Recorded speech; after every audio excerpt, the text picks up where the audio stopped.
Chapter 392. You're inviting a lot of people. You have to go in and out together. Of course you need a room. And if you feel that the two circles aren't suited to be together, you can book 2 rooms. You just need to run around in the middle. Papercut taught Luonan step by step. Before he became the elementary instructor, he never thought that he would be responsible for imparting such basic social knowledge. Luonan could not help but feel embarrassed. Speaking of which, he really did not care too much about tonight's trip to Frost River Reality. He just thought that he would go to the game hall and bring people in. How could he have known that there would be such details when it came to entertaining people? It made sense when he thought about it. Last time Mochio and Tianxi had a get-together, they had booked a private room. I'll book one right away. Luonan was flustered for a moment. He hastily contacted Frost River Reality. He was lucky. Originally, he would not have had the slightest chance with the explosive business there. However, someone just happened to cancel their subscription. He was also a person who had personally experienced the events of Frost River Reality. He actually had a bit of compensatory privileges, allowing him to snatch a medium-sized room. However, it was impossible to realize his idea of booking 2 rooms. So be it. Fat people don't look old. With my looks, it should be enough for me to pretend to be young. Papercut consoled himself with a few words before sighing. Let's go. We're going to wait now. I'll teach you another trick. Since you're the one treating, arriving earlier than the guests is the most basic courtesy. The brand new flagship store of Frost River Reality maintained its high-end image. The venue was set up in Aurora Cloud City. This was the 6th stage of the 6 circular staircase buildings of Cloud City Water Village. It was also the tallest building aside from the main building. Monday was not the busiest time of the day. Luonan and his group did not arrive too late. At the very least, they arrived before the evening rush hour created by the office workers. However, Frost River Reality, which had just opened for business, still attracted a large number of players. The tide of students from the surrounding large living areas became the main consumers of this time. The theme of this week's event at Frost River Reality's flagship store was the Wasteland. With the support of reality technology that could pass for reality, the surging stream of people walked from the resplendent modern metropolis into the declining small town. Unexpectedly, there was no sense of incongruity. Frost River Reality, which was decorated with reality technology, was like a starving beast. It swallowed the stream of people in large mouthfuls, seemingly never spitting them out. This business is really explosive. Cragburst clicked his tongue in wonder. Luonan and the others had yet to enter. They sat at the Frozen Star ice cream shop that was standard in every Frost River Reality. They ordered 3 drinks and waited for Mo Peng and Mo Han, and the others to come over. The Frozen Planet also coordinated with the Wasteland theme of Frost River Reality by covering the entirety of reality. All of the dining cups were replaced with worn-out wooden and iron products. The tables, chairs, and counters were also changed accordingly. Sitting here, if one didn't care about their clothing, would be like entering a vagrant tavern in the wilderness. Oh, if one ordered an iced drink that cost more than 100 renminbi, they would get a vagrant cloak for free. There's only one word: burn. Burn money. Papercut took a sip of his drink and evaluated. The event planner should have been to the wilderness before. The background is pretty good, but it's limited to this ice cream shop. What the hell is that small town? Anyone who dares to build something like that in the wilderness is doomed to be flattened by mutants.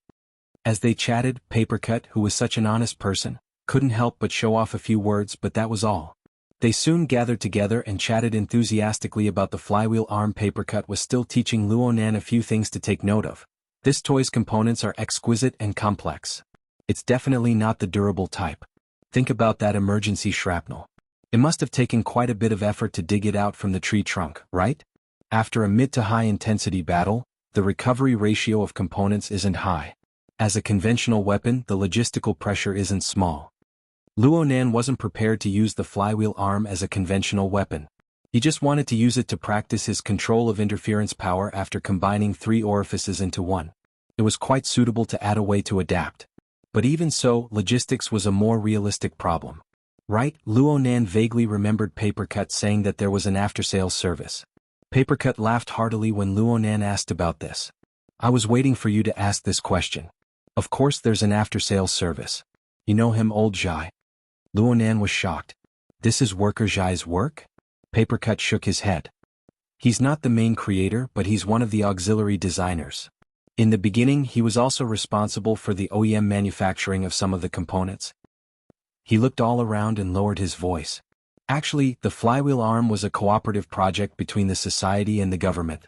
Its main purpose was to research the ratio and structural design of easily interfering substances. Unfortunately, it was abandoned halfway. Most of the research was lost.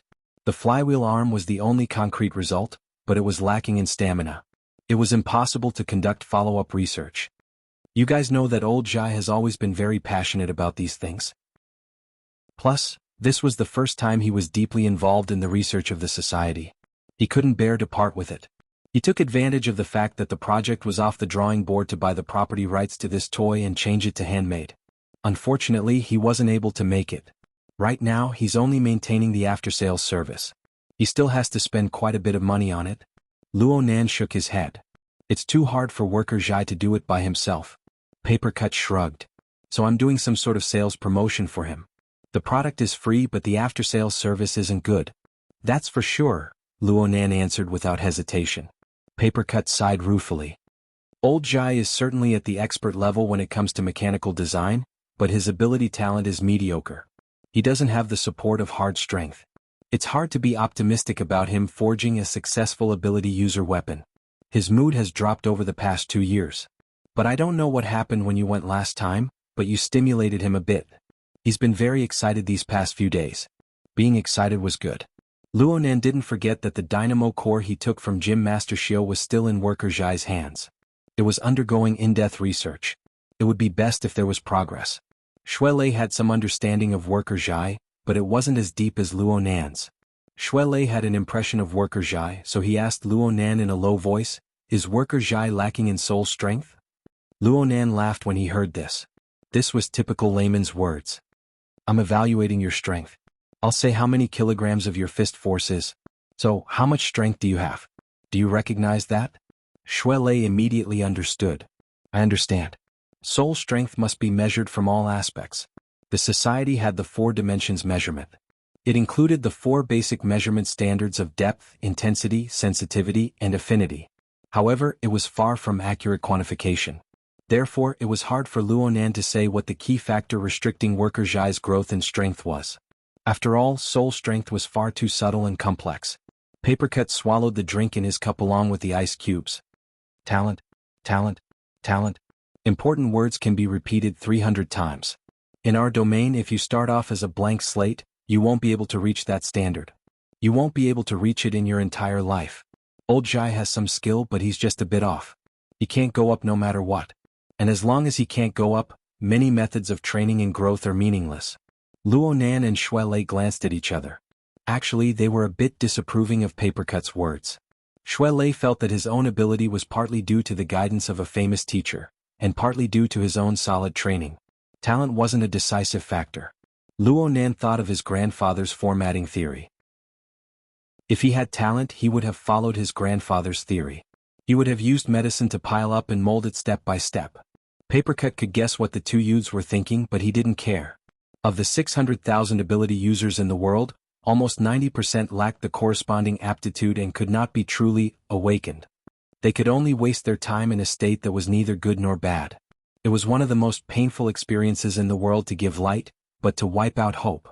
Without long-term, extensive contact, the 2 little ones would not be able to truly understand that group. All of this required experience. When their eyes met, the enthusiastic young man and the passive uncle understood each other tacitly. Their magnetic fields sizzled. Now that they had the time to chat, Shuelei couldn't help but ask, "How is it possible that there are no ways to train and gain strength?" The dojo master had once said that the 3 treasures of essence, breath, and spirit were shared by everyone. When your spirit is full, your chi will be full, and when your chi is full, your spirit will be full. This is a chain that runs through everything. If you don't have enough soul strength, strengthening your body is also a way. Papercut laughed. How is a fleshly body enhancement different from a mental enhancement? The former had a foothold in the material world. As long as one cultivated it properly, they could build up layer by layer and temper themselves inside and out. Even a shabby brothel could one day transform into a royal palace. But the mental plane is illusory, and the activation of abilities usually comes out of nowhere. It doesn't have muscles and it can't be increased with large amounts of exercise. The main reason lies in the fact that its nature is far too different from the material world. It's impossible to find a point of connection. Even if you find it, there will be a difference between reality and illusion. It's like a chicken talking to a duck. Luo Nan had a pensive look on his face. So you're saying that interference power is very important? Papercut tapped his empty cup. Yes, interference power is extremely important. President Ouyang once said that the current theory of supernatural powers is incomplete. Only by realizing the function of interference can soul strength be incorporated into the experience system that people can understand. Only then can the two most crucial tasks of observation and cognition be realized. Only then can one borrow the foundation of the material world to realize effective growth. The stronger the interference power, the faster the growth. Papercut immediately retreated in defeat when he saw Luo Nan's pure eyes. I know that you're an exception. You're the only one whose interference power is trash in the early stages, but your soul strength can still soar. Formatting theory is truly extraordinary. Luo Nan loved to hear these kinds of words. He immediately smiled until his eyes squinted. However, he didn't believe that this point could reflect the particularity of formatting theory. No. My self-format is also constructed on top of the material world. It is constructed on the special structure of the nervous system. It's not that it doesn't have interference power. It's just that it is very likely to form a one-way channel. I can only use matter to interfere with the mind. The reverse won't work. This will drive the rapid growth of soul strength, but it will also cause a serious imbalance between body and soul. Papercut blinked. He found it strange that Luo Nan actually understood what Luo Nan was saying. What you say is quite reasonable. If I can study and analyze it in earnest. Luo Nan rolled his eyes. Don't dissect it. I don't want to be a guinea pig. Having said this, he thought of octopus. He had already made some progress with the help of his grandfather's notes and formulas. He didn't know whether or not he could produce some dazzling results. Perhaps formatting theory really did have flaws, but Luo Nan's own practice proved that these flaws could be overcome. He had already borrowed Gym Master Shio's guidance and coupling theory to turn a one-way channel into a two-way channel. This sort of experience could be completely integrated into formatting theory, making it more persuasive. It could become a hot topic in the inner world and even the entire world. Right now the momentum was good. Luo Nan laughed unconsciously. Hey, what are you thinking about? Shuelei saw Luo Nan laugh foolishly for some inexplicable reason after calling Luo Nan a guinea pig. Shuelei was a bit worried that something would go wrong with Luo Nan's mental circuit. Only now did Luo Nan realize that he had lost control of himself. He hurriedly waved his hand. It's nothing. I just feel that President Ouyang's description is precise. Last time at Frost River Reality. I'm talking about the one at the center of the city. Fairchild said something similar like, observation is order, and the like, but he didn't mention the experience system. President Ouyang's premise is very good. From Luo Nan's understanding, the so-called experience system should be a set of observations and cognitive results that could be deduced and generated through practice and verification. Ability users who found it hard to become awakened, lived their entire lives in the material world. Though they possessed a bit of talent for supernatural powers, it was insufficient to correspond with their daily life experiences. Instead, it was easy for them to get lost in the illusory mental plane. They were unable to distinguish between what was extraordinary and what was fabricated. Only by realizing interference and entering the realm of normal human experience could one's soul strength become a real existence. Only then would one be able to abandon the obstacles of one's chaotic consciousness and transform the potential one possessed bit by bit into supernatural powers. Therefore, how important was it to have a stable and long-lasting interference mode? A flash of inspiration flashed through Luo Nan's mind, and an idea suddenly popped out. After a bit of deduction, he felt that it was a bit complicated, so he simply did it. With a thought, a precise structure was engraved at the interface between the mental plane and the material plane. The condensation ring. The ice cream shop was full of water vapor. In the blink of an eye, beads of water condensed out of thin air and floated above the table between the three people. Whether it was Shuelei or Papercut, they were both very keen characters. They immediately sensed it and their gazes locked onto it. Papercut was particularly shocked. The dripping sword? My goodness, you're this familiar with it? Luo Nan waved his hand. Let's not talk about the dripping sword for now. Let's just talk about the condensation ring. Actually, I feel that this might be more suitable for Worker Zhai. Making this thing doesn't require too much interference power, and Worker Zhai also has an amplification device. Even if he loses some precision, Worker Zhai should be able to make up for it with his level. Once he succeeds, he will have a fulcrum that will be constantly. Luo Nan spoke in a single breath according to his own train of thought. Then he saw Papercut's blank expression that said, "Here you go again." Clearly Luonan's previous words were wasted. Luonan also felt that he didn't speak clearly, so he prepared to add, "What I mean is, Nestor, where are you?" "We're here." Mo Peng's communication cut in perfectly. Before Luonan's voice could fall, he saw Mo Peng take the lead at the entrance of the ice cream shop, leading a majestic group inside. Luonan instinctively counted 1, 2, 3, 7, 8, 9. 9 people. The ice cream shop was densely packed with people, and it had undergone materialization. It was built to look like a dark and gloomy tavern. With so many people entering in one breath, the space suddenly became oppressive. Chapter 393. Let alone Luonan, even Papercut, who considered himself an etiquette teacher and a rescue expert, felt a bit dizzy when he saw the group of kids charge in. Why are there so many people? He began to consider whether or not he should flee at the last minute. However, his feet had just moved when Shuele grabbed him. "Brother Papercut, you must go. Look at Nestor's face." That was why Mr. Macho hated muscular dogs the most. Papercut struggled to no avail and could only accept his fate. He shook his head and said, "Then entertain them first. Don't take it too seriously. Hey, it's time to get up and greet them." Actually, Luonan knew to stand up and wave to Mo Peng and the others without needing him to say anything. A group of people moved over noisily. The leader, Mo Peng, was bewildered with excitement. "Don't delay any longer. Let's set off immediately. Let's go to Frost River Reality. Wasteland Winter." Luonan was still mulling over how to greet people, so he shut his mouth. However, Mo Peng wouldn't let him off that easily. He draped an arm over Luonan's shoulder. "Those who haven't seen him before should recognize him. This is my little brother Luonan."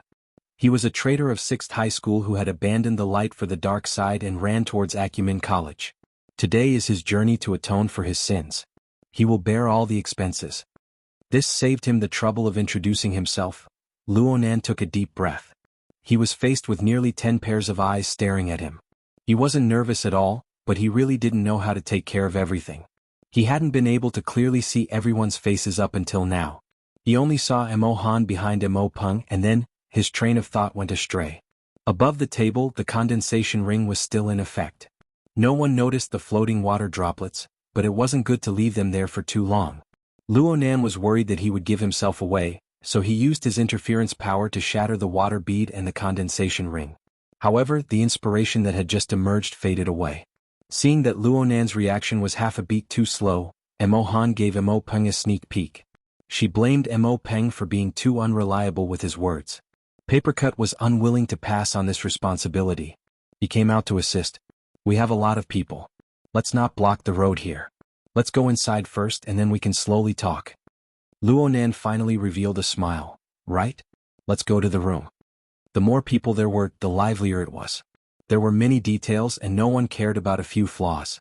The group of pawns moved on to Frost River Reality. The AR guide who welcomed them was a boorish uncle in a tavern. "Come on, explorers. Change your equipment before the adventure. Do you have a fixed equipment room?" Luonan called out to his good luck. He was also grateful for Papercut's reminder. He turned his gaze and locked gazes with Papercut. Then he said, "Number 156. Yes, Mr. Luo. I wish you and your companions a good harvest." There were 9 people on Mo Peng's side and 3 on Luonan's side. A total of 12 people followed the guided tunnel and entered the room. Everyone was a frequent customer. After entering the private room, they stood in the scanning area to measure and synchronize the data. As a girl, Mo Han was meticulous in the end. She seized the opportunity to pull Luonan over and said with a smile, "Let's take this opportunity to introduce each other." Coincidentally, a young man and woman of short stature walked up to the scanning area side by side. She pointed at a rather cute round-faced girl. "My best friend Ruan Zihue and her partner Tong Hui. Together they formed the Gray Group." "Smelly pomegranate, you're finished?" The round-faced girl, Ruan Zihue, made a gun gesture with her finger and shot Mo Han through the air. Her boyfriend Tong Hui was a lively person. He immediately leaned to the side and pressed his back against Ruan Zihue. His fingers formed a gun and he struck a pose under the glow of the scanning area. At least half of the people in the room hissed at him. His girlfriend elbowed him back. The two laughed and laughed as they walked out. The atmosphere in the private room became more and more relaxed. Luonan relaxed a bit in his mind. If the people who came were all likable, then things would be much easier. A thought flashed through his mind, and he saw a tall girl walk into the scanning area. She wore a black and white cashmere sweater and a pair of skinny jeans. Her figure was very good, especially the lines of her legs, which were especially straight. The visual effect was top-notch. She had a pretty face and a faint smile. She was a bit reserved. Luo Nan gave her a couple of glances and Emo Han reminded him in a low voice, "Don't get any bad ideas. She already has a master." "I know." Luo Nan felt wronged. He wasn't blind. Before the girl entered the scanning area, she had handed the jacket on her arm to the beautiful blonde man next to her. The Western bloodline was very clear. It was obvious that the two were not related by blood. They could only be boyfriend and girlfriend. Emo Han raised her voice and giggled, "Yu Qin, our beauty queen. She has already accepted Mr. Turner's pursuit. They are currently in the stage of getting familiar with each other. Hurry up if you want to poach her." Someone screeched. Yu Qin pretended not to hear and walked straight out of the scanning area. As for the gentlemanly Turner, he smiled and waved his fist at the person who had just shouted after returning Yu Qin's jacket. "Hey Luo Biao." Only now did Luo Nan see the person who had just shouted. Unexpectedly, there was a familiar face. The short but well-proportioned and agile Luo Biao was a quirky brown-haired youth. He was one of the few classmates Luo Nan had some friendship with at 6th High. He was also Emo Peng's best friend. Aside from him, everyone else seemed to be in Emo Han's circle. Luo Nan felt that this was quite interesting. This gathering was proposed by Emo Peng. What was going on with this scene? He turned his head and asked, "Were you suppressed today? There's no one here for you. We agreed on a get-together. How can you share your resources with others?" Emo Peng boasted to the skies, but his face fell in the blink of an eye. "Fine. Little Pomegranate's mouth is too fast. I'm afraid that I'll go crazy and the entire Emo family will know by the next day. But I never imagined that you would actually dare to bring out the tall and fat combo to deal with me." He was gnashing his teeth a bit as he spoke to this point. Then he changed the topic and laughed mischievously, "But tonight I'll be keeping an eye on little Pomegranate. Let's see what this girl wants to do." Emo Peng's meaning was very clear. Luo Nan was a bit shocked. She has a master. Right now there was only one man and one woman left in Emo Peng's party of 9 that Luo Nan did not recognize. The others either knew each other thoroughly or were paired up. Then there was only Yu Zheng. He's Yu Qin's older brother. He's 2 years older than us. I heard that he seems to be interested in Pomegranate, but Pomegranate's intentions are still unclear. Luo Nan's gaze shifted over. He saw that Yu Zheng was of medium build. His genes were probably powerful. He and his sister Yu Qin were one handsome and one beautiful. They were both very pleasing to the eye, and they appeared more mature than their age. It was hard for Luo Nan to imagine the scene of Yu Zheng pairing up with the lively and straightforward Emo Han. Luo Nan put this matter aside for the time being and asked Emo Peng, "There's still one more. She's prepared for you." Luo Nan burst into sweat. "Prepared for me what?" "The remaining single girl. She's gentle and quiet. She's a good person, right? Her name is Chiu Peipei. She's a good match for you." The remaining girl was just as Emo Peng said. She was gentle and delicate. She looked very pleasing to the eye. But wasn't this a bad match? Emo Peng curled his lips and glared at Emo Han. Emo Han didn't know what the two brothers were talking about, but she didn't hesitate to give them the middle finger. "You should go ask Emo Han. I was quite interested at first, but Sister Pomegranate said something like, 'Don't have any crooked thoughts. It's not your turn. Luo Biao and I are the same kind of trash. He's even worse than me.' Then isn't it clear who she's prepared for?" Luo Nan was speechless. He felt more and more that he couldn't keep up with Emo Peng and Emo Han's train of thought. He could only retreat in defeat. Another call came through. It was from Tianxi. "Senior, you guys came?" "Sorry, Tianxi and I just arrived." "You're not late. We just came in as well. Senior, you guys just need to go to room 156. Emo Peng's ears perked up when he heard the word, "Senior." He even moved closer. Luo Nan pushed his head away, but Emo Peng had a face full of saliva. He stuck close to Luo Nan. "Senior? Master, I knew you wouldn't be so extreme. How could you just use the tall and fat combination to fool me? So you had a backup plan. Then do you know that the tall and fat combination has the most sensitive ears in the entire room?" Luo Nan shot a glance in the direction of Shuelei and Papercut. Papercut pinched his rather large stomach. He had a conflicted expression. Fang Shi smiled, but Luo Nan inexplicably felt that something was wrong. His gaze spun around the room, but he didn't know where the problem lay. Mo Peng asked him, "How many more people are coming? Are they all little sisters? Big sister? You too?" Oh no. Luo Nan finally knew where the problem lay. The medium-sized rooms of Frost River Reality were actually the standard of changing rooms. Every person was allocated a suitcase that was arranged in a ring. Aside from storing clothes, the most important thing was to use the system to switch to the most suitable equipment for Frost River Reality based on each person's scan. Everyone matched up with each other. However, the medium-sized rooms were made for 12 people. It just so happened that Tianxi and Luo Nan didn't have a corresponding suitcase when they arrived. This was Luo Nan's mistake.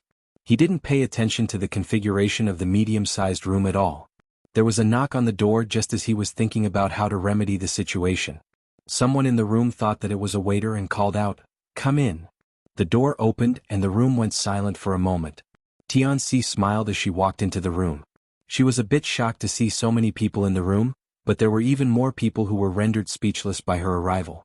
Tianxi was dressed very simply today. She took off her coarse coat and hung it in the crook of her arm. She wore a loose white turtleneck sweater paired with black trousers.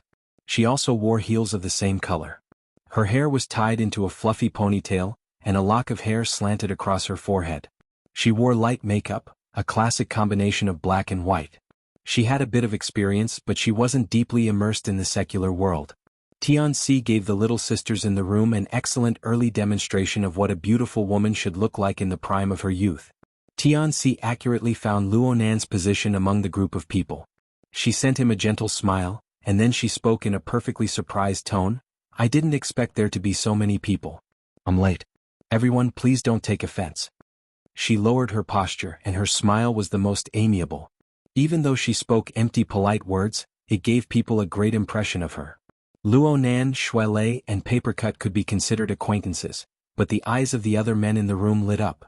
They completely ignored Tianxi, who followed behind them. Mo Peng exclaimed in surprise the moment Tianxi entered the room, "Wow, Nanster, you really put in the capital. But why do I feel that she looks familiar? Oh, that Tian. Senior sister Tianxi. Last time we were at Frost River Reality." Mo Peng was too embarrassed to finish speaking, but Luo Nan had already nodded lightly. Mo Peng's mouth gaped open, and Mo Han came over from the other side. "Nanster, you invited her? I don't think she and brother Chiu Sang got together. How are you going to greet her later?" There were too many whispers. Luo Nan was afraid that he would leave people hanging, so he raised his voice. "Yes, senior sister Tian has taken good care of me at school. I took advantage of this opportunity to invite her out to play. Tianxi also went last time. Everyone should be familiar with her." Tianxi took advantage of Luo Nan's introduction to greet her little brother once more. "This is our first time meeting. Please take care of me." Her gaze flew to Luo Nan after she spoke. "I think I know why brother Chiu San didn't get together." Mo Peng didn't keep his mouth shut, so Luo Nan gave him a shove. Tianxi walked over to Luo Nan at this time. Tianxi followed behind her with a strange expression on his face. The atmosphere in the room could not be hidden from others. At this moment the gap between them could be seen. Tianxi's thoughts were all on his face like a bulldog's. On the other hand, when Tianxi was invited, she was inevitably embarrassed, but when it came to it, she hid all her negative emotions very well, making people feel comfortable. She apologized to Luo Nan once more. "I'm sorry. I can't get away from this society for a while." No. Didn't I tell you? We just changed our equipment." Luo Nan responded without thinking, but he thought of the trouble he just discovered. He didn't know what to say next. Now he was the one in an awkward situation. However, Luo Nan was open-minded. He had to admit to his mistakes. There was nothing to hide. He scratched his head. "Senior sister Tian, you and senior Tianxi, wait a moment. I didn't count the number of people when I booked the room." To the side, Papercut was simply drunk. It was forgivable to book the room wrongly, and it wasn't a problem to admit to one's mistake. But this fucking blunt and straightforward method. Was it for the sake of showing everyone the history of this otaku cancer? He first slapped the call service button on the wall. His slightly plump body nimbly rushed forward and poked Luo Nan, interrupting him. "Nanster, me, Shuelei, and that. I'm hoping you guys share a suitcase. Let two of them go first. I've already called for a human service. We can scan the equipment directly. It'll be very fast." Tianxi had seen Papercut at Ocean Sky Cloud City before. His build was easy to recognize. She knew that this was Luonan's friend. It was very likely that he was someone with extraordinary powers. Naturally, she wouldn't slight him. She immediately pursed her lips into a smile. This kind of situation happens often. There's no need to go through the trouble. Papercut bowed. It's only natural to serve a beauty. As he spoke, he turned to glare at Luonan. His meaning was, kid, learn. It was just as Papercut said. There would always be people willing to serve a beauty. Adding Tianqi to the mix wasn't a big deal. Mo Peng greeted Tianqi in a very familiar manner.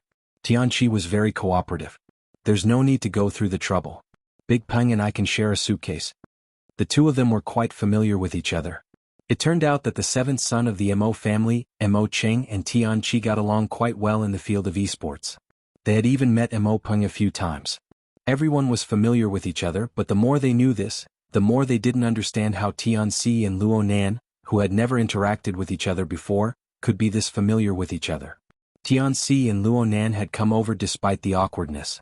This subtle layer of relationship was like a little bug, drilling into the tips of their hearts and making them itch. Luonan was just about to introduce Tianxi and her brother to the others.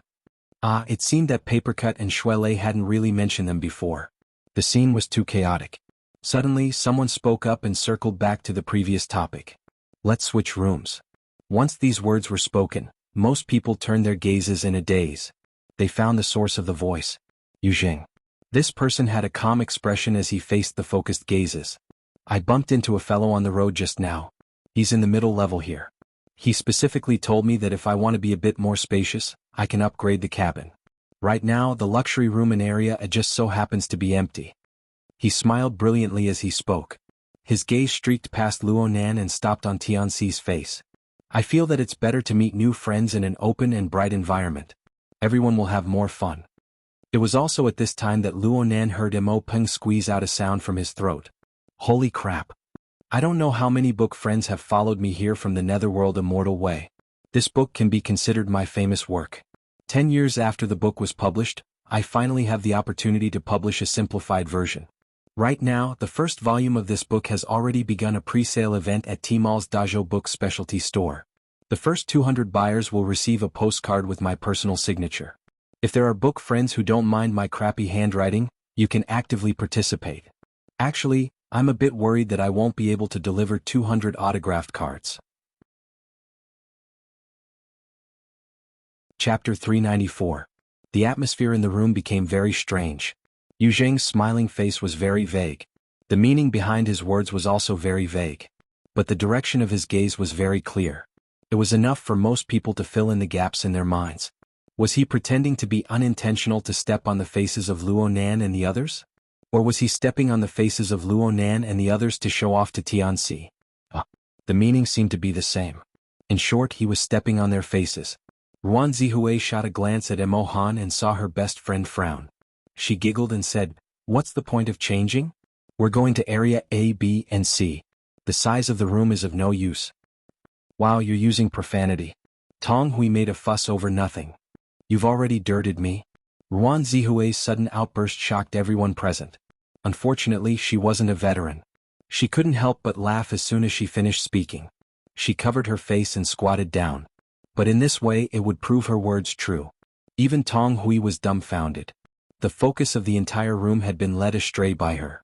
Mo Han looked at her in shock. It was just a standpoint. Was there a need to go all out? In any case, Ruan Zihui had used Gray's sacrifice to reverse the atmosphere here. Though she wasn't openly teasing or making fun of them, the men and women were stifling their laughter. They threw the matter of upgrading to the back of their minds. Yuzheng gaped, but he was unable to say the words he wanted to say. He knew very well that forcefully reversing the atmosphere was too difficult. If he didn't do it right, it would be very hurtful. In the end, he wanted to make a good impression. He didn't want to run into a wall. That's right. Yuzheng was certain that Tianxi was his favorite kind of prey the moment she came in. She had a sense of propriety. She knew when to advance and when to retreat. She had a graceful bearing. She wasn't very old either. She had just begun to mature. This was the kind he was most obsessed with in recent years. In comparison, though Mo Han was young and beautiful, she had a prickly temperament. If things went wrong, she would torment someone to death. Yu Zheng's gaze lingered on Tianxi. The more he looked, the more he felt that she was to his liking. He had yet to figure out why such an outstanding beauty would be friends with a typical otaku brat like Luonan. However, he dared to bet with his eyes that the two weren't that close. Luonan's polite behavior spoke volumes. Oh, the first part was a little too hasty. After all, this was the social circle of Mo Han and Mo Peng. If he was too forceful, it might produce the opposite of the desired result. However, once they entered the amusement park, that might not be the case. A smile reappeared on Yu Zheng's face. He shrugged and acted as if nothing had happened. He no longer mentioned the matter of upgrading the cabin. He slowly took off his jacket and prepared to change his equipment. Just then, colorful lights flashed in the private room, followed by impassioned music and a voice in the background. Explorers, I admire your courage. Now, let's move on to more dangerous areas. What happened? The equipment is locked. This is an upgrade. Yu Zheng, what the hell are you doing? Yuan Zihui shouted again. Everyone's gazes turned towards Yu Zheng. Most of their gazes were filled with rebuke. No matter what you want to do, this attitude of acting first and reporting later is too unsightly. However, Yu Zheng also displayed an innocent appearance. Half of his jacket had been taken off, and there was still a sleeve hanging on his upper arm. He froze just like that, facing over a dozen gazes with a blank expression. A knock came from the door during this awkward, intense moment. Then the outer door was pushed open, and a young man wearing a perfectly straight suit walked in with a smile. Zangster, it's just an upgrade. What are you hesitating for? At most, it'll be on my tab. I'll act first and report later. Oh wow, you really have quite a few new friends. How wonderful. Yu Zheng's entire face lit up. He never expected that this fellow would play such a trick. Perhaps it was the Shanghai style, or perhaps it was some other reason. But no matter what, Yu Zheng had extricated himself from a passive situation. This was truly a battle where he could raise his eyebrows in elation and turn things around. He tore off the jacket hanging on his arm and took a deep breath. Only then did he walk over with a smile. Brother Fan, you're too fast. The young man surnamed Fan came in. It was clear at a glance that he was an exquisite character polished in society. He hammered Yu Zheng's chest, displaying an intimate attitude. Then he turned towards the room, his smile even wider. My surname is Fan Fanchu. I'm in charge of this branch, so I might be 2 years older. This is the first time I'm meeting most of you younger brothers and sisters, but you're all Zangster's classmates, and Zangster is my younger brother's childhood friend. We're all just strangers. Fan Chu spoke quickly, but each word was clear. There are many guests today. If there's any place I've neglected, please don't take offense. I've added a few fruit plates and refreshments to the luxurious compartment as an apology to my younger brothers and sisters. In the future, when you come here, you can look for me directly for matters like reserving a private room. If you can't find one, just mention my name and I'll do my best to arrange it properly. Yu Zheng's heart warmed up when he heard him say this.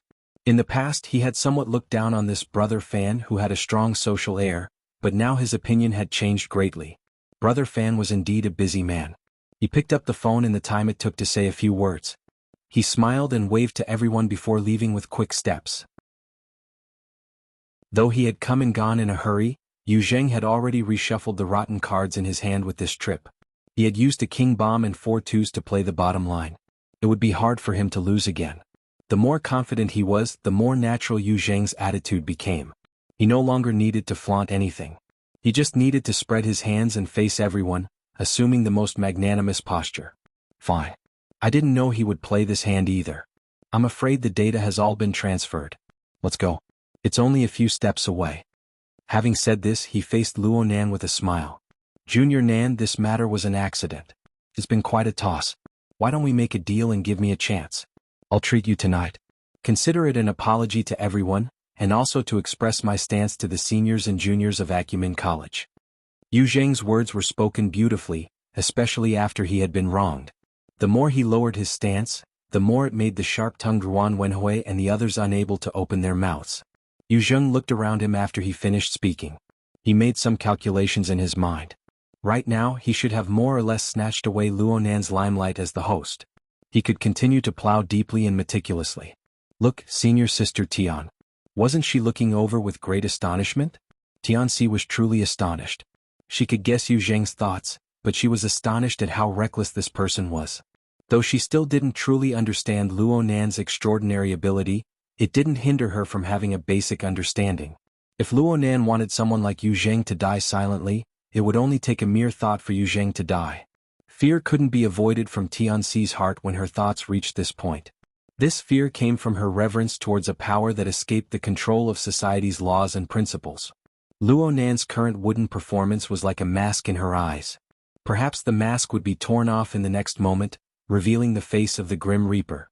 She turned to look at Yu Zheng and he just so happened to meet her gaze. He bowed from a distance with a smile. Yu Zheng thought that he was free and unrestrained, but in Tianxi's eyes, he was no different from a rotting corpse. She shivered and subconsciously shifted a bit in Luo Nan's direction. Then, under everyone's gazes, she reached out to press down on Luo Nan's upper arm. She hesitated for a bit, then slid a bit to the side to gently grasp his arm. Junior. At this moment, the eyes of the people in the room bulged. Chaotic thoughts ran through their minds. Of course, Yu Zheng's expression instantly darkened. Luo Nan was very baffled. He turned to look at Tianxi, feeling a bit uncomfortable with her suddenly closing the distance between them. He opened his mouth to ask why. At this time, Papercut suddenly jumped out from the side and laughed. Don't be confused. Don't be unreasonable. The data has already been transferred over. It's impossible to go back. Let's go experience the luxury room. I've never been there in my life. He extended his hand to drive them away. Go, go, go. All of you go. Don't forget your clothes, your personal belongings. Hey Nanster. Finish talking to Tianxi. Hurry up and go over. Perhaps there were many people in the room who wanted to see what would happen next, but Papercut only needed to use a little trick to make this group of powerless boys and girls, including Yu Zheng, whose heart and face were very stiff, involuntarily lift their feet and leave. The room became quiet in a few breaths of time. Senior, what's the matter? Luo Nan's reaction was a bit slow, but he wasn't an idiot. Even though he hadn't completely understood the ways of the world, from his perspective, Tianxi's heartbeat was chaotic right now. Fear was growing and the hand holding his arm was very stiff. It seemed as if she had suffered a fright, and her mind was very tangled. The reason for this seemed to be because of him? Luo Nan was a lot more open-minded when dealing with someone like Tianxi who only knew a little. He gradually adapted to the new distance between him and Tianxi. He laughed. What are you afraid of? I am just worried that you'll get angry. Tianxi's voice was a bit hoarse. She had some problems controlling her breath. In the end she was still nervous. Meh. Luo Nan was baffled. I'm a bit surprised as well. Papercut stood at the door and suddenly spoke, startling Tianxi yet again. But when she saw this chubby youth give a simple and honest laugh, the smile lines on his chubby face appearing rather likable, her heart actually calmed down quite a bit. Shuelei popped his head out from outside the door. He curled his lips. That you fellow deserves a beating. He's always stepping on people. He's crazy. Papercut chuckled. Nanster usually has a good temper. I know that, but I never expected you to be this calm and collected when you're in trouble. You're not simple. Luo Nan was still a bit uncertain.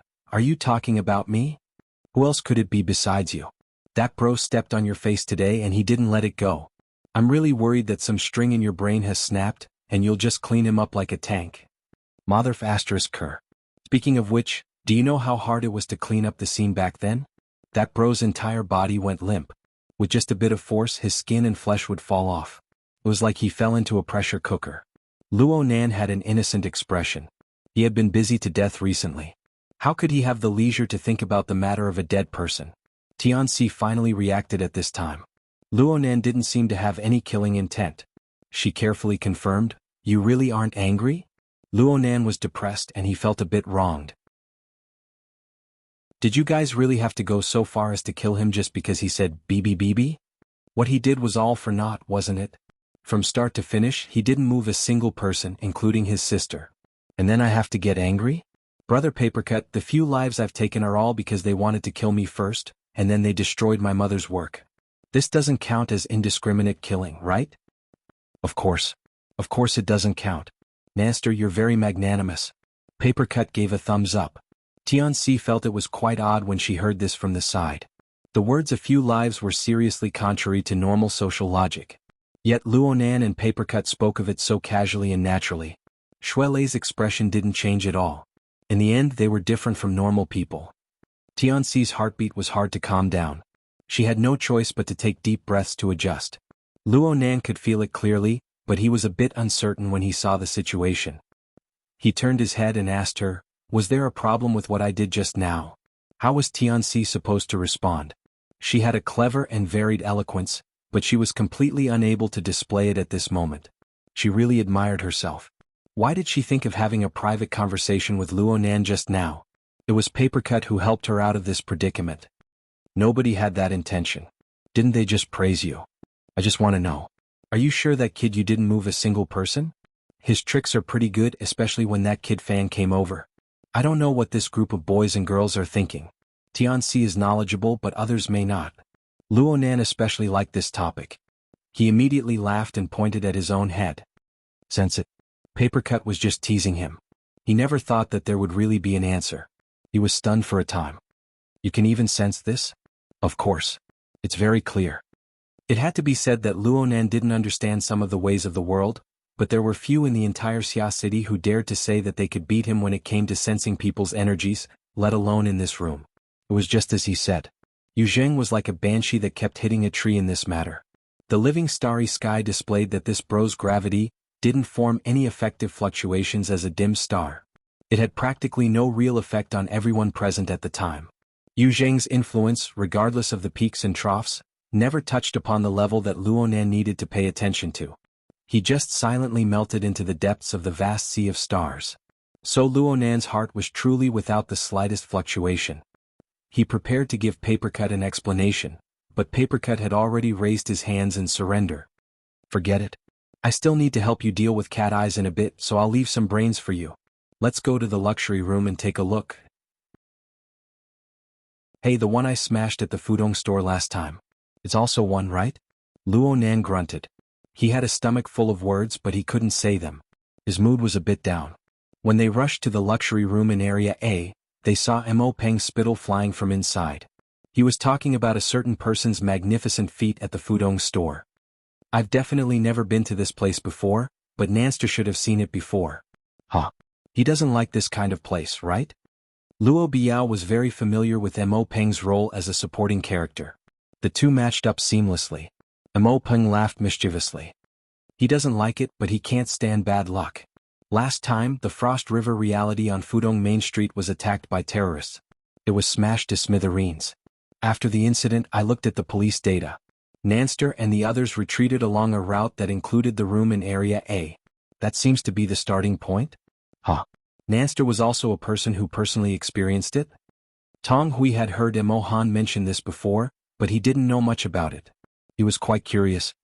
Of course. You don't say. Today's group took up a third of the place. Me, Sister Pomegranate, Senior Sister Tian, and Brother Chi were all people who personally experienced it, but none of us played as big as Nanster. He was in the last batch to come out. Alright, there's also Shuele. He was one of them. His dad was the special police captain in charge of protecting the mission. Mo Peng was dancing with joy as he spoke. Luonan and Shuele glanced at each other. They both kept their mouths shut and kept a low profile. Luonan wanted to deal with this group of people before talking to Papercut, Cat Eyes, and the others.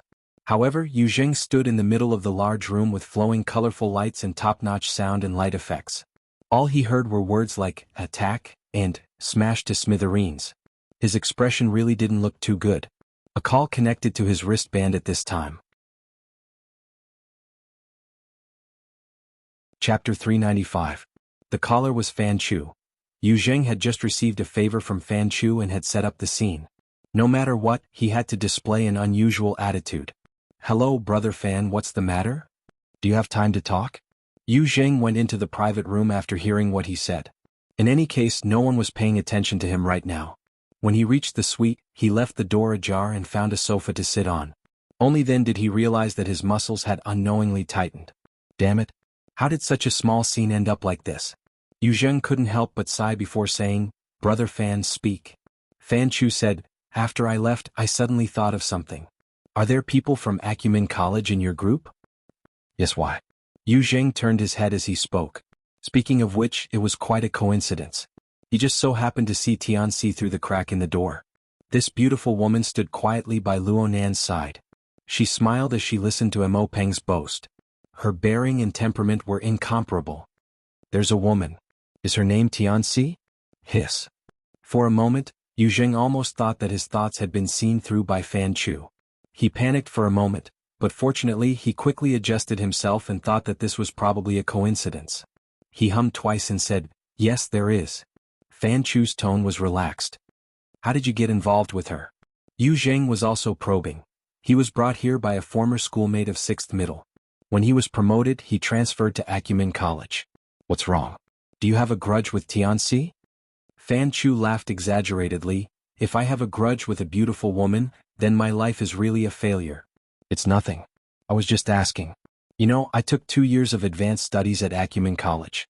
This Tianxi is some sort of cadre in the Alumni Association. I've had dealings with her before. I just remembered. I'm afraid he has completely forgotten about it." "I see," Yu Jing thought to himself. It seemed that this Tianxi was a publicly acknowledged resource in the school. This brother of Fan Chu's had been out of the advanced course for 3 or 4 years, yet he still remembered her. The more resources there were, the more energy it would take to fight for them. However, they still needed to give them a chance to act. There was something that Yu Zheng could not understand no matter how hard he tried. Tianxi was a beautiful woman. She had a good figure. She had a good mouth. She was an influential figure in Acumen College. Why did she put on a completely docile appearance when facing a wooden kid like Luo Nan? Even if they were looking for a spare tire, they didn't have to go this far, did they? At this time, Fan Chu smiled and said to him, "Jingzi, you came at the right time today. I happen to have a few friends from nearby universities. Acumen College and Cloud City Business College have some. Their homes are pretty good too. If you have time, come over and play. I'll introduce you to them." Yu Zheng was still quite arrogant to his bones. He wouldn't agree so easily, so he asked, "Who are they?" Fan Chu reported 2 names on the other side, and Yu Zheng's eyes lit up. That's right, they were both famous figures in the circle of the 2nd generation. His family was in Xia City. Although he could be considered a rich and powerful family, he was still a bit short of what Fan Chu said. Normally, when they met, it was inevitable that they would try to curry favor and flatter him. He didn't like it, but in this kind of game situation, it was more ideal. "Alright, I'll definitely go. Brother Fan, help me introduce them."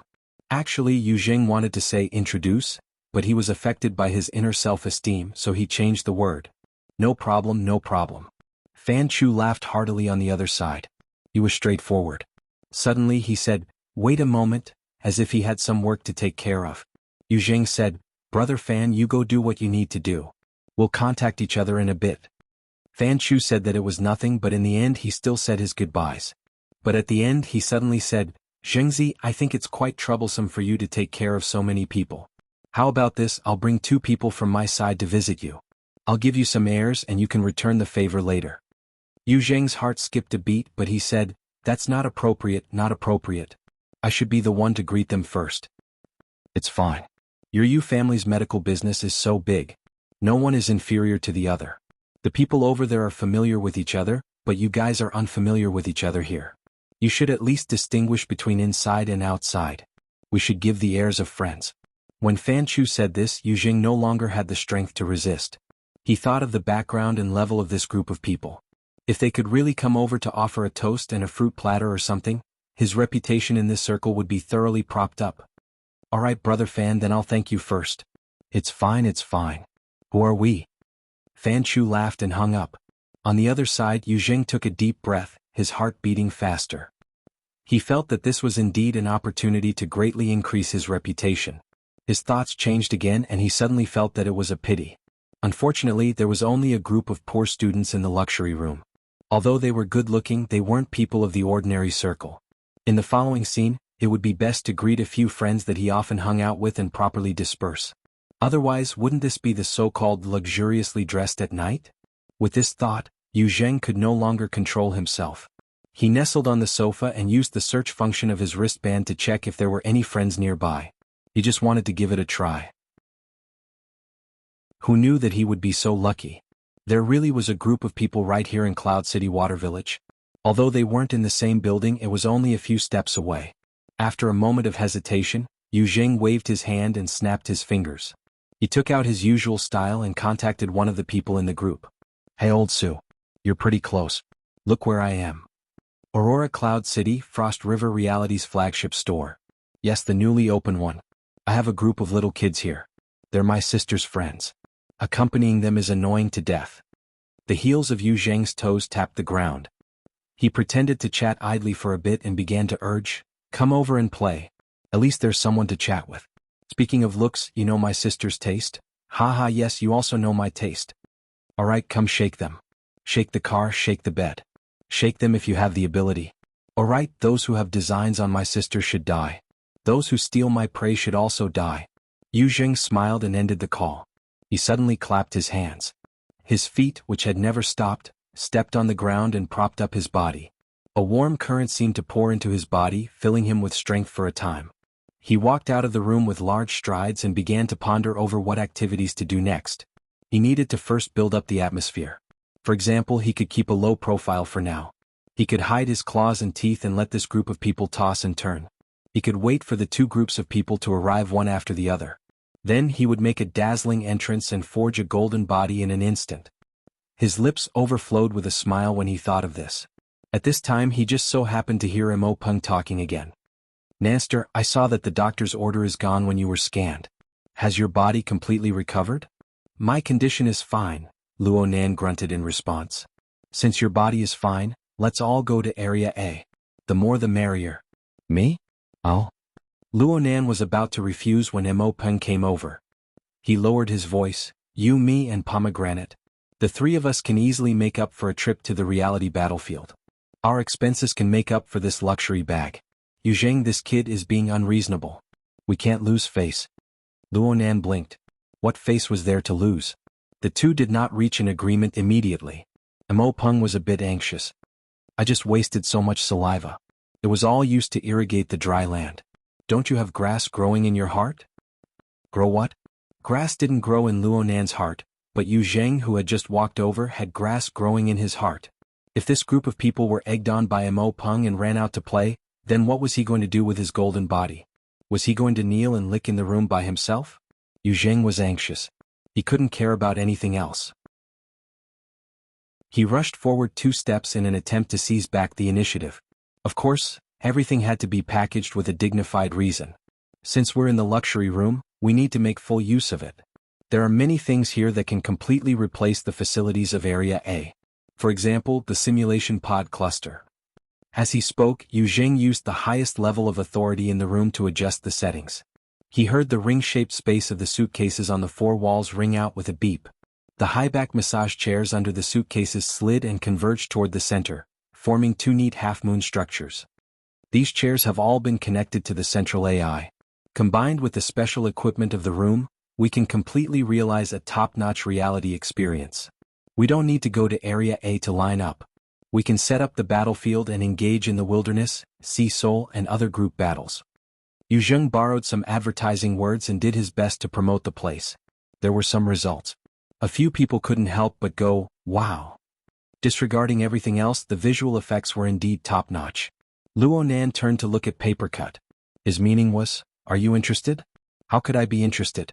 Without the guidance of professional equipment, the reality effect was a joke for a psychic ability user like Papercut.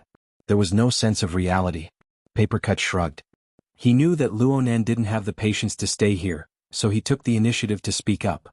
"You guys go ahead and play. Naster Leister and I will go stroll outside and see what drinks are available." Papercut was just being polite, but he never expected Yu Zheng to tense up. He laughed and said, "There's no need to go through so much trouble. There's a cold drink cabinet in the room. It's over there. Drink as much as you want. The cost is included. Besides, aren't there 14 people just right for 7 against 7? Papercut chuckled. Mo Peng retreated at this time and poked Mo Han in the crowd. Mo Han fiercely chopped down with her palm. Mo Peng curled his lips and dodged the attack. He spoke in an extremely low voice, "Hey, are you going to do it or not?" "Of course." Mo Han responded coldly. She didn't really have any feelings for Yu Zheng before, but she was a girl. Having someone chasing after her would always satisfy her vanity. But reality told her that Yu Zheng wasn't a pursuer. He was a hunter with excess testosterone and she was just a prey at best. Losing face was a given. Yu Zheng, this bastard, wanted to step on Luo Nan, her and Mo Peng's faces to climb up. Mo Han had never been the type to be bullied. She rolled her eyes and raised her voice, "Let's see what everyone thinks first. I want to go to the uncanny valley. Something happened last time, and I wasn't able to play to my heart's content. Today I have to get it back no matter what. especially Frost River reality.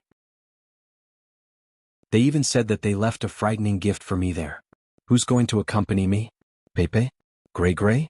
Chiu Pepe didn't have the temperament to refuse people. She let out a few gasps and was subdued by Emohan. Ruan Zihue was worthy of being her best friend. He knew to stand on the same side at the crucial moment. He raised his hand with an innocent expression. Okay. She turned to Tong Hui and acted like a spoiled child. You accompany me? Tong Hui wasn't stupid. He knew that this was the beginning of a catfight. Of course, he had to follow in his girlfriend's footsteps. He seized the opportunity to display his affection. No problem. I'll go wherever you go. Oh. Emohan patted the goosebumps on her skin as she pulled the adulterous couple to her side without the slightest hesitation. Just like this, she pulled 4 people including herself. Then she provocatively raised her eyebrows in Emo Peng's direction. As for Yu Zheng, who cared? Emo Peng chuckled, not to be outdone. I think it's better to sweat. I want to go to the wilderness. Luo Biao's stance was very upright. He grinned and said, I also think that exercise is number 1 in this sort of large venue. Emo Peng asked, Brother Qi, what about you? Tian Qi was at a loss. He wasn't really looking forward to the luxurious rooms facilities. He was just confused by his sister's overly ambiguous attitude. He really wanted to say, I'll follow my sister to avoid being attacked by wolves. But in the end his skin wasn't thick enough. He didn't think that Luonan, this wooden kid, could do anything. He thought for a moment before reluctantly nodding his head in the face of Mo Peng's cordial invitation. In this way 3 more people were pulled away, including Mo Peng. Luonan's ability user team and Tianxi didn't need to be mentioned. In just a few words, there were only 3 people standing on Yu Zheng's side, including himself. The other 2 were his sister Yu Qin and Turner, who took care of their face. Yu Zheng felt his scalp tingle when he saw the situation before him. His mind was blank. He had such a good hand. Why was it going to collapse? How was he going to deal with 2 groups of people coming? Yu Qin was a good friend of Mo Han's, but she felt very awkward right now. Yu Zheng was being isolated step by step. She had no choice but to choose a side. She was angry at Mo Han for deliberately making her brother lose face. She was also angry at Yu Zheng for his inappropriate words and actions. That idiot. Would it kill him to maintain a low profile for a few more seconds? A good hand with 4 twos and 4 twos had been torn apart by him long ago. The most painful thing was that Yu Qin had to find a way out for this idiot brother of hers who had been possessed by an insect. Her mind spun a few times before she suggested, how about this? Everyone go outside and play first. We can fight and dance when we come back. We need to toss and turn in this place to our heart's content. She turned around and hugged Mo Han's shoulder as she spoke, pulling the petite Mo Han into her embrace. Her usually reserved and cold face had a smile on it. Wife, when we get back, let's form a group. Let's beat them up. Mo Han knew that Yu Qin was trying to soften her brother's cheeks, but she saw Yu Qin speak of their previous terms of endearment without any ill feelings. Mo Han knew that this was rare for the arrogant Yu Qin. Her heart softened a bit, but her mouth was still stubborn. You've been having an affair for a long time. Don't come looking for me. Yu Qin lay on Mo Han's shoulder. She turned her head to look at Ruan Zihue. If I'm having an affair, I should look for Hui Hui. Ruan Zihue sneered. I'll make you Hui Hui. What about Pepe? Why, you guys have decided. The relatively simple Chiu Pepe had long since knelt down in the face of this open and secret tearing. She hastily shrunk back. Chapter 396. Yu Qin was a famous icy beauty in the circle. It wasn't that she was reserved in speech and manner, but rather that her family conditions were good. She had high standards and she was usually reserved. But the more she was like this, the more lethal she would be when she lowered her posture and acted like a spoiled child. Mo Han couldn't make up her mind. She stole a glance at Mo Peng. Mo Peng opened his mouth slightly, and his gaze drifted. He had an expression that said, I'm tempted, but I can't say it out loud. The dance battle was very popular in their age group. It was something between a sport and a game. The lighting was cool and trendy, and the design of the movements was very beautiful. It was widely liked by young women, and the superb sound and light effects in the luxurious room made it hard for the girls to resist. As for the boys, how could they refuse such an eye-pleasing activity? After all, everyone was here to play. There was a limit to fighting. The embarrassment they gave Yu Zheng just now was clear enough. Mo Han and Mo Peng's attitudes softened, and the tense atmosphere dissipated a bit. Luo Biao jabbed Mo Peng. Mo Peng knew that he couldn't let Mo Han get off the stage. He could only shoulder this burden himself. He immediately put on a drooling appearance. Okay. Let's go out and have some fun first, then come back and get high. Everyone will have to go on stage later, especially you girls. How was this going on stage? This was clearly getting off the stage. Amidst the annoyance and strange laughter, everyone was finally given a way out. The atmosphere that was on the verge of collapsing was put away. Yu Zheng was like coming back from the edge of a cliff. He was still a bit dizzy. How did things turn out like this? Now that a group of people was going out, he definitely couldn't stop them. Then he could only quickly contact Fan Chu and tell him not to bring people over. Yu Zheng's head was full of questions. He finally sorted out the priorities with great difficulty, but he suddenly felt that something was wrong. He turned his head and saw the wooden kid called Luo Nan staring at him. Luo Nan's eyes were sparkling as if they were glowing. Motherf asterisk her, you look like you're wearing contact lenses. Are you watching me make a fool of myself? Yu Zheng was angry at first. He wanted to glare back, but when he met Luo Nan's gaze, he felt inexplicably guilty. He couldn't bear it and he turned his gaze away. Papercut was baffled. What are you looking at him for? He's the worst example of destroying a system. Luo Nan's gaze turned to Yu Qin after he spoke. This girl isn't bad. As he spoke, he sized up the tall beauty Yu Qin from head to toe. Perhaps his gaze was too direct, but Yu Qin also noticed it amidst the chaos. She tilted her head, frowned slightly and turned her head back. On the other side, Papercut was very regretful. He had asked a stupid question that made his mind go blank. However, his curiosity was piqued this time and he couldn't help but ask, destroy the system? You mean? Nanster, let's go. Let's go. Mo Peng, who had achieved complete victory, was extremely excited. He wanted to drag Luo Nan to the reality battlefield. However, it wasn't easy for Luo Nan to see Papercut take the initiative to mention theoretical research. How could Luo Nan let go so easily? He waved his hand at Mo Peng and said, don't mind me. I have something to discuss with Brother Papercut. Before Mo Peng could react, Papercut said timidly, actually it's not. The latter half of his words fell apart in front of Luo Nan's sparkling eyes. Mo Peng did his best to drag Luo Nan away, but to no avail. When he thought about how the design of the reality battlefield was already very difficult to realize, he could only grumble and change his equipment before dragging Robio and Tianqi out. Tianqi looked back 3 times with every step. He wasn't at ease with his cousin's attitude. Tianqi placed all of her attention on Luo Nan. She was completely unaware of her little brother's worries. Alright, this was even more torturous.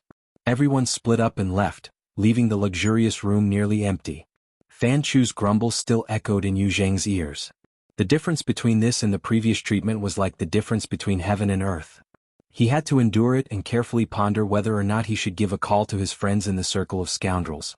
It was at this time that he saw Luo Nan lead a fatty over to the sofa. They chatted in low voices. As for Tianqi, she ran back and forth, mixing drinks and refreshments for them. *CKME. Yu Zheng's brain nearly exploded from the rush of hot blood. Then he was forcefully dragged away by Yu Qin. This last bit of disturbance made Luo Nan stare at the brother and sister pair once more, all the way until they left the room. If you wanted me, I would explode too. Papercut found Luo Nan's straightforward gaze a bit unbearable. He could only tug at Luo Nan to let him continue. You said they were demonstrating something. They were destroying an already formed system. Luo Nan took the glass of juice Tianqi brought to his hand. He slowly rubbed it twice in his palm, using this to organize his words. Big Brother used the most straightforward method. He did his utmost to manifest his existence. He used money and connections to frame himself. He forcefully cut in, hoping to use his own gravitational force to make all the stars revolve around him. Luo Nan actually understood. Papercut laughed. He thought he was a star, but in the end he wasn't even an asteroid? Indeed. Luo Nan didn't laugh. His attitude was very serious. The people who came to this gathering tonight can be considered a 2-star system. I, Mo Peng and Mo Han are the main initiators. We are 2 stars. Brother Papercut, Yu Shuilei and senior sister Tian are mainly pulled by me. The others are mainly pulled by Mo Peng and Mo Han. As for me, Mo Peng and Mo Han, we are mutually pulled by familial love.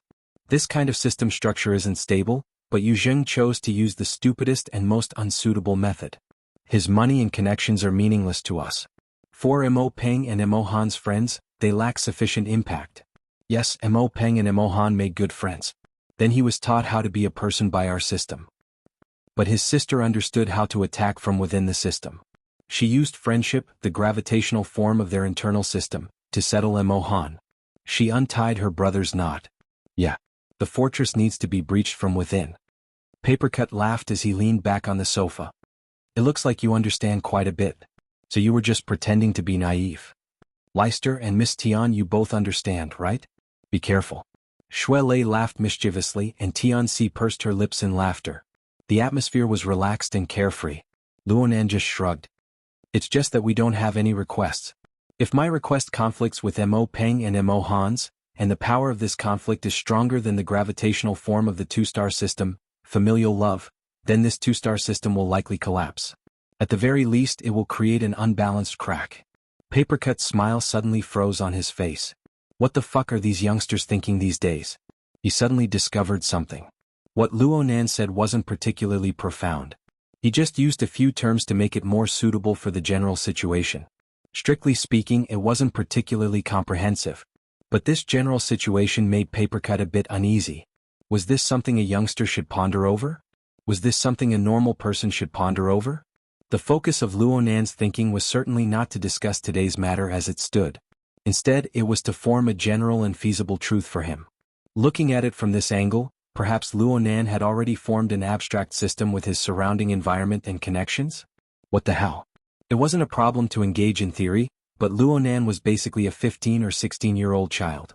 Was it really good for him to ponder over such profound and abstract questions of life and society? It was definitely not good. This was what Papercut believed.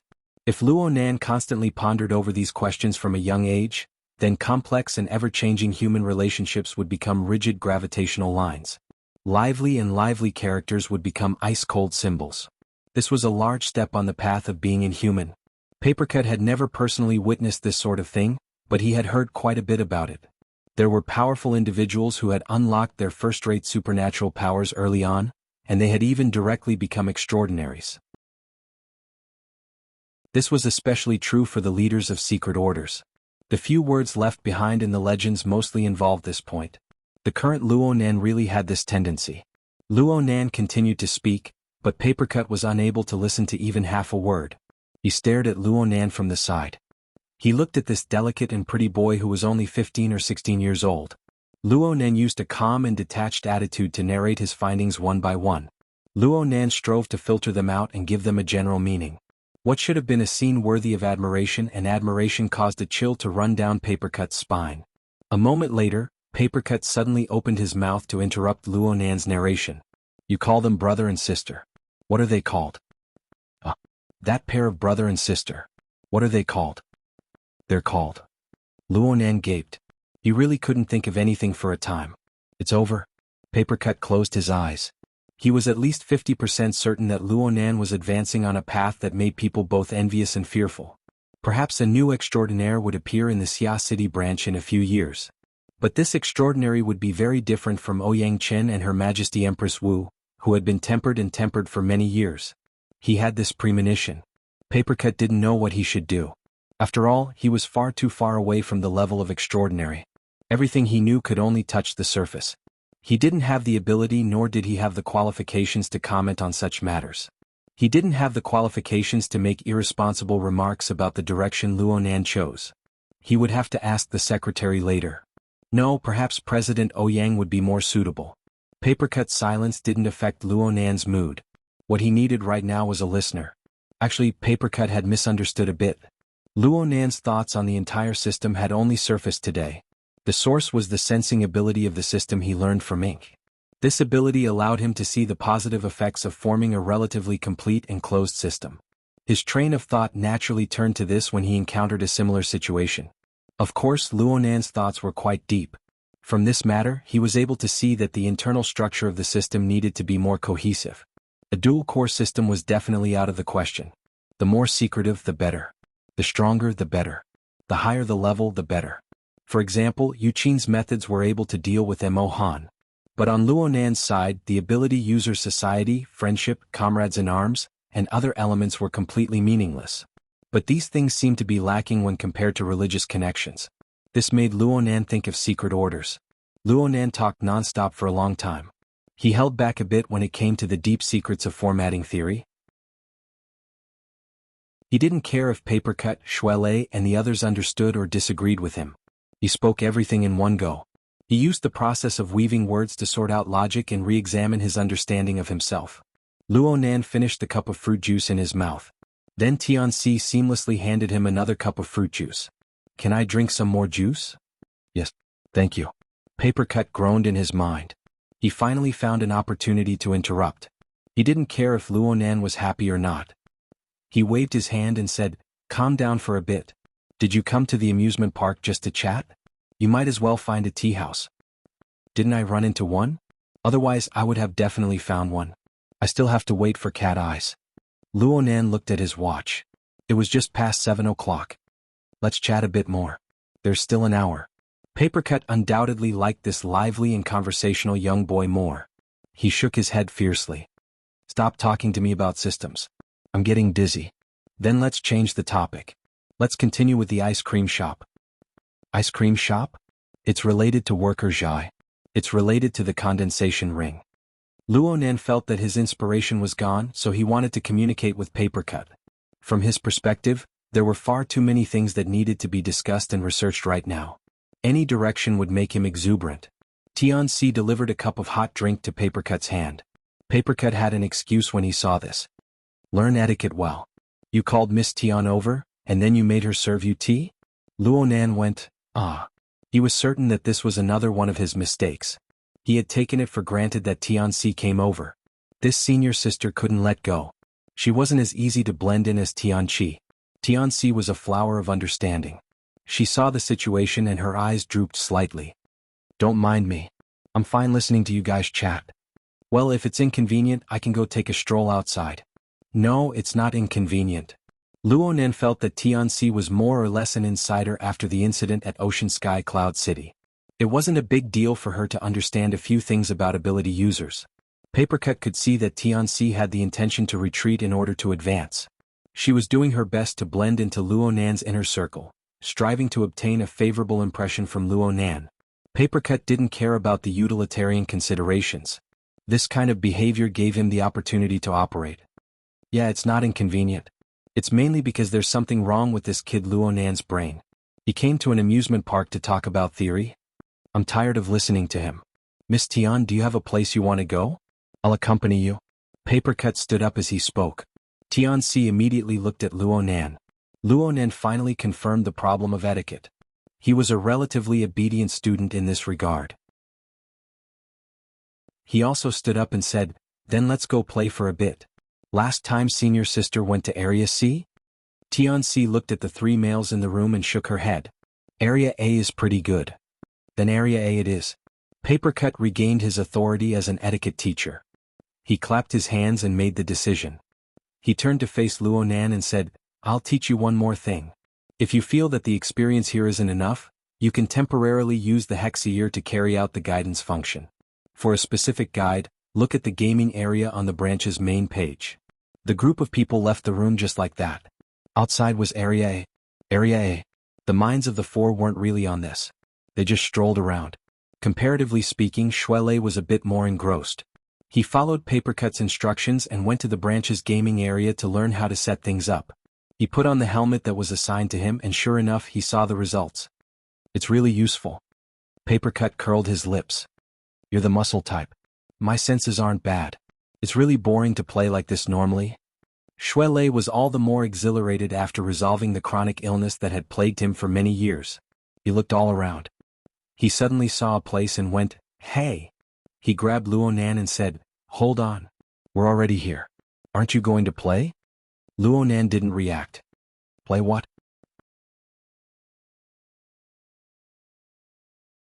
Chapter 397. Area A of Frost River Reality was forever the most bustling area. It might not have the largest number of people, but there were thousands of people running and rolling in the field. There were also the cheers and screams of the enormous number of onlookers. The clamorous sound waves never stopped for a moment. This was the place where reality technology was the most unbridled. Under the guidance of immersion equipment, Players would go from the skyscrapers and bustling cities to the dangerous seas and wilderness in an instant. They would struggle to escape from the jaws of the mutants or show off their prowess. In the two-way hypnosis, they would obtain achievements, win respect, vent their emotions and deliberately seek abuse. But in the end, all they obtained was true pleasure. That's right. Pleasure was something that could be achieved by just secreting dopamine. The experience might not be real, but people were easy to deceive. So, who didn't like playing games? The atmosphere of Area A was in full swing. Luo Nan looked at the players around him who were completely engrossed in their own world. He really could not bring himself to refuse. Well, Luo Nan's heart was itching. Virtual achievements, respect, and the like were meaningless to an ability user like him, who danced on the line between life and death many times. However, being able to interact closely with his friends was still very attractive to him. Luo Nan opened his mouth and was just about to agree when Xue Lei went, "Ouch!" and slapped Luo Nan on the shoulder. Xue Lei's fist was extremely heavy, but it could not overcome his vexed emotions. "What are you hesitating for?" Luo Nan had an innocent expression. He didn't wear a helmet. Plus, do you have any hopes for a rookie? Papercut didn't know if he was speaking up for Luo Nan or if he was intentionally mocking him. Next, Papercut explained for Xue Lei, there were 2 empty seats in the hero seat just now. Leister wanted to snatch a seat, but you guys missed it while you were talking. Actually, there were over 1,000 pairs of eyes staring at you. It wasn't that easy. Xue Lei retorted, I heard that the probability of snatching a seat in a luxury room is several times that of a normal room. Maybe he did snatch one? Hero seat? Probability of snatching a seat? He seemed to have heard of it before, but he did not have an exact impression of it. Luo Nan once again felt the deep malice of the normal world. It was Tianxi who observed his expression and went forward to explain. The environment here was noisy. Tianxi spoke softly, so she naturally moved closer to Luo Nan's ear. Her posture was intimate. Luo Nan felt a drooping strand of hair brush against the side of his cheek and his collarbone. There was also a faint fragrance that entered his nose. If he didn't deliberately perceive it, everything would be light and fine as if there was nothing there. This was very much in line with his aesthetics. Therefore, Luo Nan felt quite comfortable. At the same time, Tianxi also explained the ins and outs of the matter clearly. The so-called hero seats referred to 100 advanced simulators with 6 degrees of freedom in the center of Area A. These simulators were seamlessly connected to the wearable equipment worn by the players. While giving the players a more realistic feeling, they could also allow the players to move more boldly without worrying about being too immersed in reality and getting injured. In addition, these simulators had been upgraded in all aspects, including accuracy, sensitivity, and other control indicators. They had the upper hand in battles, and because of this, the players recognized them as hero templates and naturally flocked to them. But that was the situation in Area A. Every day, thousands of players would fight for 100 seats. The supply and demand were seriously out of balance. For this reason, Frost River Reality raised the spending limit for these 100 seats to the highest level. On the other hand, they didn't accept reservations or bids. They only used the system to do random instant kills. At least in name, they achieved openness, fairness, and impartiality. As for the probability of getting a luxury room or a normal room, it was just a speculation that circulated among the players. The operators had never officially confirmed it. Luo Nan stated his understanding, so even if you want to play, you might not be able to play? Xue Lei sighed, it doesn't matter if you can't fight for the hero seats. In any case, are you going to play or not? I'm going to play. You lead the way. Luo Nan shrugged and put on the semi-sealed helmet in his hand. He followed Papercut's directions and went to the Society's homepage game area. He learned the temporary guidance mode. After a few rounds of operation, his mental senses smoothly withdrew. He no longer overstepped his bounds and the effects of immersion grew clearly. He naturally placed his attention on the translucent panel before him. He looked at all sorts of real-time information related to Area A. The screen flowed like water. At the same time, the various AR effects in the surroundings were strengthened. His impression of the amusement park grew fainter and fainter. It was as if Luo Nan had arrived in a shabby little town covered in dust and sand. The streets were crisscrossed and all sorts of buildings were arranged in a row. All sorts of bars, shops, and training grounds were set off against each other. Even the rusted metal gate that led out of the town appeared in his field of vision.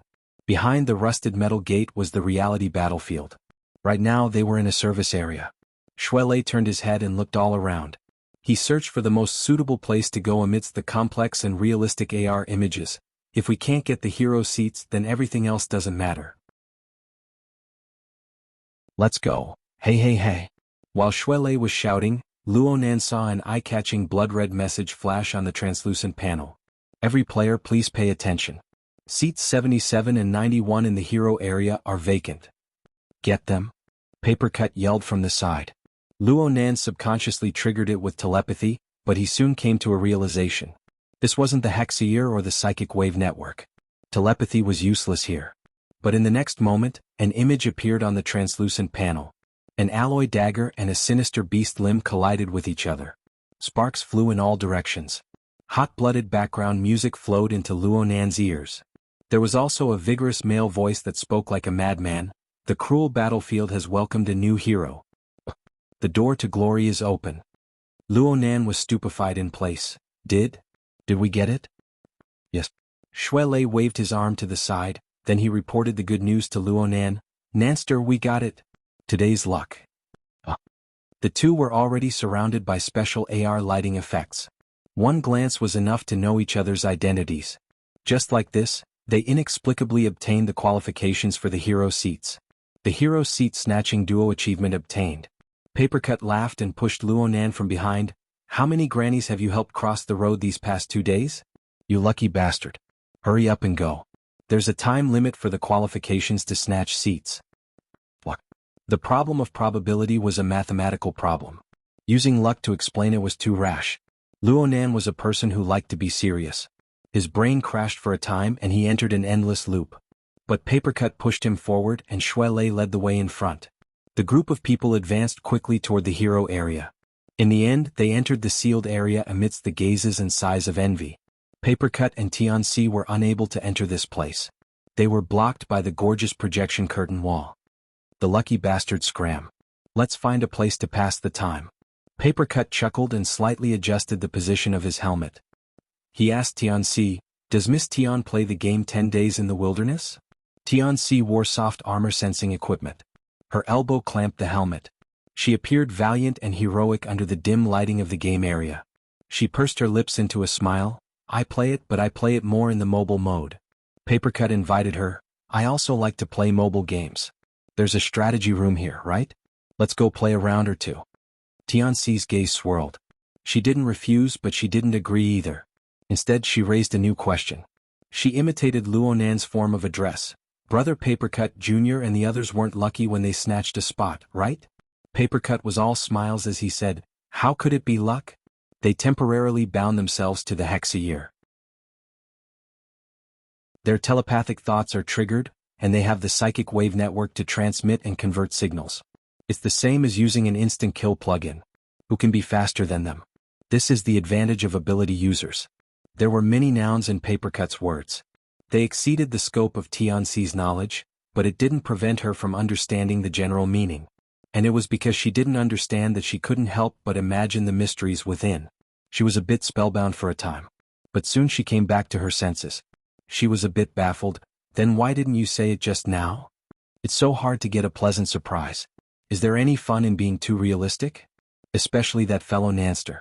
If he continues to develop like this, he won't age prematurely. There won't be any problems with him turning into a theoretical machine. Don't you think so? Tianxi could only smile at this time. Papercut invited her once more. I just checked. The strategy room is over there. Do you want to go? Tianxi had just started, but she found it hard to continue. This was because what she wanted to say was completely unrelated to the so-called strategy room.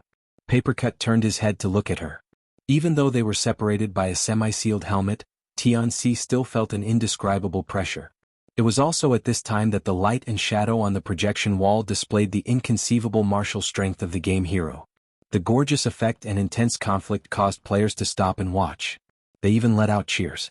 This scene gave her imagination and also gave her motivation. Brother Papercut, can I also? Papercut was wearing a helmet. He probably didn't hear her.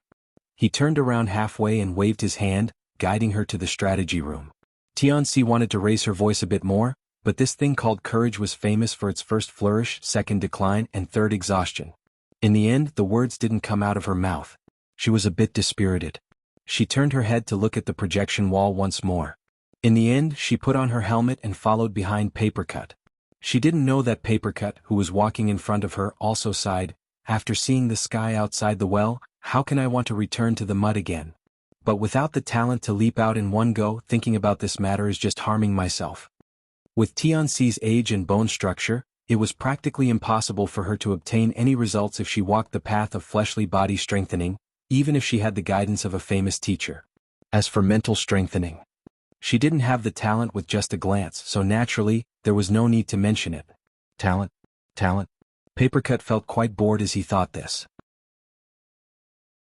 Could it be that there was no way to find a cultivation method in this world that was open and above board, that grew from nothing, that grew from small to large, that gradually accumulated step by step to 1,000 miles?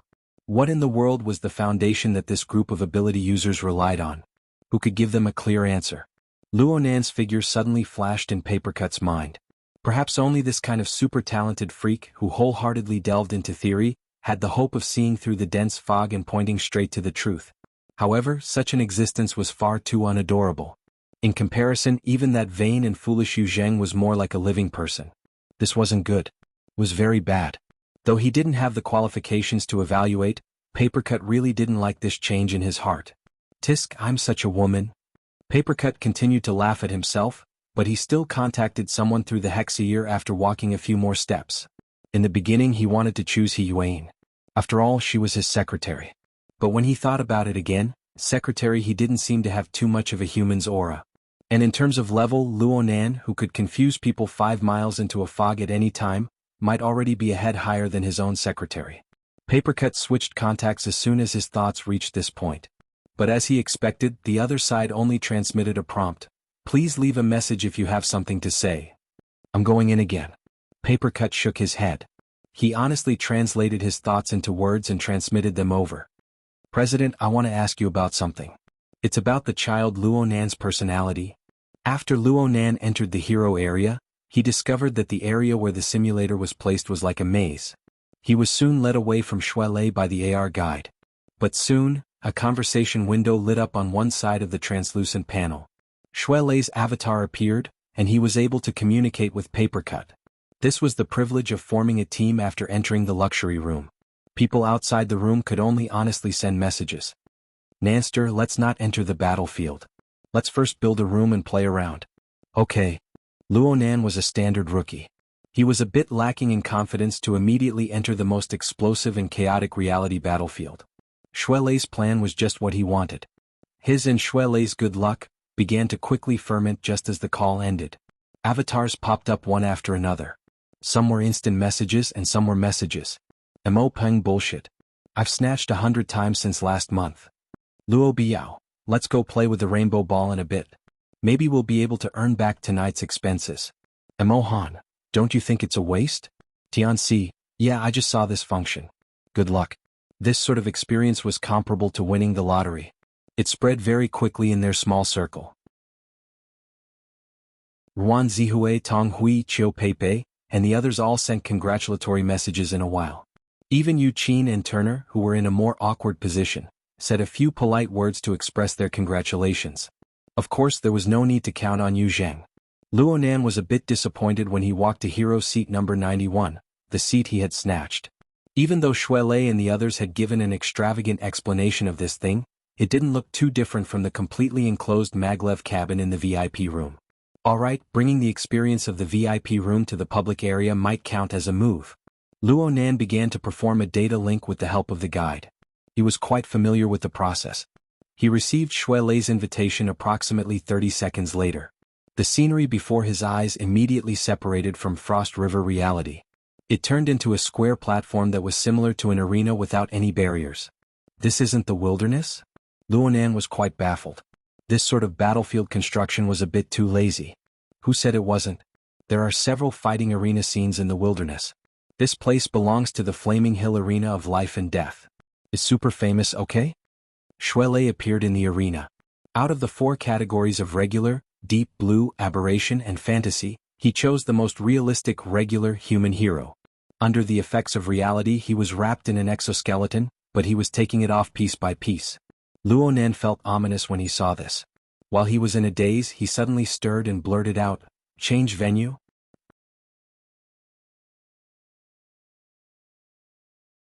Chapter 398. He had been tricked. Only now did Luo Nan understand that Xue Lei's intentions of wanting him to do Sanzhou training had never dissipated. This bro had endured for half the afternoon and half the night. Finally, he used the invitation to fight in the wilderness to push Luo Nan into the pit. Of course, Luo Nan could still act shamelessly. He could switch to a mutant, a fantasy, or something to indirectly avoid the fight. But Xue Lei had forced him into the pit with good intentions. If Luo Nan continued to torment Luo Nan, he wouldn't know how to appreciate favors. Luo Nan suffered for the following period of time. He chose human heroes for the simplest arena combat practice. He used close-quarters combat without armor. Even with the system's built-in action modes, everything was under the support and limitations of reality technology. But Luo Nan was still tossed around miserably against Xue Lei, a true fleshly enhanced elite monster. His most effective long-range senses were lost. Soul strength was useless. Xue Lei could play however he wanted by relying purely on his body reactions and his near-blank experience. Luo Nan lost 10 rounds within 5 minutes. He lost so much that he nearly vomited his bile. His friends in their small circle never expected the two to play in this sort of game mode. Each and every one of them were dumbstruck. Especially in the 10th round, when Luo Nan was strangled by the neck, the group of people flooded the screen with messages. Emohan, Nanster, I have a whole new level of respect for you. And Xue Lei, I can't look straight at you. Emopeng, don't cry, Nanster. Stand up and rub your neck. Tianxi, is this safe? Ruan Zihue, I'm already in the uncanny valley. You two handsome bros don't need to play any more horror movies for me to watch. Thanks. Tong Hui, you're clearly very excited. I'm talking about my wife. Luo Biao, a love-hate relationship is pure. The others, including Yu Qin and Turner, all left messages. In short, they treated these 10 matches as tonight's special program. Xue Lei secretly rolled his eyes, but he still did his best to block out the distractions. He taught seriously. He was an honest person. He didn't trick Luo Nan just to display his various killing techniques. He just used the fight to point out Luo Nan's flaws and increase the relevant experience. After 10 rounds, he felt that it was about time. Entering and exiting after every round was a waste of time, so he simply set up an infinite practice mode. He used the system's action design to feed Luo Nan moves. Most of these system actions are quite reliable. The lead rhythm is also quite good. We can start with these routines. Actually, whether it's Sanzhou or routines, it's important to grasp opportunities. In other words, we need to have a good eye first. It's not a problem for me to temporarily have high expectations but low ability. I'm only saying this to you. Yes, it's the gym master. You said it, right? Luo Nan gasped for air. The interference of Mo Peng and the others had an even greater effect on Luo Nan, who was at an absolute disadvantage. However, his current level of concentration was definitely commendable. Even if he had the intention to deal with Xue Lei at the beginning, after losing 10 rounds and getting beaten up repeatedly, his emotions would have changed. Except for the few times when Xue Lei deliberately let him hit him as a demonstration. Under normal circumstances, he did not even touch the corner of Xue Lei's clothes. No matter how natural the result was, no matter how slight the sense of defeat was, it accumulated over and over again, and it was enough to make one furious. Luo Nan's body grew more and more exhausted under the drive of these emotions, but his attention grew more and more focused. Not only was he able to effectively block out the outside world's interference, he also had a clearer perception of the environment he was in. CKMe. Luo Nan was knocked down by the heavy kick once more. He fell on the stage and was confused. He was more and more certain that there was a difference between the maglev cabin in the VIP room and this 6 degrees of freedom simulator. The maglev cabin Luo Nan used should be a special object for burners and ability users. It had a fine sense of the human body, reaching deep into the mental system level. It was able to observe and influence the operation of billions of nerve cells in detail. Once activated, the maglev cabin could form a corresponding template in the virtual world. It was already very close to the hexayear. Activities in the virtual world were mainly driven by the mind. But there was no lack of stimuli and influences. They would all be fed back to the body. The current 6 degrees of freedom simulator was far too lacking in precision. But there was one thing. It could pull the body to a considerable extent. It was probably the legendary saying, if precision isn't enough, strength will make up for it. It could be said that Luo Nan was an iron coach who didn't recognize anyone. Luo Nan especially followed Xue Lei's request. Luo Nan raised the extent of guidance to the maximum. Under the guidance and control of the device, Luo Nan would punch when the hero punched. He would kick when it was time to kick. And the extent of movement was very demanding. If he failed, the game character's entire body would be stiff. He would only be able to suffer a beating. The simulator also came with a bonus punishment stimulation. It was a simulation of the feeling of being struck. It was unbelievably unrestrained. Heavy blows, tumbles, lacerations, throats, and so on. It was very well differentiated. Luo Nan endlessly adjusted his movements according to these characteristics. And Xue Lei continued to adjust his teaching techniques. From general pointers to painstakingly staring at a set of movements, he repeatedly taught Luo Nan, foresight. You must have foresight. You must understand the movements. You must judge the movements. You must grasp the rhythm of your and the enemy's exertion. The rhythm of both sides is conflicting, but it must be combined together.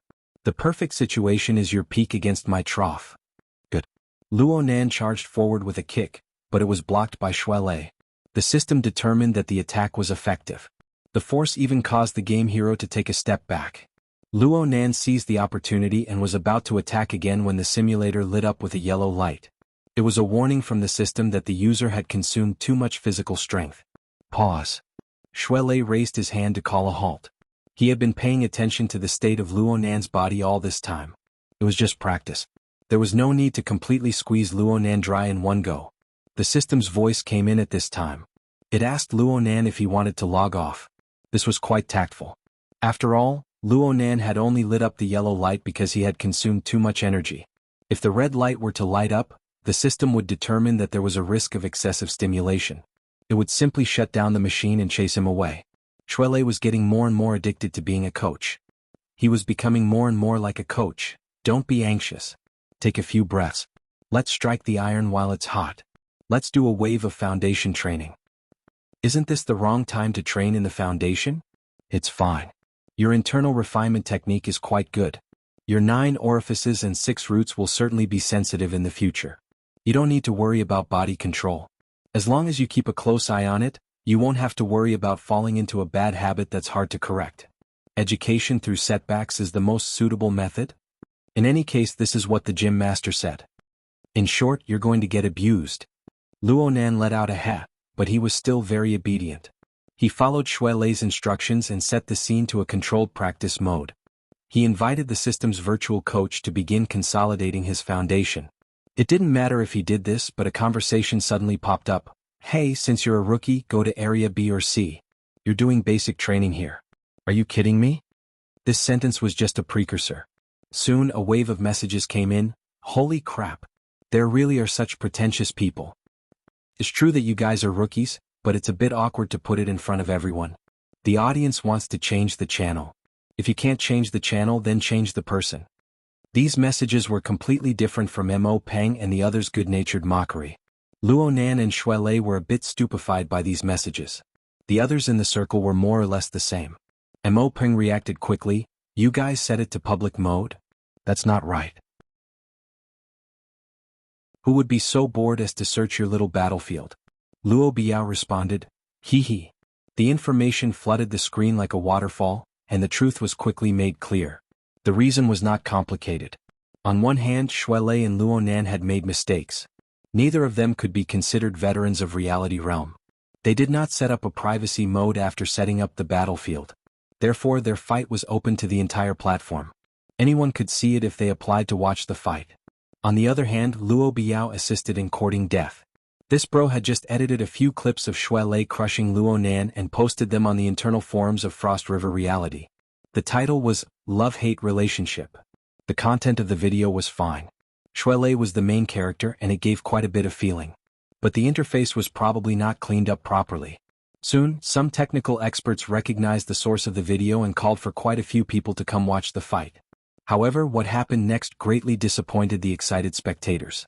Luo Nan and Xue Lei's teaching battle was already dry. The entire process was filled with P-spots. Now they were doing basic training. It was too much of a mockery to the players who had tried to snatch a spot several hundred times to no avail. No wonder someone jumped out. Damn. These people. Xue Lei had managed to trick Luo Nan with great difficulty. Luo Nan was gradually getting into the groove of teaching.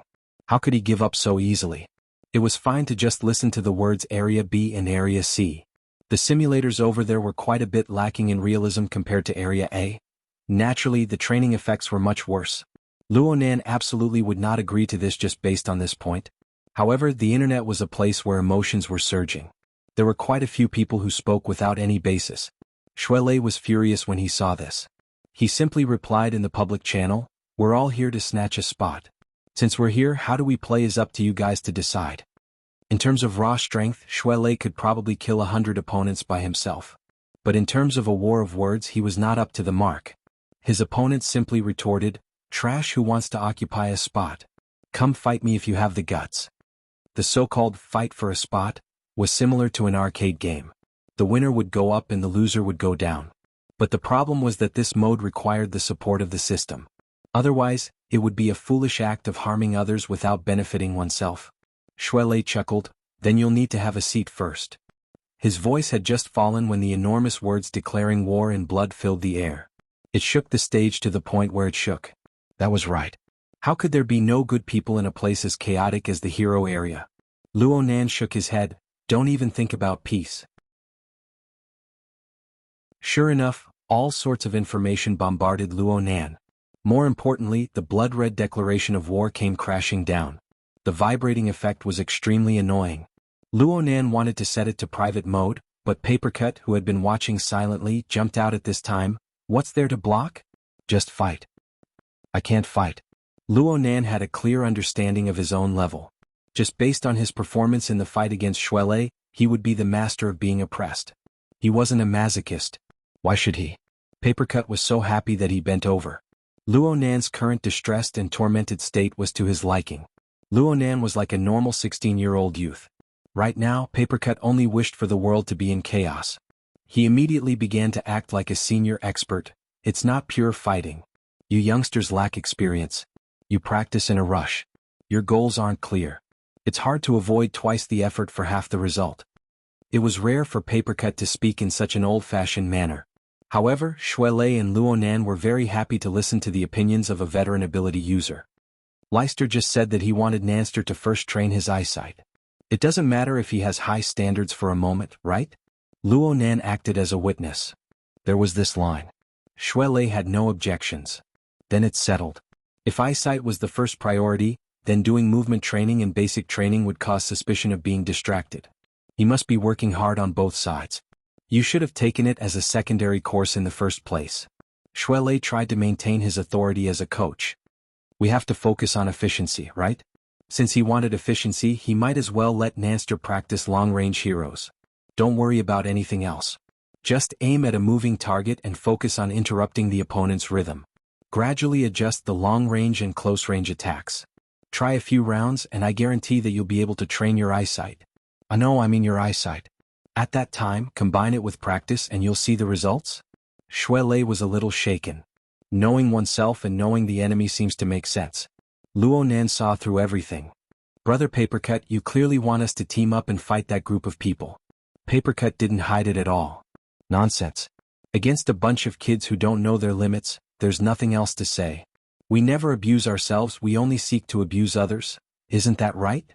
It could be said to be straightforward and clumsy incitement, but it made the young people in the small circle roar in response. "Let's go up and crush them.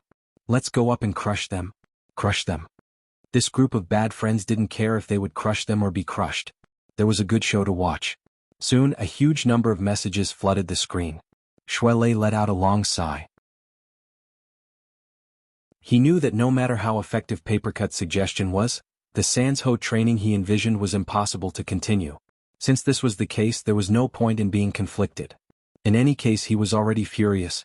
"Fuck. Let's go." Shuelei's actions were even more straightforward as soon as he spoke. He directly chose the public battlefield, and he chose the fight for position mode. At least 30 people responded at this moment, and the system sensed the relevant information. It automatically matched the infinite slaughter environment, before handing it over to all parties for confirmation. F***CK. Has the system been targeted by a super administrator? 2 peaches kill 30 warriors. It's going to explode. It's going to explode. The so-called infinite slaughter environment meant that within the next half an hour, all the participants had to completely eliminate their opponents or endure this period of time. Only then would it be over. Looking at the same situation, at least 20 people would be eliminated. This way, the other spectators would be the fishermen who reaped the benefits. The success rate of snatching positions would be explosively high. The shamelessness of the system exceeded the expectations of the majority of the people involved. However, the current situation was quickly becoming a public event.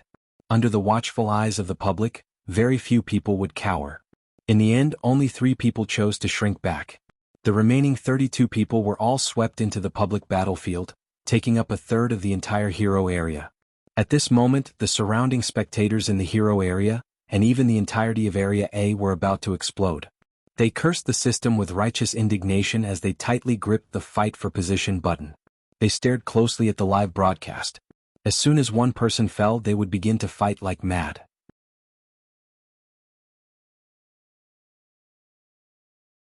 Chapter 399.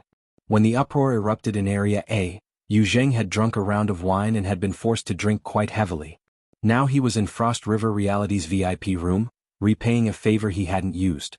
Interpersonal relationships were like this. Lips touched, phone calls connected, big or small, were favors. His family's stall in the luxury room had been broken up, and he had lost the chance to show off. He had to come here himself to apologize and express his thanks. Of course, this was also because in this circle no family was inferior to his. They were the ones he needed to seriously curry favor with. For this reason, he specifically had Fan Chu prepare high-grade fruit platters, drinks, and the like. He lowered his attitude and visited the VIP floor. Tonight's back and forth had already pretty much worn down his arrogance. Admittedly, there were cold and warm people in this circle, but the host was still quite close. Yu Zheng had once heard someone say that Zhu Maoxuan, the president of Yunde Business School's elite society, had a good appearance, but a violent temperament.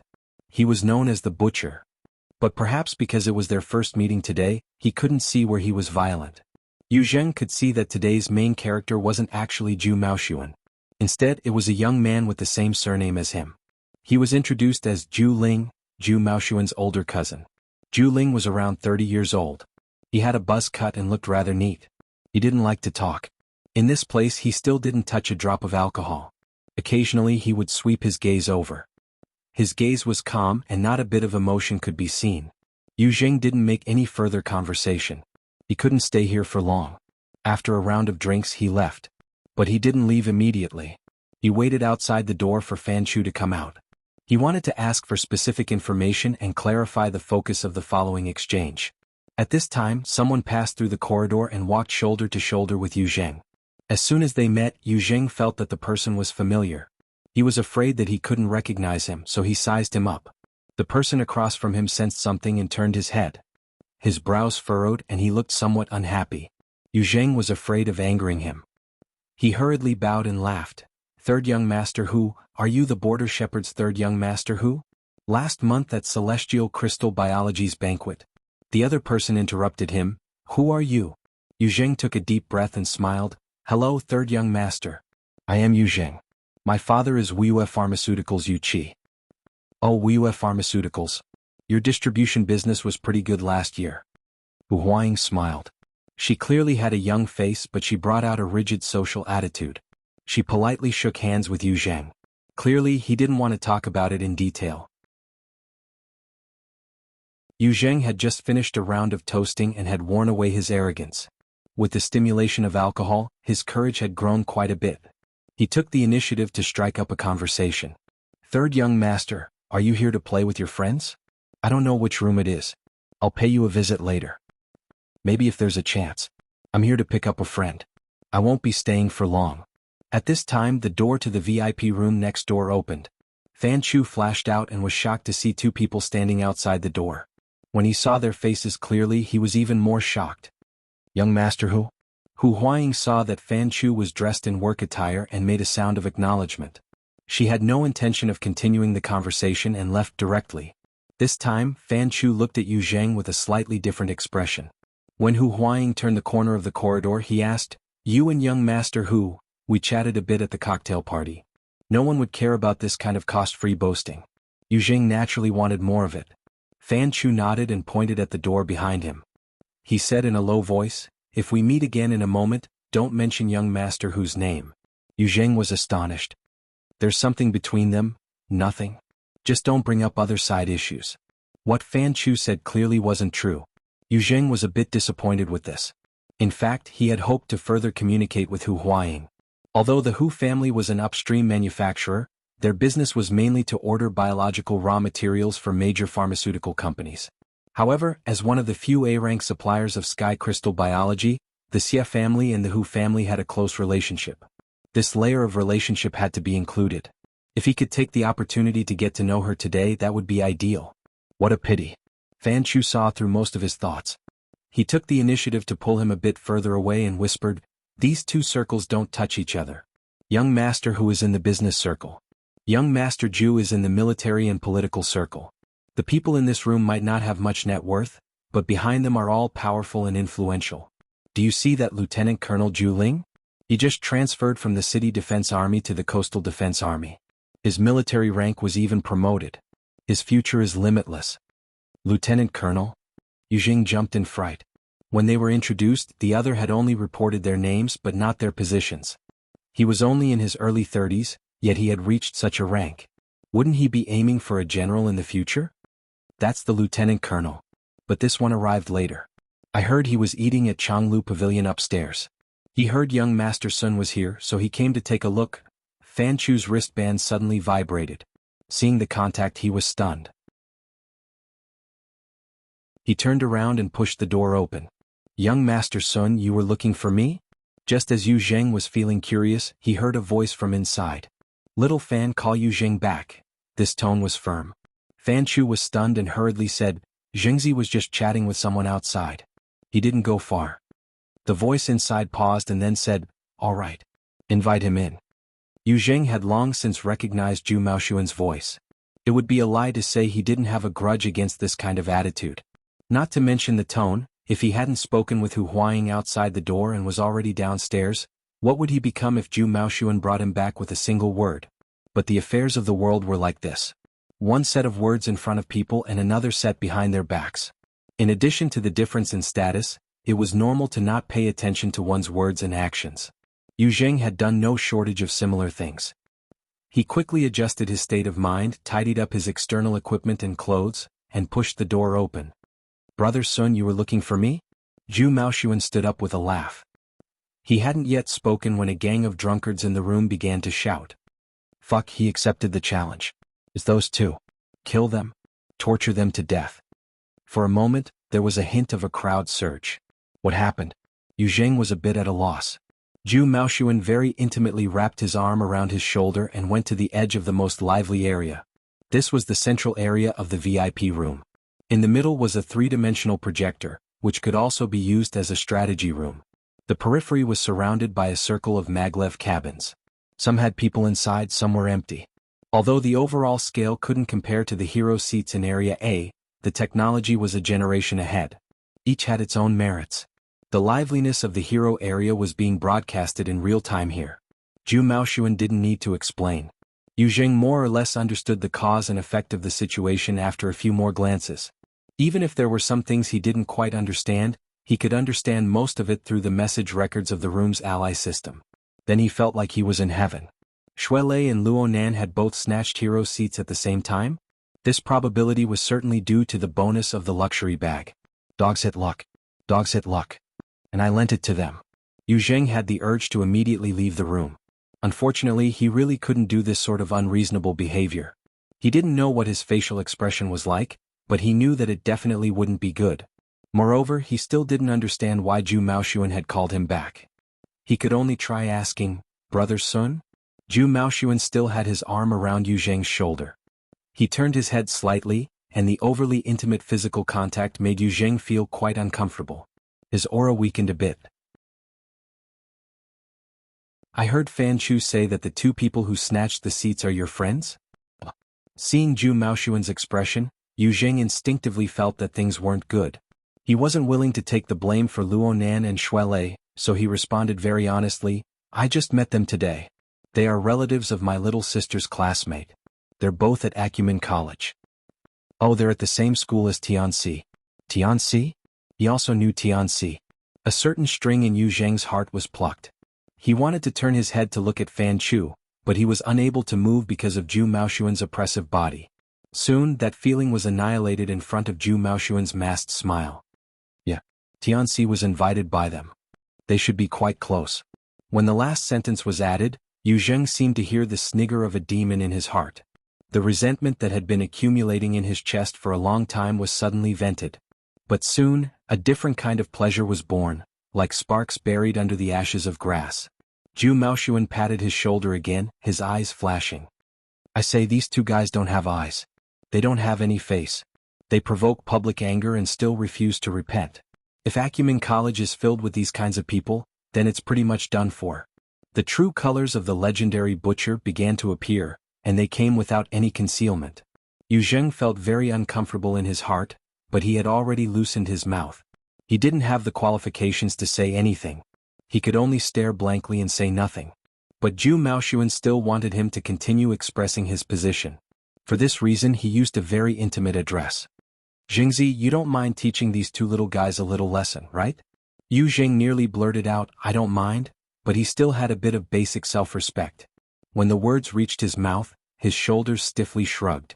He feigned a casual response. I don't mind. As long as my little sister doesn't embarrass herself too much, it's fine.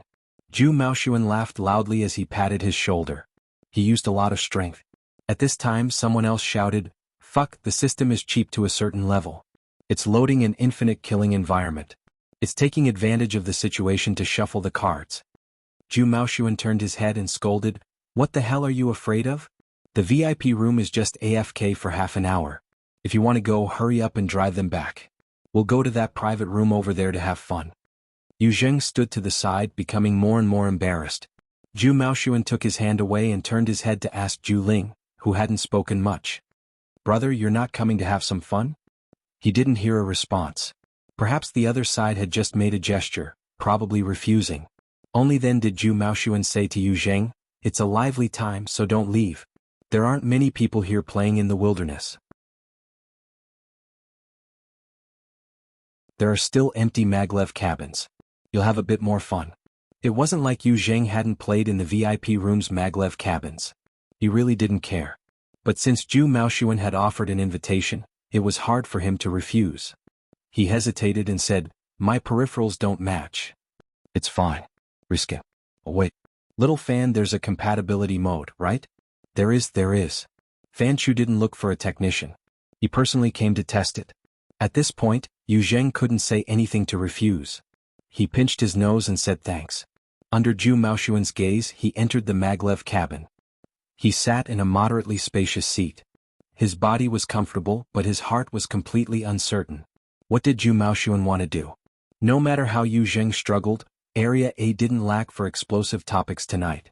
Over 1,000 people were watching the scene of cursing. There was also the gambling that had been opened on the spot. All of this placed this battle of infinite slaughter on a fiercely burning bonfire. With so many people watching, there was no lack of sharp-eyed people. At the final loading stage of the environment, many people found something unusual when they saw the list of names. Fuck, there's even the VIP area mixed in. I was wondering why there were over 30. So it's just a bunch of nouveau riches making up the numbers. Like this, they'll squeeze out at least 5, 6, 7 spots, right? 20 or so is enough.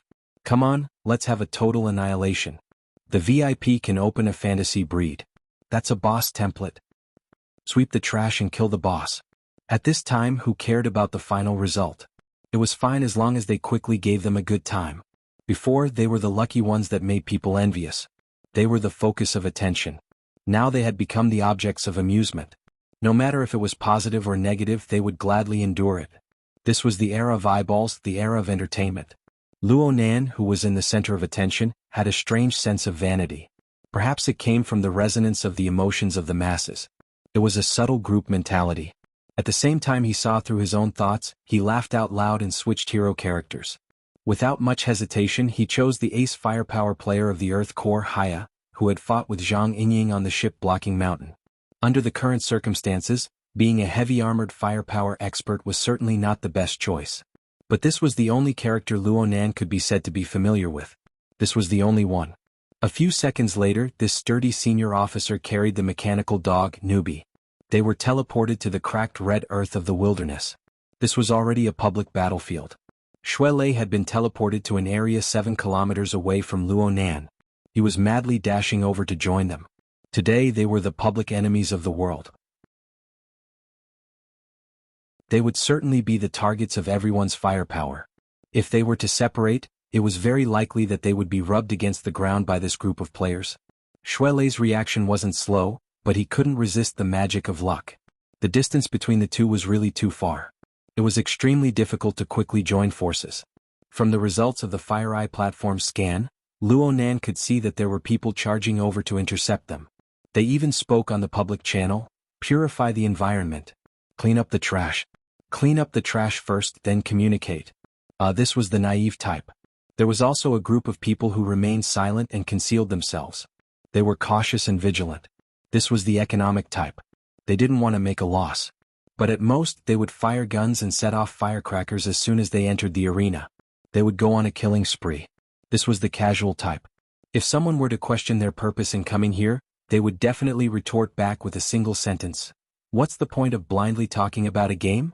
I'm happy." Yeah, it was so complicated. Wasn't it tiring? Luonan's mind didn't have a fixed plan. He didn't think about success or failure. Ever since the game environment was matched and the battlefield of slaughter began, Sansho boxing practice ended. He just came here to pass the time. His consciousness fused into the character of Haya, and he brought Newbie along as he walked forward. But he was a bit far from the center of the battlefield. The movement speed of the heavy firepower gunner was also very moving. When all sides were moving quickly, he didn't know how long it would take for him to bring the first enemy into his range of fire. In this small circle, Mo Peng and the others hated that they couldn't personally participate.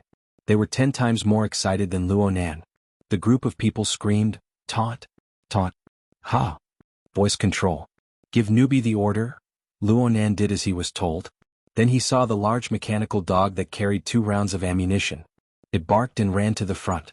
It turned around and raised one of its mechanical legs. Then, it peed. Of course, the liquid that rushed out was certainly a special chemical reagent. According to the system settings, it reacted with the red earth and emitted an eye-catching yellow smoke. It rushed into the sky and then turned into a distorted dog face that deserved a beating. Haya, the hero character, also followed the established procedures. He turned the thick gun barrel in his hand and scattered the bullets into the air. He loudly announced, "Targets, walk to your final destination in the trash." To read the latest novel, please visit the website.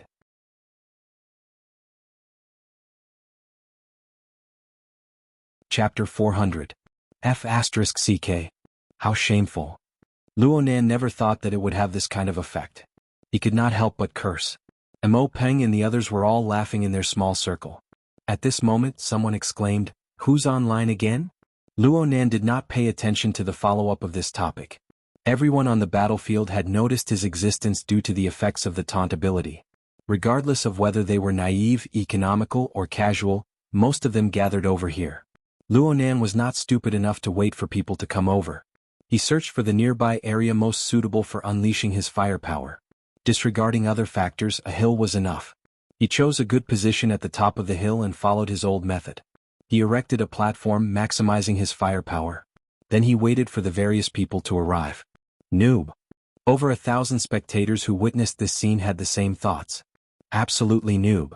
Choosing a heavy firepower user in this environment was already a noob choice. Luonan did not have any companions to protect him. He set up his stance in an extremely conspicuous position. He was treating himself as a target. The effects of the taunt smoke were quite good. A target entered the FireEye platform's firing range in a short 30 seconds and was captured by the search radar. The radiation of the electromagnetic waves alerted the enemy. The enemy reacted in time and made evasive movements. Luonan did not hesitate at all. He used the default manual mode and pulled the trigger. Too early. Mo Peng, Tianqi and Luo Biao screamed together. The short hill in the distance was flattened by the bullets. Smoke and fire rose everywhere. The visual effect was quite good, but after a wave of bullets rained down, the results were practically zero. Luonan continued to fire since he did not hit. Mo Peng could not help but shout, "Can you move your finger away from the trigger for a bit?" Before his voice could fade away, the enemy was the first to panic amidst the bullets that filled the sky. He made a meaningless dodge and was hit by a stray bullet. He froze for a moment, and then he was taken away by the chaotic gunfire. Luo Nan muddle-headedly obtained the first kill just like this. The background sound was weak and powerless. First blood. It was like a moan. But area boiled over because of this. The unexpected elimination brought unexpected opportunities. It was unknown how many people pressed the snatch button at this moment, hoping to become the new lucky one. Mo Pring choked on this result. Then he determined. He drowned. Look at the ammo reserves. Blacktooth's core Fire Eye platform was built on a large weight-bearing exoskeleton. Although his movement speed was slow, he was also one of the standby characters who carried the most ammo. There were 3 of each type of ammunition. Including the one on Newbie's body, there were a total of 4.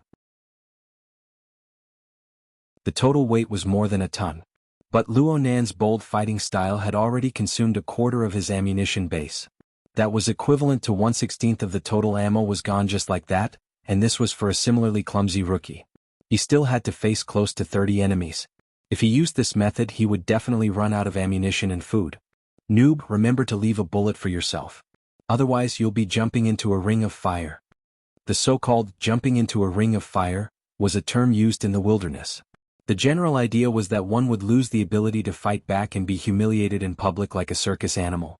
There were all kinds of weirdos in the game, and Mo Peng was really afraid that his brother would encounter such misfortune. So he was practically shouting at the top of his lungs, "Shoot! Shoot!" The real enemies were already closing in at this time. There were 5 or 6 people who entered the firing range of the Fire Eye platform one after another. These people weren't stupid. They spread out and closed in from different directions. For a time, the search radar alarms rang out incessantly. Luo Nan turned his head in all directions and roughly assessed the situation. Then, he didn't say anything. He just directly started fighting. The Fire Eye platform radiated a beautiful fan-shaped trajectory. Even though the battlefield was set to be daytime, it was still extremely dazzling. Shooting in all directions. Well, Luo Nan was quite receptive to suggestions. He used burst fire, but the speed was too fast. What difference was there from shooting in all directions? In order to keep up with the tempo of 6 targets, Luo Nan even brought out Blacktooth's most powerful individual weapon, the electromagnetic sniper cannon. Along with the crackling sound of electric currents, most of the precious special ammunition was fired in the blink of an eye. The spectators in Area A fell to the ground in laughter. He can't run. He's a super noob. In just a few breaths of time, 2 base numbers of ammunition were poured out. Everyone watching couldn't help but gasp in admiration. How bold! But it wasn't just the other side that couldn't do it. Luo Nan reaped a double kill amidst the sweeping trajectory of the electromagnetic sniper cannon. The powerful electromagnetic sniper cannon directly blasted a mutant into pieces. At this time, some people could see that Luo Nan had a single bright spot amidst the mess of game skills. His control of the bullet point was pretty good. His coordination ability was adequate. There was practically no way he could fly into the sky or dive into the ground. Otherwise, even with the support of the Fire Eye platform, it wouldn't have been that easy to obtain a double kill. The problem was that there really wasn't enough space. The number of enemies gathered in the surroundings was still increasing due to the previous taunt skill. The inefficient method of attacking in all directions wasted too many opportunities to control the tempo. So much so that there were 5 enemies that entered within a range of 500 meters at nearly the same time. This was originally an effective attack zone for the Fire Eye platform. But under the interference of many parties, Luo Nan's hands and feet were bound. Though the other side didn't have heavy firepower, they still had long-range professions. Luo Nan's Fire Eye platform, which couldn't be moved, was the best target. Bullets began to streak past his body. Some exploded on the platform's defensive armor, causing sparks to fly everywhere. Some of the equipment was damaged. Whether it was Mo Peng, Tianqi, or Luo Biao, none of them had the energy to do anything right now. It took a long while before they managed to grind out a half-dead sentence. Let's first attack long range. Luo Nan still listened to their advice. He completely ignored the attacks coming from all directions. He concentrated his firepower on his own, hitting half of the 3rd base of ammunition before finally submerging the target. A triple kill. And it was an achievement of consecutive kills. The system's voice became deep and powerful. Haya has activated the killing mode. Okay, at least he didn't lose out on this tortoise punch. Mo Peng and the other staff officers didn't know if they should feel relieved or sullen. Luo Nan asked them for help for the first time at this time. What do we do with Haya's close-range attacks? This terrible question of sharpening a spear at the last minute made Mo Peng fall backwards in anger. Close my ass. He can play with you however he wants to when he's close. Switch targets. Hurry. Switch targets. The closest opponent was already 100 meters away from him. It was a deep blue walker. It was an exoskeleton that possessed both strength and beauty. One couldn't see the rigidity of a machine at all. The deep blue walker launched a snaking maneuver, drifting about. It was obvious that this was a veteran. The FireEye platform's radar was unable to lock onto the deep blue walker effectively. Luonan could only rely purely on manual operation at this time. But with Luonan's ammunition consumption, he might not be able to touch the deep blue walker even if he used up half of the base of ammunition. Luo Biao sighed in despair. You can call it GG. Haya doesn't have a close-range attack? Luonan didn't use his ultimate skill of submerging bullets. Instead, he sank into the pit of close-range attacks. He could only lower his head to look for his equipment. Mo Peng's eyes burned with rage as he watched. He hated that he couldn't just reach out and seize control of the FireEye platform. In the end, it was Tianqi who pointed out, there's a hand cannon mounted on the right leg. By default, it's a burst shot, but it needs to be changed to a single shot. Otherwise, the recoil will be too strong. Luonan simply tossed aside the hindering electromagnetic sniper cannon. He reached out to touch the outside of his right thigh, and the corresponding device was triggered. Sure enough, a sinister hand cannon appeared in his palm. He simply took it. At this time, the deep blue walker had already entered the 30-meter range. It began to push and accelerate, breaking through the sound barrier in the blink of an eye. *CK. I can't even lift the gun barrel. Luonan really didn't lift the gun barrel. Instead, he just pointed it diagonally at the ground and fired a series of bombardments. The gun barrel, which was big enough to fit an infant's fist, pulsed slightly. The ground exploded into dust and smoke, flames and liquid. A miserable hiss could be heard. The messy red earth suddenly swelled up, and a twisted and broken arthropod screeched as it struggled out. This consumed the last of its health, and it fell to the ground, unable to get up again. Haya kills people like flies. Who can stop him? The system's voice forcefully reached a climax. Whoosh. The gasps of surprise from the spectators of Area A were like the wind blowing across the prairie. They pressed the overgrown emotions into a similar shape. Giant mole cricket. There's actually such a sinister person. But he's dead. Did you see that? The radar didn't give off any warning. It didn't matter what species it was or which player was driving it. This person was able to deceive the spectators who had the omniscient view. This was admirable. But the result was that he was blasted into mush by the hand cannon. He died a miserable and sullen death. But how did he discover it? The intense advancement of the battle didn't wait for the spectators to sort out their doubts. The supersonic deep blue walker had already pounced over. The alloy blade pointed forward, and the format of fire circulated on it in a cyclonic fashion. Cyclonic blade. This was already close to a fantasy martial technique. No one had ever seen it used in reality. The might of this blade could be said to be unstoppable. The blade flashed, and the defensive armor of the FireEye platform was directly split into two. It was softer than tofu. As for Luonan, he fell backward. His exoskeleton helmet cracked, and he cut an extremely sorry figure. But the moment he fell, the hand cannon, which had been pushed up by the powerful recoil, naturally lifted up. The special ammunition burst forth with sparks. Another burst of fire, and the remaining half of the ammunition in the magazine was emptied. At such a close distance, there was no reason for the bullets to miss as long as the trigger was pulled. The deep blue walker let out a pained cry. The collision at supersonic speeds was quite painful, even with the exoskeleton neutralizing the impact. Luonan borrowed the recoil to pull apart the distance. When he landed, he just happened to pick up the electromagnetic sniper cannon he had thrown down. He raised the gun and took aim. The deep blue walker endured the intense pain in his chest and performed a classic evasive maneuver. At the same time, the muzzle of Luonan's gun sprayed out a fully charged metal pellet. The heavy pellet pierced through the joint of the deep blue walker's head and neck. Its trajectory deviated slightly upwards, causing the head and half of the chest to explode. Soul strike. The system's voice exploded. Pentakill. The unstoppable Haya has filled the trash bin with the corpses of his enemies. Luonan let out a breath, lowered the gun barrel and chuckled.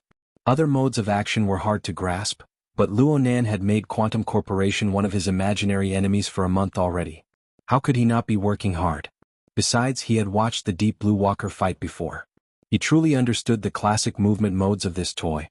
He had grasped the rhythm just right. Area and nearly exploded amidst Luo Nan's smile. Luo Nan's series of actions just now. Step shot, flying recoil, abandoning gun, taking gun, soul strike. He had killed 2 people in succession within 5 or 6 seconds.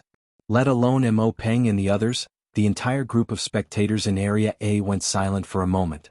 Then they exploded. F***ck me. What's going on? Mother***ker. We've been tricked. I'm a noob. I'm his ancestor. 5 empty spots. I didn't get a single one. The chaos in Area A didn't affect the progress of the massacre battlefield.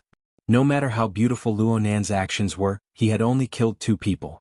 The following enemies couldn't see the marvelous scene. They only knew that the target was motionless and the barrage didn't start again. This gave them even more encouragement, making them rush forward with even more urgency.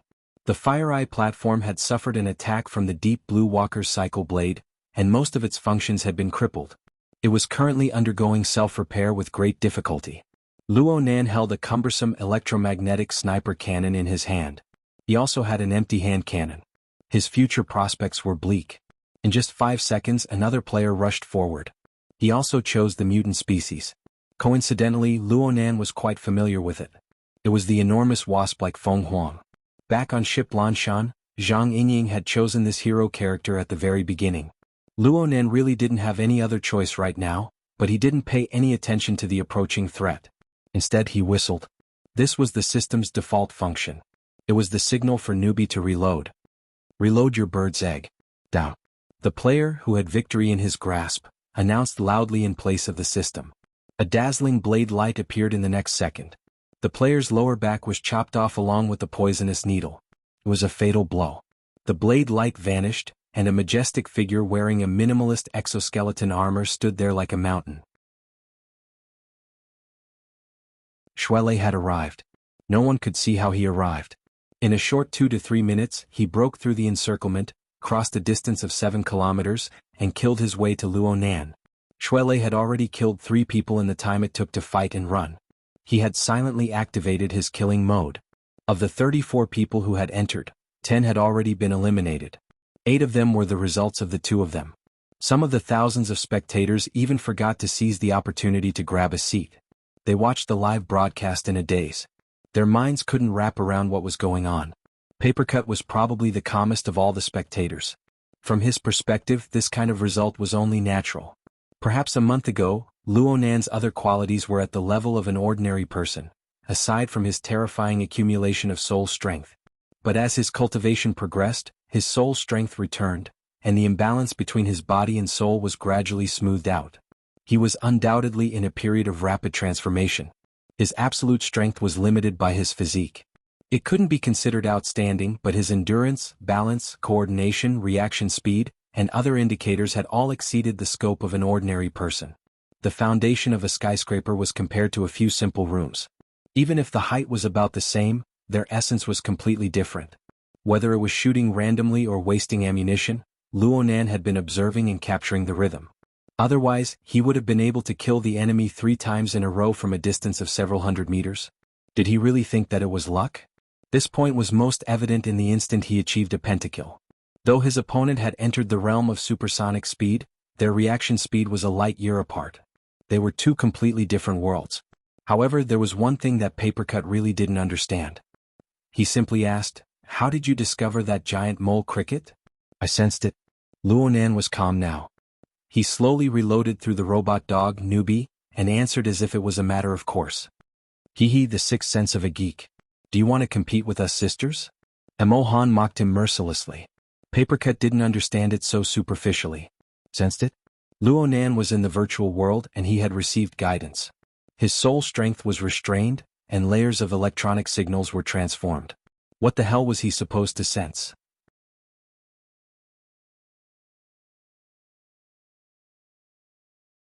Chapter 401. It's just a reaction. What else could it be? Luo Nan's answer was very brief, but he wasn't lying or brushing it off. His mental senses had been withdrawn for now, but his senses on the living starry sky level still existed. From his perspective, The surging emotions of the people around him were superficial and passionate. They were like the floating dust in the galaxy. They were affected by the self-format, and they revolved and fluctuated. Luonan didn't have the time to study them for now, but there were some particularly clear targets within them.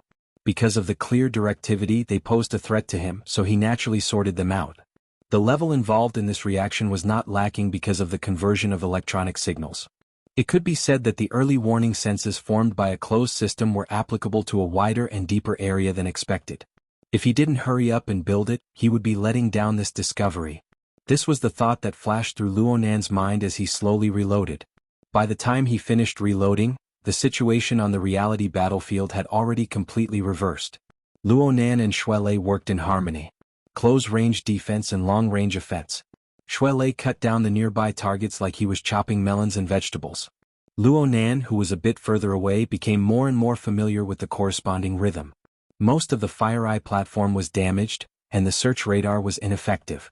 But there were still two weapons that could be used. Pure manual operation, coupled with a clear sense of direction, gradually upgraded prediction and super strong reaction ability, formed a shooting precision that left one in despair. Luonan used 3 bases of ammunition during his pentakill. Then he slaughtered 4 more, but he didn't even use half of the base. The cold harvest made the vast majority of the combatants despair. The system loudly exclaimed in admiration, "What a godlike man! Haya has already turned the wilderness into a landfill. You're the trash." A certain trash substitute who was laboriously moving on the battlefield couldn't help but curse the system back. In the next moment, a metal bullet pierced through his chest, blowing him up in midair. 10 kills. Luonan relied on this head to complete his 10 kills. The system simply let the entire battlefield shine with red light. It was like the surging waves of a sea of blood rolling endlessly. Super God. Super God. The incomparable Haya. All mortals tremble beneath his feet. There was no need for special effects. The entire Area A was greatly shaken. Exclamations, curses, and cheers converged into a surging sound wave that engulfed this space. It must be said that Luonan's extreme counterattack was really super cool. Even though everything happened in the blink of an eye, his coordination and reaction speed that far exceeded a normal person's allowed him to fully stretch his limbs, making him appear very relaxed. And all of this was projected onto the real battlefield through the feedback of the hero's seat's electronic signals. It was also secretly supported by the game effects. The feeling he gave others was that he was calm, confident, and had plenty of spare time. Next, with Shuelei's cover, he reloaded at a moderate pace, controlled his pace, and took their heads one by one. He looked quiet and cold, and he hit the girl's G-spot. Carefree screams rang out incessantly. Even Ruan Zihue, Chiu Pepe, and Tianxi in the Alliance channel were full of praise and excitement. Ah, why didn't I see this before? The scheming man. Mo Peng's heart was burning again. In the past, it was the fire of impatience, but now it was the fire of jealousy. Robio was also scratching his head. I remember that he used to be a super noob. It didn't seem like he was faking it earlier. Fine, I'm impressed by his acting skills. Just as Tianqi was about to express his emotions, he received an inquiry from his cousin. Tianqi, is there anyone else in the room who's in the battlefield? Of course not. There are only a few slots. Damn it, I was so focused on looking that I forgot to fight for all the empty slots in front of me. Tianxi's mind had yet to recover from the shock, and she only cared about feeling upset. Tianxi asked, "No? Who said, go online, just now?" Perhaps it was because girls were more attentive, but Emohan also responded. That's right, I remember someone saying that. I was right. Tianqi finally remembered that a few minutes ago, his mind had been completely occupied by the intense battle, and he had no time to pay attention to anything else. When Tianxi reminded him, he found it strange. He went back and flipped through the records, and soon he found a clue. There's really someone in the battlefield, but he's anonymous in the Alliance channel and he's offline. Hey, do you have to deceive yourself like this? Who is it? Come out and claim it yourself. Just now, most of the people in the Alliance channel have spoken. Who's the one who hasn't? Mo Peng intentionally spoke in a gloomy manner, but soon, he was unable to hold himself back and laughed. No matter who it is, go and defeat a student Haya. I'm talking about you, student Shuelei. You can only watch from the sidelines. You can't rely on numbers to win. Which youngster these days was an idiot? Even if Mo Peng left a thin layer of window paper, who wouldn't understand with just a bit of thought? Yu Zheng, this person really ran into the reality battlefield. Judging from his silent attitude, what he was thinking must be very subtle. Luo Biao was a bit puzzled. He's a VIP too. He couldn't have booked another room, right? The thickness of Yu Zheng's skin had already been tempered. Even though he was mocked coldly, he pretended not to see it. He maintained his silence from beginning to end. It was because of his attitude that Yu Qin and Turner, who were still occasionally interacting with each other, entered an awkward state of silence. On the reality battlefield, Luo Nan suddenly put away his gun and said, "Let's retreat." As he spoke, Luo Nan gave up on the fire control platform, which had already been reloaded with ammunition. He only took his hand cannon, the electromagnetic sniper cannon, and a small amount of ammunition. He turned around and left. Shuelei didn't utter a word. He covered Haya from the side. After abandoning the Fire Eye platform, Haya no longer lived up to his reputation as a heavy firepower expert. His movement speed was quite increased and he ran madly all the way down the hill. They had just left when a powerful light suddenly flashed in the distant horizon. It was as if a fragment of the sun had been thrown into the mortal world. With just a flash, it smashed where Luo Nan and Shuelei had been. The ground shook and a pillar of fire erupted from the top of the hill. The abandoned Fire Eye platform, as well as the surrounding corpses that had yet to be refreshed by the system, and the traces of battle, all melted away within the light of the flames. Oh my, a mid-range particle cannon? Area A was in an uproar. As spectators, the most basic preferential treatment was the enjoyment of an omniscient view. As the perspective of the broadcast switched, everyone could see a dazzlingly cool-looking bird-shaped machine 5 kilometers away. It had already raised its wings, and the large metal wings reflected the sunlight. The brightness continued to increase, becoming resplendent and dazzling. The particle cannon just now originated from this, and now it was charging power once more. There was absolutely no such weapon platform in the real world. This was a fantasy weapon. It was one of the options in the game 10 Days in the Wilderness. For the sake of pursuing gameplay and cool feeling, it had the least connection to reality. The official name of the bird-shaped exoskeleton was Phoenix. It was a very typical type. Although it was called a Phoenix, it was unable to fly freely in the sky. However, the particle cannon it carried had an extremely long attack range and its power was enormous. The game system needed to be balanced, so it reduced its attack frequency and obliterated its close combat ability. This could barely be considered a balance. However, there were still many people who were obsessed with the power of mass destruction. They used Phoenix to satisfy their craving. It was not strange for one or two Phoenix to appear in a battle. But the problem was that this Phoenix was clearly still charging power. Another cannon shot came down from midair, chasing after Luo Nan and Shuelei. A sea of fire immediately formed behind the two. They had simply charged out from the flames. How are they so fast? The spectators in Area A were puzzled at first, but they were all in an uproar as the camera moved. There was still one. No, a total of 4 Phoenixes. They were separated from Luo Nan and Shuelei by 3 to 5 kilometers. This was an area that the radar could not illuminate. Even a fantasy weapon like the Phoenix would not be able to do so. But reality was that the precision of the 2 cannon shots was remarkable, and there were some clear targets. It didn't make sense. In this hilly terrain, 1 or 2 Phoenixes could find the angle, but the others were completely blind. How could they guarantee their precision? Luo Nan and Shuelei could be seen running madly in the reality battlefield while the 4 Phoenixes took turns firing their particle cannons. Though they came from different directions, they all maintained an inconceivable degree of accuracy. Luo Nan and Shuelei escaped death time and time again, but their armor was already on the verge of collapse. A godly gunner combination? Look at the list. They're all in the VIP room. Do they have some special function? Most of the spectators were puzzled no matter how they thought about it, but the people in the Allied channel had already obtained the answer through awkward silence. In the end it was Mo Peng who sneered, "Godly gunner? They're godlike observers." Before his voice fell, Luo Nan, who had been running madly without rest, came to an urgent stop.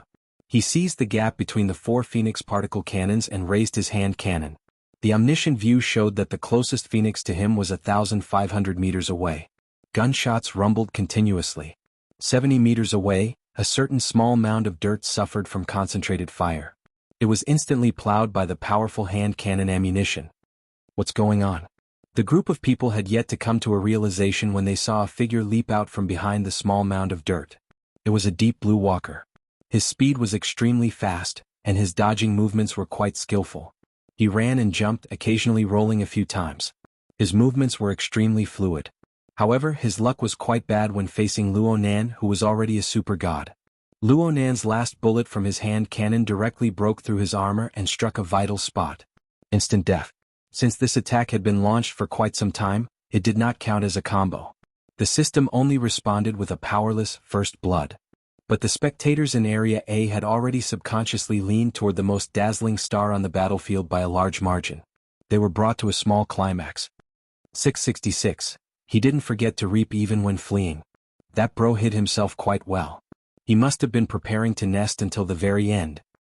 A calamity descended from the heavens. I know, a super god descended from the heavens. Where's the particle cannon? Someone finally discovered the problem. From then on, the second wave of particle cannons formed a deviation that seemed to cross the entire Pacific Ocean. Luo Nan was too lazy to move. He climbed up another mound of high ground and used the electromagnetic cannon to snipe at the phoenixes one by one. 4 phoenixes had already been set up and were still in the charging phase. They became the best targets. 3 phoenixes were blasted away by high explosive rounds in a row. Luo Nan activated his killing mode. With great difficulty, the farthest particle cannon had exceeded Luo Nan's firing range. It had calculated the coordinates and was about to charge its power successfully, but Luo Nan, who was on top of the mound, suddenly disappeared the instant before the particle cannon was fired. Your target has left the game. Ha! Luo Nan was stunned for a moment, but his blade suddenly flashed. Shui Lei, who had been hiding and moving swiftly, was killed painfully. Everything turned to ash. *CKME. Banging sounds rang out from within the maglev cabin. The 4 second generations that were participating in the battle exited the cabin one after another. All of them were gnashing their teeth. Zhu Maoshuan didn't join the game, but his expression was extremely ugly. Someone shouted, "That bro named you is really useless. He can't even hide properly?" If he persisted for another 5 seconds he would have definitely killed those 2. Hey, where's he? He shifted his gaze and saw the maglev cabin Yu Zheng was in. A red light lit up outside. Then the cabin automatically opened, and Yu Zheng practically rolled out. Under the bombardment of Luo Nan's hand cannon, he was forced to carry out a series of dodges.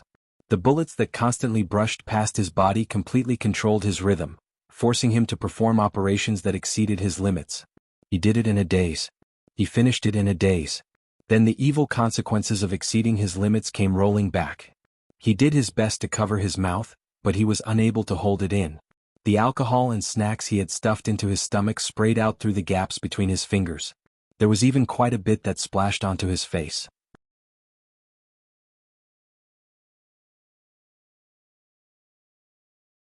Chapter 402. Super God Haya, who already held the absolute advantage, suddenly logged off. His partner, who was unparalleled in close combat, did the same after killing the last phoenix.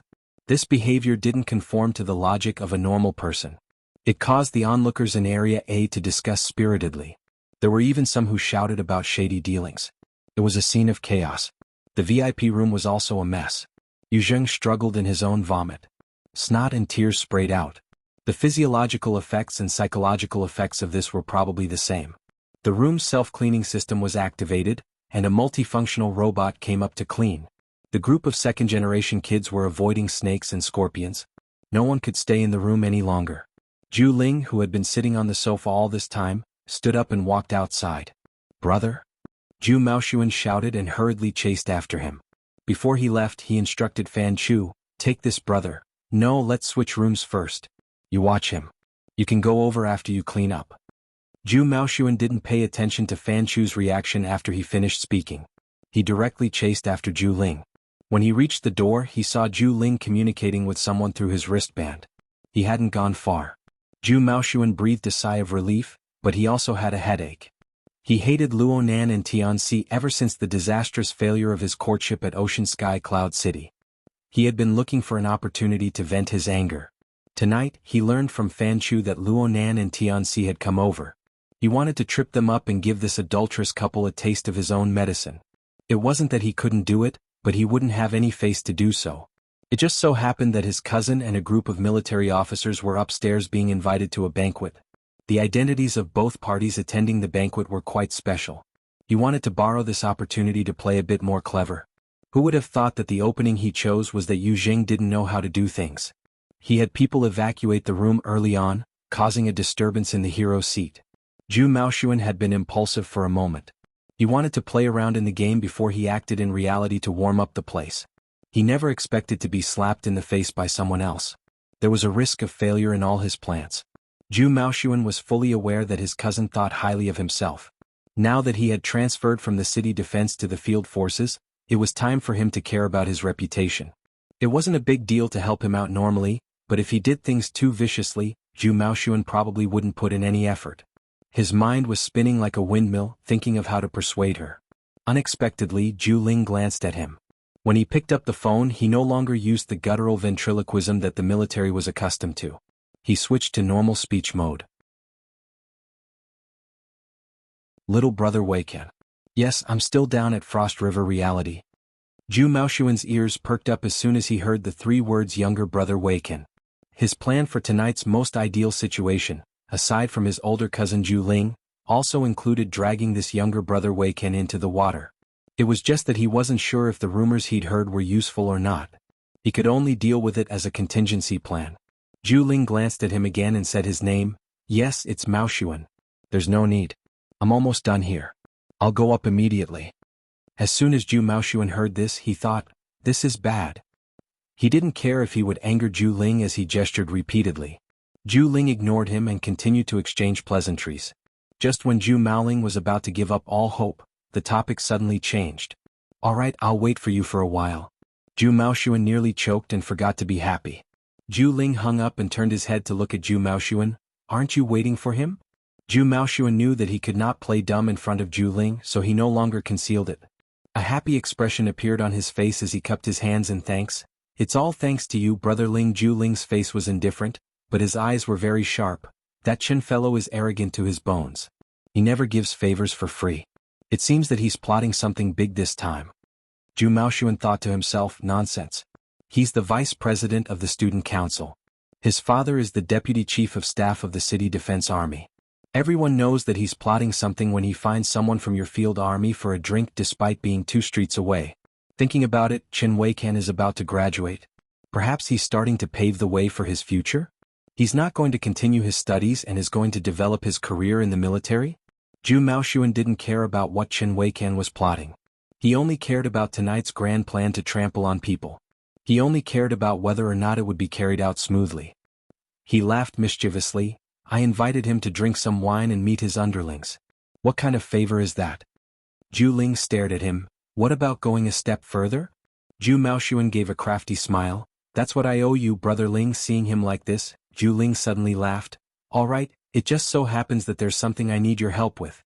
Zhu Maoshuan's heart was empty, but he quickly patted his chest. Brother Ling, I will absolutely not discount your orders. As they were speaking, the door to the VIP room in the back opened.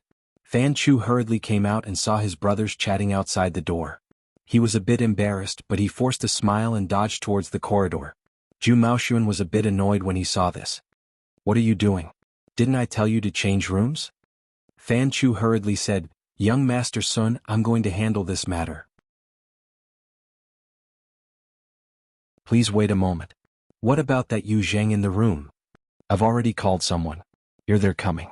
I guarantee that they'll sober him up quickly and clean him up. Zhu Maoshuan saw that there really was a waiter coming over. He grunted and raised his chin, telling Fan Chu to get lost. Zhu Ling muttered to himself in silence while Zhu Maoshuan was berating Fan Chu. It wasn't until the waiter walked past him and entered the VIP room that he opened his mouth and said, In a moment before Chen Weikan arrives, go to that room. Not together? No. You go first. You go together with that Yu Zhang. Zhu Ling glanced at his cousin and spoke with a tone that could not be refused. Just the 2 of you. Zhu Maoshuan was stunned. This didn't seem right. While Zhu Maoshuan was dizzy, Fan Chu's head was full of questions. He was very vexed. From his perspective, Zhu Maoshuan's request to change rooms was preposterous. Everyone knew that resources like the VIP room had to be reserved. Now that Frost River Reality was full, changing rooms was easier said than done. Fortunately, his luck was pretty good tonight. After a delay of 2 minutes, there was a VIP room that wanted to check out. He used a god-level operation to get the room before the customers lined up to reserve it.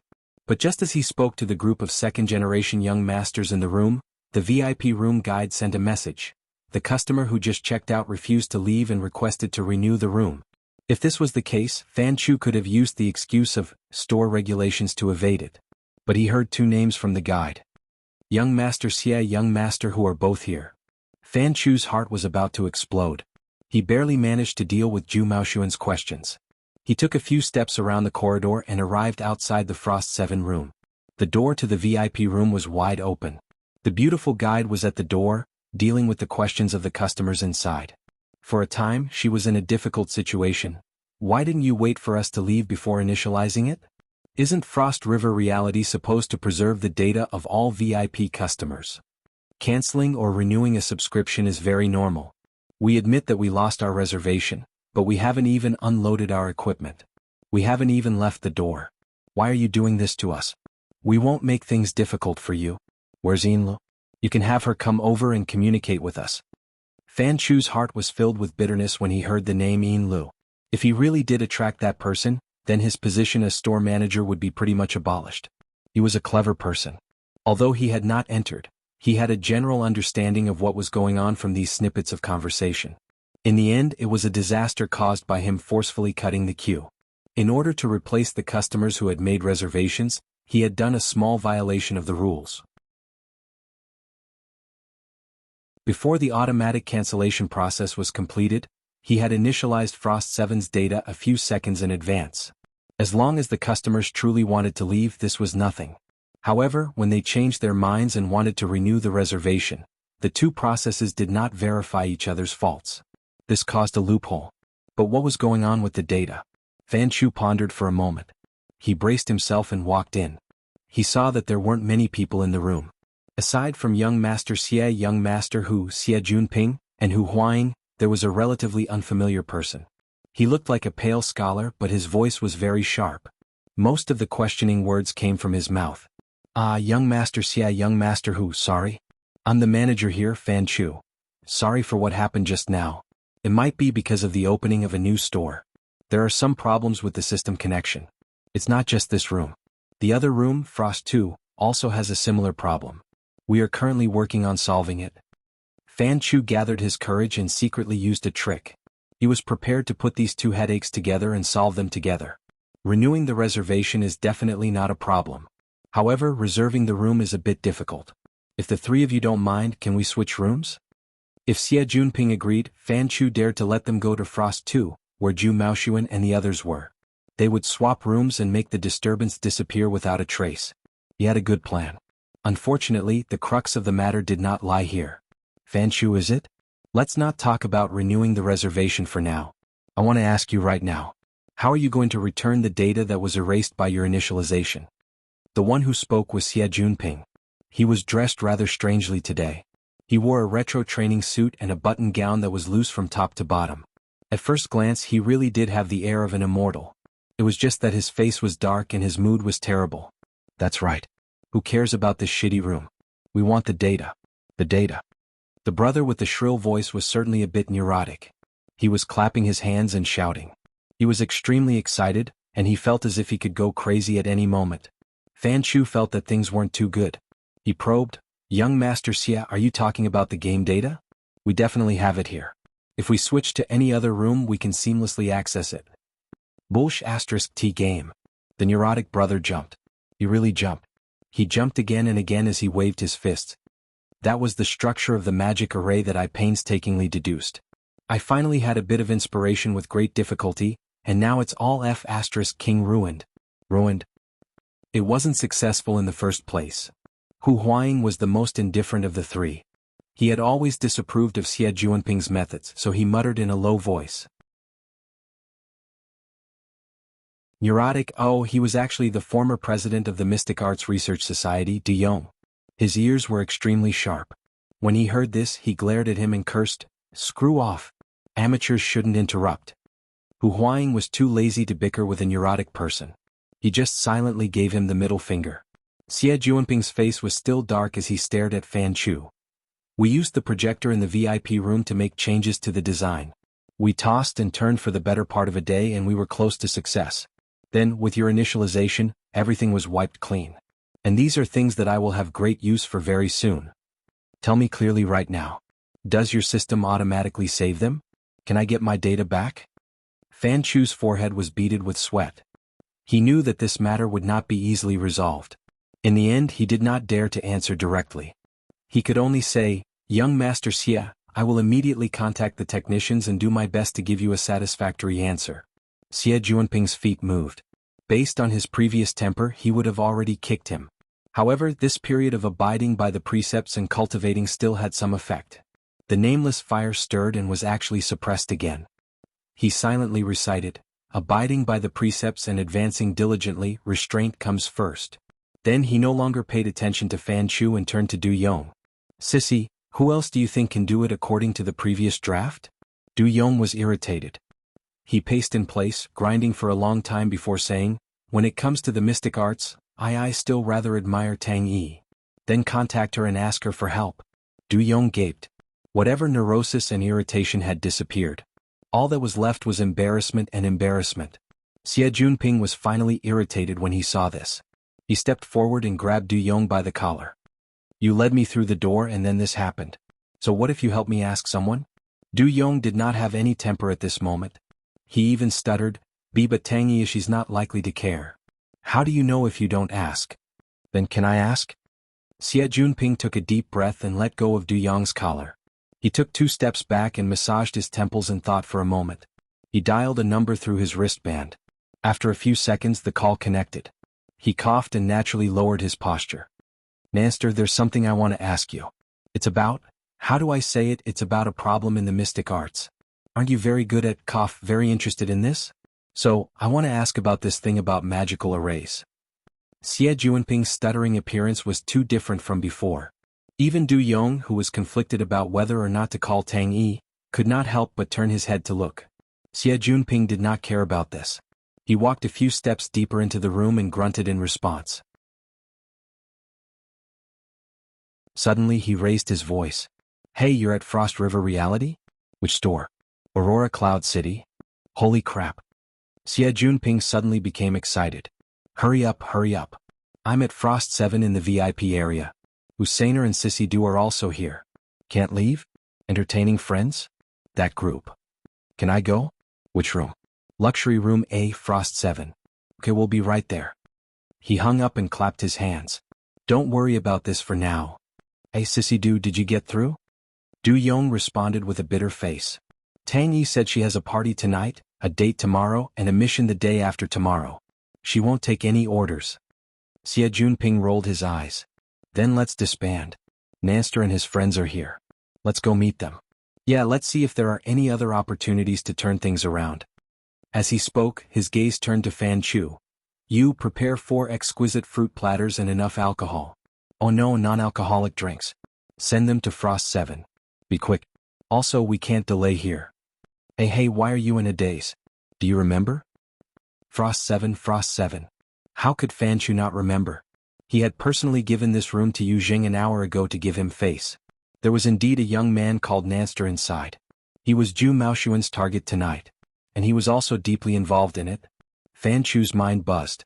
Every word that entered his ears seemed to carry a tone of ridicule. He did not make a sound. With great difficulty, he used his many years of habit to nod in agreement. Then he turned around in a panic, forgetting that the guide was behind him. His foot hooked onto the guide's high heels. His body instantly lost balance and he fell forward. The guide cried out involuntarily.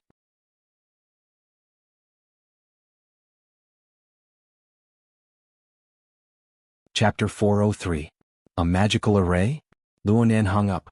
He was still a bit confused for a time. He did not find it strange that Xie Junping had appeared in Frost River Reality. However, he had not understood the logic behind the topic of mystic arts. Speaking of the mystic arts and magical arrays, Luonan could transfer a few people to teach Xie Junping with his current connections. But with the difference in understanding between the inner world and the secular world, Luonan could not afford to make a fool of himself in the end, in case he encountered a swindler or something. Luonan felt that he should first help Xie Junping check things out. However, Luonan's focus was not on this right now. The reason why he wanted to quit the game and give up on the hero seat despite his irreversible victory was because the important person he invited, Cat Eyes, had already arrived. She had contacted him through the Hexier. He came out of the room while he was talking to Xie Junping. He stood by the door and waited. The call ended. He had already sensed Cat Eye's arrival, but his gaze swept over her. He was unable to immediately catch sight of her. Only when the real person stood before him and looked at him quietly did Luonan lock onto his target. Today, Cat Eyes was dressed in a minimalist style. She wore a light blue high-waist skirt, a white sweater and nude high heels. She was so plain that not a single pattern could be seen. This was the first time Luonan saw her wearing a skirt, so he was unable to recognize her at first glance. However, it must be said that it was hard to change a person's habits. She was clearly wearing a plain dress, but Cat Eyes wore a black motorcycle jacket over it. The jacket was adorned with rivets. Paired with her parted hairstyle that covered half of her eyes, her large earrings on one side, and her fiery red lip makeup, she exuded a decadent aura that said, "I am very beautiful, but I will destroy myself at any moment." Cat Eyes must have drunk before coming. The faint smell of alcohol lingered around her as she stood before him. It was faint but not unpleasant. In his heart, Luonan felt that Cat Eye's current outfit was very beautiful. At the very least, it was more appealing to his taste than the nightclub style or the street dance style of the past. Cat Eyes tilted her head slightly and sized him up. Luonan did not know what she was thinking, but he could see disdain, provocation, and so on in her slightly raised eyes. She lacked the goodwill that a fellow practitioner should have. In the next moment, a smile blossomed on Cat Eye's face and lips. It was just like her makeup. Her plain foundation was strong. She took another step forward and was already sticking to Luonan's shoulder. She reached out her hand and hooked onto the crook of the arm of the boy in front of her. However, Cat Eyes was wearing high heels. She was taller than Luonan by 4 or 5 centimeters. This action was like a deformed hug between old friends. In short, it was very intimate. Especially when her slightly greasy red lips pressed against Luonan's ear. She lightly breathed, "Master, I will heed your call." The combination of alcohol and perfume produced an intoxicating magnetic force. Luonan's body froze for a moment. He was definitely nervous. This was the first time in his life that someone had called him master, especially a beautiful woman who was so close to him. He could feel the warmth and elasticity of her body through half of his arm. At this moment, Luonan could faintly feel that there were 2 to 3 types of hormones secreting abnormally within his body. This caused his heartbeat, blood pressure, and so on to rise. He even felt hungry. However, after the physical reaction, a more subtle psychological factor arose. He couldn't distinguish more details, but he was unusually sensitive to the stimuli that caused it. His body did not move, but his eyes passed over Cat Eye's shoulder and stared straight ahead. He whispered, "What did you call me?" "My master, the man who dominates me." Cat Eyes let out a low laugh. Her greasy breath lingered around Luonan's ear and neck. Luonan's eyebrows jumped. Cat Eyes' voice was sharp and clear. But when she deliberately lowered her voice, it had a metallic quality to it. It was like a light and thin blade scraping away fine lint while sticking close to a person's skin. It was comfortable and chilling. It was just like what Cat Eyes was doing right now. Her body created a sense of intimacy, but her bones were ice-cold vigilance and resistance. There was even an even more hidden and intense inclination towards destruction. Tisk. Luonan was a bit annoyed. Did this mean that his good intentions weren't repaid? Originally, he wanted to call her over and have a good chat. It would have been fine if she had maintained her previous indifference, but who was she trying to mock by putting on the face of a mistress? Could it be that I really want to destroy you? It was this flashing thought that suddenly touched a certain button in a complex physiological and psychological mechanism. He suddenly froze for a moment, and a certain advanced thought burst out of its eggshell. It was like a gorgeous and malevolent viper, emitting a hissing hiss. It was very easy to destroy. This thought was born, and the first thing to respond was his body's instincts. In an instant, the secretion of various hormones within his body exploded. His heartbeat, blood pressure, and hunger increased once more. Together, they formed a feeling of excitement that he had never felt in his entire life. The excitement was so sudden and intense that an astonishing heat burst forth from his internal organs. His entire body seemed to swell by a size. This sudden burst of energy acted on his nervous system. Luonan's forearm unconsciously raised to exert force, but it touched Cat Eyes' elbow. He subconsciously closed his fingers and firmly grasped it. The motorcycle jacket was embedded with rivets in this position. The metal granules pressed into his palm, giving him a bit of pain. Cat Eye's mocking name came in a 3-hit combo at this time. Master, what do you need? Luonan looked straight ahead. He did not look at Cat Eyes, and he only let Cat Eyes see his side profile. After a hot and dry breath, the corners of his lips curled up. He exerted a bit of strength in his cheeks, but it was nothing compared to the restlessness of the living starry sky. The stimulation from the slight pain in his palm forced out a fidgety and unyielding emotion. It was like a fireball, the sound of it piercing straight into the sky. It burned the living starry sky, causing all the stars in the sky to lose their color. The others were fine, but the life sketches of the believers who were closely related to him had minute deformations. There was the possibility of them becoming chaotic and unbalanced in the next moment. Cat Eyes was not the only one affected by this. Luonan finally sensed that something was wrong. His thoughts changed once more and his impulsive emotions submerged. Only then did he put an end to the surging waves of the living starry sky. The danger did not manifest. It only rippled slightly on a level that was hard for the believers to detect. And Cat Eyes clearly did not sense it at all. So in essence, Cat Eyes was just saying it. She was powerless against her own fate. How pitiful. The restless emotions were suppressed, and Luonan recovered his usual way of thinking. He targeted Cat Eyes, and there was even a faint feeling of pity. TSK, this description was far too hypocritical. In any case, Luonan temporarily erased those extreme thoughts. The difference in the positioning of the living starry sky naturally pushed his state of mind to a higher level. It erased most of his misgivings, allowing him to speak more leisurely and casually. Let's call you something else. This name is too funny. Cat Eyes did not know that a deadly storm had silently arisen in the space of a single breath. It had silently dispersed. Her heart was filled with negative emotions, but they were pushed to her face. They transformed into endless mockery and stimulation. So my boss. Up to you. Luonan actually had some self-awareness of being a boss. Perhaps in Cat Eye's eyes he had a similar image. There was no point in forcefully seeking to change it. He was still holding Cat Eye's elbow at this time, and the two's bodies were pressed together in a more powerful manner. It was fine when Luonan was in a restless mood, but something was wrong now. Luonan took the initiative to let go and spoke softly. Brother Papercut will come over in a bit. I'll wait for him here. You go in first. Leister is inside. Cat Eyes was clearly stunned when she heard the names Papercut and Shuele. This situation was a bit different from what she had imagined. She felt a bit awkward. Perhaps. Yes, boss. In the end, Cat Eyes let go of Luonan's arm. She wore a smile that was both intoxicated and mocking as she walked into the room. Luonan did not move at all. After he let go, his slightly outstretched arm was actually stiff. Of course, his words were just an excuse. He had contacted Papercut long ago. Papercut and Tianxi were in the strategy room right now. They would come over in a moment. It wasn't like he didn't know the place. What was there to welcome? The reason why he said this was because he needed a buffer. Tonight's meeting was far from what he had originally imagined. Without Papercut, not only did he not know what to say, but his mood was also off.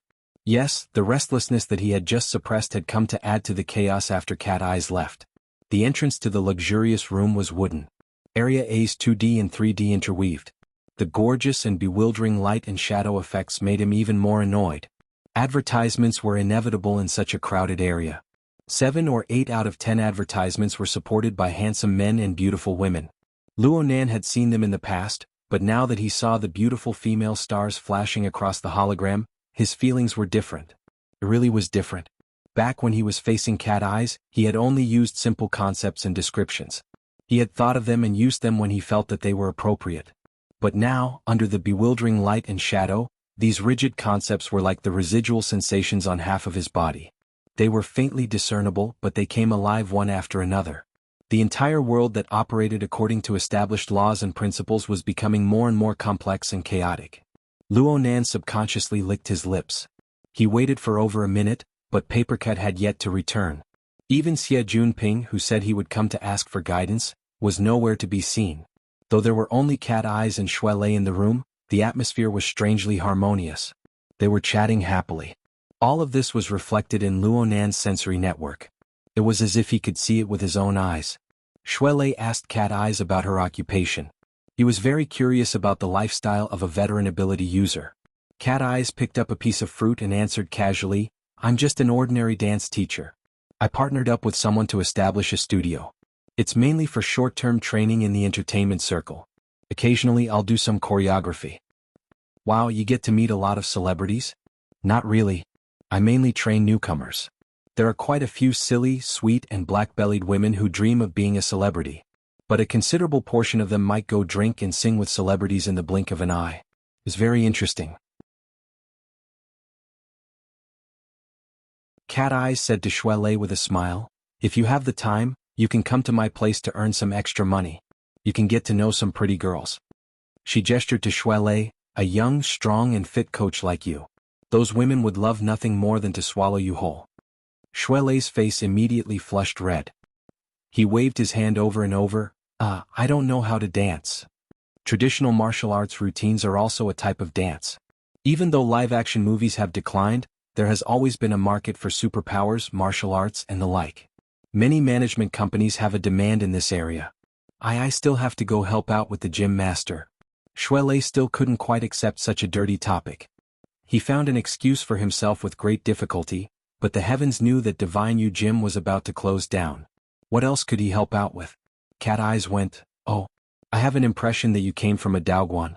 Do you want to open a Daoguan and accept disciples in the future?" "Yeah, that would be extremely ideal for me. Like the gym master or like the society's Mr. Giant Arm." They were already talking about their ideals. It shouldn't be a problem to go in, right? Luo Nan took a deep breath, put on an indifferent expression and walked into the room. Cat Eyes saw Luo Nan enter but she pretended not to see him. Her behavior was completely different from her intimate behavior outside. On the other hand, Shuelei let out a long breath. His tall and sturdy body shrunk into the sofa, indicating that he couldn't handle this big sister. It was better for Nanster to do it. Other than the luxurious seats under the suitcases, there was also a sofa in the corner of the large luxurious room used for conversation. Right now, Shuelei and Cat Eyes were sitting on either side of the sofa in the corner. Cat Eyes was in the middle and Shuelei was in the corner, maintaining a polite social distance. Luonan looked around and walked over. He wanted to sit next to Shuelei when he started walking, but in the blink of an eye, he had already bypassed the coffee table and walked to the middle seat. He was going to sit together with Cat Eyes. Shuelei didn't think too much about it. He picked up a canned drink from the coffee table and tossed it over. He said, "You haven't even eaten the fruit platter yet. If you put any more, the taste will change." Luonan caught the drink and conveniently sat next to Cat Eyes. The sofa must have been too soft. His body sunk down the moment he sat down. The polite distance between them suddenly shortened by quite a bit. When he stretched his body to grab the fruit, he was once again pressed against Cat Eyes' body. He didn't know where he touched, but he felt as if his shoulder and elbow had been electrified. Moreover, perhaps it was the stimulation of the gastric juices, but his mouth was secreting large amounts of saliva. His cheeks and the corners of his mouth were numb, and even his breathing had changed. Was he nervous? Or was he enjoying it? Luonan wanted to do a bit of self-analysis, but the train of thought in his mind was too chaotic. It couldn't even compare to when he wanted to destroy someone earlier. Cat Eyes didn't utter a single word. Luonan took a sliced apple and took a bite. He didn't feel anything but his saliva secreted in large amounts once more. Yep, it was sour. At this time, Cat Eyes picked up the canned drink and shook it. "This thing is boring. Do you have alcohol?" "I remember that there's some in the fridge." Shuelei immediately got up to get it. He looked at it and said, "There's only a bottle of whiskey left. Do you have ice cubes?" "I have a can." "If you do, then bring it over. Also glasses. I want 3. Ha! You guys come too. What's the point of drinking alone? We're all underage." Shuelei expressed that he was an obedient child. Cat Eyes laughed wantonly. "Minors don't drink because their organs haven't fully developed. The stimulation of alcohol will bury hidden dangers. But you guys are already ability users. What are you afraid of?" Shuelei was a bit conflicted, but he still tossed and turned in front of the fridge. Cat Eyes took advantage of Shuelei's back facing her to lean toward Luonan. Her red lips whispered by his ear, "Boss, if you want to take advantage of me, hard liquor is a good reason. This is my suggestion." She laughed as she spoke, releasing a seemingly never-ending stream of mockery, not only toward Luonan but also toward herself. Her slender neck leaned forward, and her half-length hair fell down like a thin curtain. It was the only thing that covered the two's faces. The fragrance and smell of alcohol entered his nose in the most direct way. Luo Nan's mind buzzed for a moment. His internal and external senses were all warped. He only remembered turning his head, and his lips streaked across the smooth and slightly damp curtain of hair. He touched the side of the exquisite and smooth forehead and stopped there. It was hard to continue, but he was unwilling to move away. "Nanster, I'm here." Xie Junping pushed open the door in a hurry, guiding the bewildering lights of Area A. It just so happened to shine on the bodies of the two figures on the sofa. His footsteps slowed, and Hu Huaying bumped into his back from behind. Then Mo Han's clear voice rang out behind them. "Hey, who are you guys?" Shui Lei, who was furthest inside, turned his head. Then his hand shook and a small portion of the alcohol poured over the ice cubes in the glass. A small portion spilled onto the carpet. The luxurious room suddenly became lively. For the fastest novel reading without errors, please visit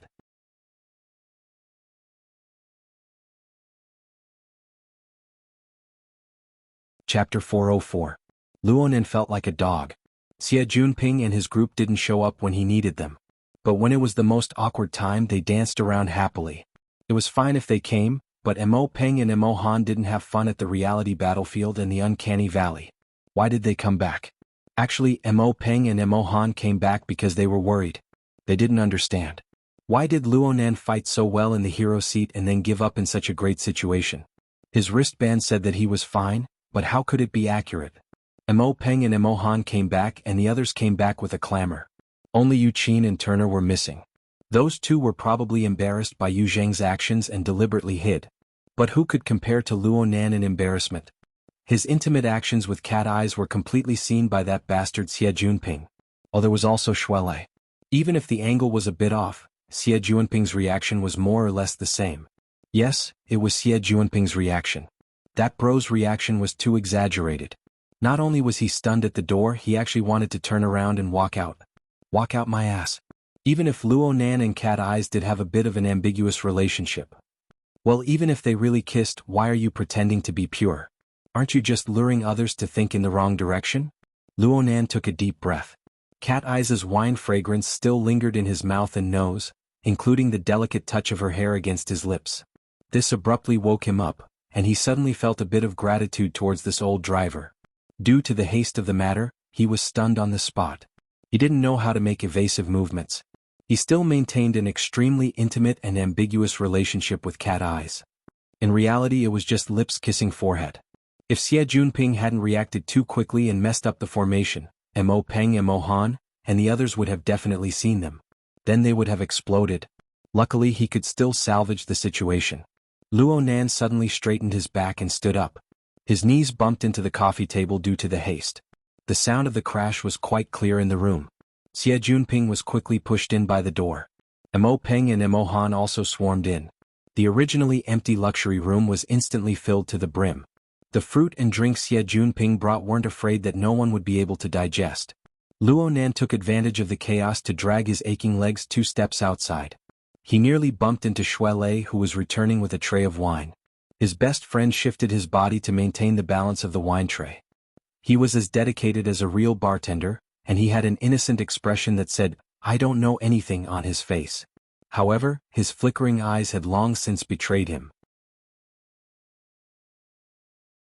In comparison, after old driver Xie Junping's initial loss of composure, he and Hu Huaying formed a perfect example of a gang of scoundrels. They spoke and laughed calmly. With a sentence like, "Nanster, are you having a get-together with a beauty?" along with the fruit platter and drinks, they quickly reversed the chaotic and subtle atmosphere in the private room, causing it to become lively. During this time, Cat Eyes was very steady. Her posture didn't change at all. It was as if everything that had just happened was an illusion. She even hooked her finger at Shui Lei and took a glass of whiskey from the wine tray. She held it in her hand and shook it slightly, making the ice cubes and the whiskey make a slow and monotonous sound as they collided. Luo Nan still had to make way for Shui Lei. He felt that he had been reduced to a waiter. Wait a minute. Wasn't this more like a special service personnel? He could not help but clench his teeth. He was embarrassed but also angry. If Cat Eyes wasn't afraid, then what the hell was he afraid of? At this time, the majority of the people who had rushed and had their gazes fall on the sofa corner. They were already unable to see the situation. Cat Eyes sat alone on the sofa's main seat, while Luo Nan and Shui Lei stood together. There was a certain distance between the two. If one were to forcefully say that there was, then it would probably be that Cat Eye's makeup and actions were extremely mature and charming. It caused several young men and women to stare stupidly. Then, the gazes of a portion of people were attracted by the alcohol set that Shui Lei was carrying. Tong Hui of the Gray combo hit the nail on the head with a single sentence, the Audiobook classic. Wow. You guys actually opened the original whiskey. The alcohol content of this whiskey was over 60%, and the taste was quite strong. It was certainly not suitable for young people to drink. Shui Lei discovered this when he opened the bottle. He rushed to express, "I'm not drinking it. Whoever wants to drink it can have it."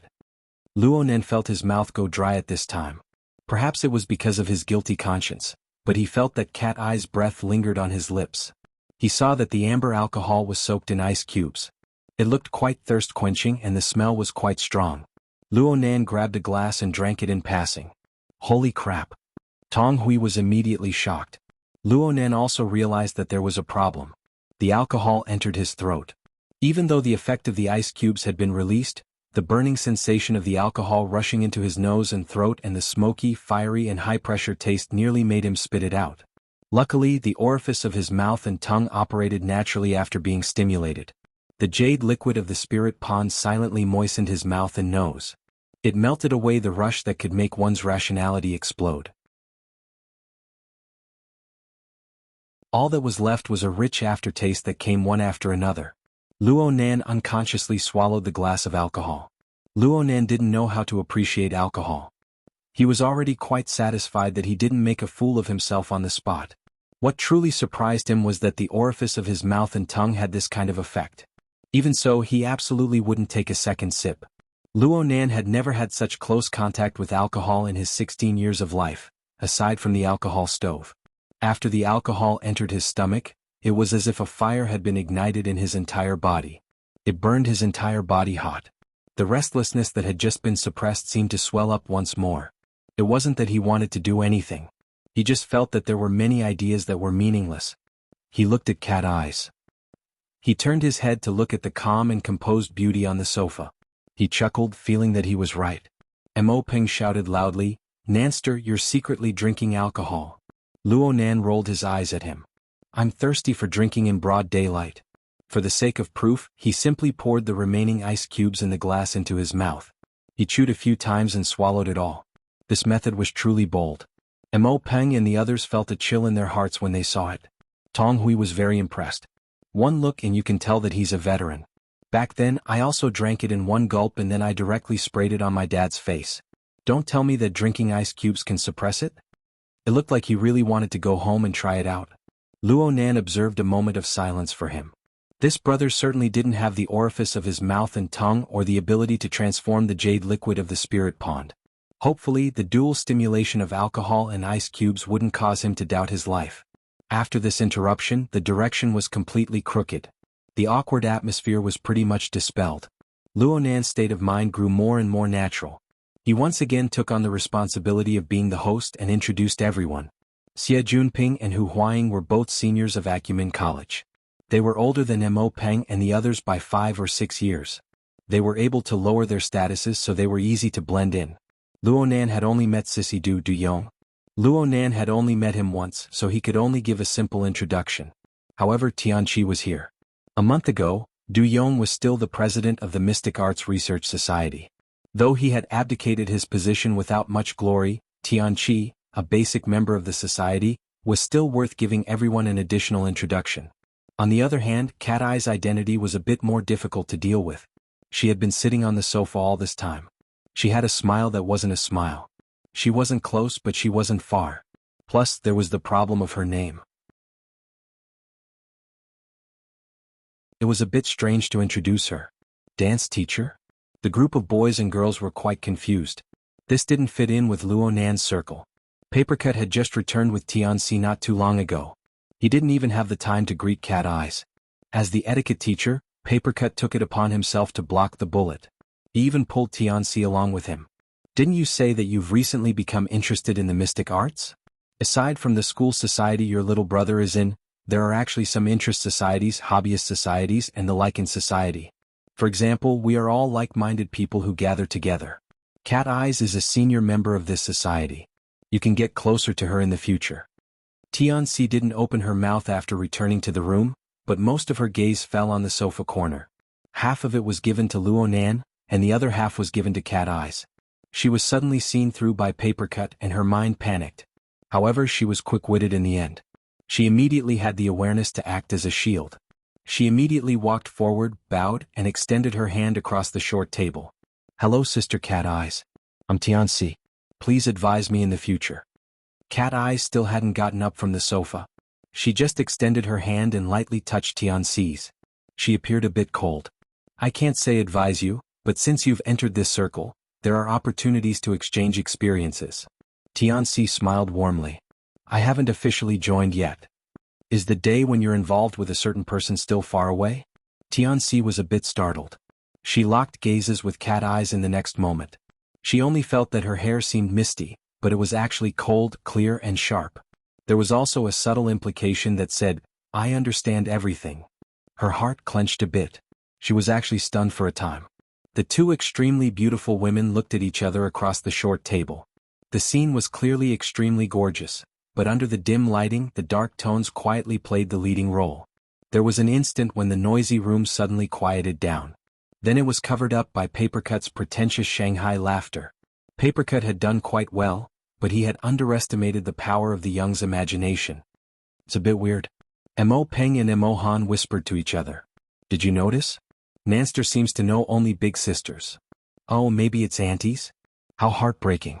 Luonan held back his laughter and glanced to the side. The current Cat Eyes was indeed decadent. Her flame-red lip makeup and her hairstyle that covered half of her cheeks were very flirtatious. Under the dim lighting, she appeared to be much older than Luonan, a 15 or 16-year-old student. Perhaps she really was twice his age. Strictly speaking, calling her auntie wasn't a big deal. But the young man's imagination was unleashed. It was a standard weapon of mass destruction. It was impossible to control. Mo Peng said, "Could it be an indecent relationship or an Azura field? Don't talk nonsense. Maybe they're just friends despite the difference in age. But the problem right now is that the girls Nanster is dating are all older than him. This trend isn't right. Why is it like this? I heard that little Nanster's family situation." "What about my family?" "I'm talking about his birth parents. His parents aren't by his side. He misses them for a long time and so on. Maybe his Oedipus complex is a bit heavy?" Searched to death. Luonan nearly crushed the empty glass in his hand. "Can you two be any louder? Don't you know that a good half of the people in the room are ability users? You're trying to ruin me." Before he could finish his thought, two people in the room had already spat. Papercut had just taken a glass of alcohol from Shuele and took a sip. He had come back late, so he didn't see the most awkward moments. He lacked resistance and now he collapsed from being teased. It was only logical that he choked on the peat-flavored whiskey. The other person who spat was Xie Junping. It was just that he spat out mineral water. This was a bit odd. Luonan discovered that Xie Junping hadn't touched a drop of alcohol today. He didn't even drink a beverage. He just drank a glass of mineral water. Also, were Mo Peng and Mo Han whispering that loudly? Xie Junping, who was nearly 5 meters away, could actually hear them? When did his eyes and ears become so sharp? Luonan sized up Xie Junping seriously. The two hadn't met many times during this time. Luonan felt that Xie Junping had gotten a bit thinner, but his spirit wasn't bad. What was funny was that Xie Junping was wearing a very old-fashioned button gown. It was the uniform of an old man who practiced his morning exercises. No matter how Luonan looked at it, Xie Junping looked completely out of place in the amusement center. Xie Junping had a very stiff appearance. It didn't seem like he was cosplaying or anything of the sort. Luonan thought back to the magical array and other elements that Luonan had mentioned before. The matter was quite odd, but it wasn't easy to ask about it. Then he saw Papercut's penetrating insight. People of the same age as Mo Peng and Mo Han shouldn't be placed together with Cat Eyes and the others. There were many topics that simply couldn't be discussed. Papercut was lucky enough to escape the misfortune of spitting out alcohol from his nostrils. He felt that he needed to increase the intensity of his brainwashing, so he ferociously told Mo Peng and the other young boys and girls, "People like us all like those mysterious things. We often get together and exchange our experiences. Ha, Cat Eyes and I just happened to be in the vicinity today, so we took the opportunity to come over and play. Please don't mind us if we usurp the host. Oh, no wonder Nanster wanted to join the Mystic Arts Research Society. Mo Pring knew of this situation, so he filled in the blanks in an instant. However, his gaze continued to move back and forth in the corner of the sofa. The Azura arena had nothing to do with one's hobbies. Mo Han's ability to accept these strange things was a bit lacking. She turned to look at her close friends. Mystic Arts. Is it something like tarot cards? Tarot cards are very, very effective. Xiao Peipei, who had always been a person of few words, was actually a fan of the related field. She was a bit excited. This also ignited a small wave of discussion among the girls. Although it was far from Papercut's implicit description, wasn't this the most ideal situation? Luonan gave Papercut a thumbs up in his mind. He remembered that Papercut had said this back at Ocean Sky Cloud City. Back then he had fooled Xie Junping and Hu Huaying. Now it was Mo Han and Mo Peng's turn. It could be said that Papercut and Luonan were echoing each other without a single flaw. Look, the Mystic Arts Society will definitely be able to help. Xie Junping turned his head to whisper to Du Yong. He had an expression that said, "Listen to me." Du Yong still had a mixture of impatience and skepticism on his face. There are many branches of the mystic arts. Magical arrays are a very specialized field. Papercut's ears were sharp. He tilted his head to look at Du Yong. What did you just say? Magical arrays? Du Yong's patience had long since been exhausted from the tedious introductions. All that was left was impatience. Papercut's question was the same as opening his mouth to release a flood. He didn't care what the situation was. He just raised his voice and said, "Recently old Sierra and I were at a club. We made contact with a fellow practitioner. He expressed that he could guide us through the door, but there was a threshold of spiritual awakening that required the assistance of a magical array." His voice was sharp and soft. He spoke quickly, and the field he touched upon was mysterious. In the time it took to say a few words, the group of boys and girls were already confused.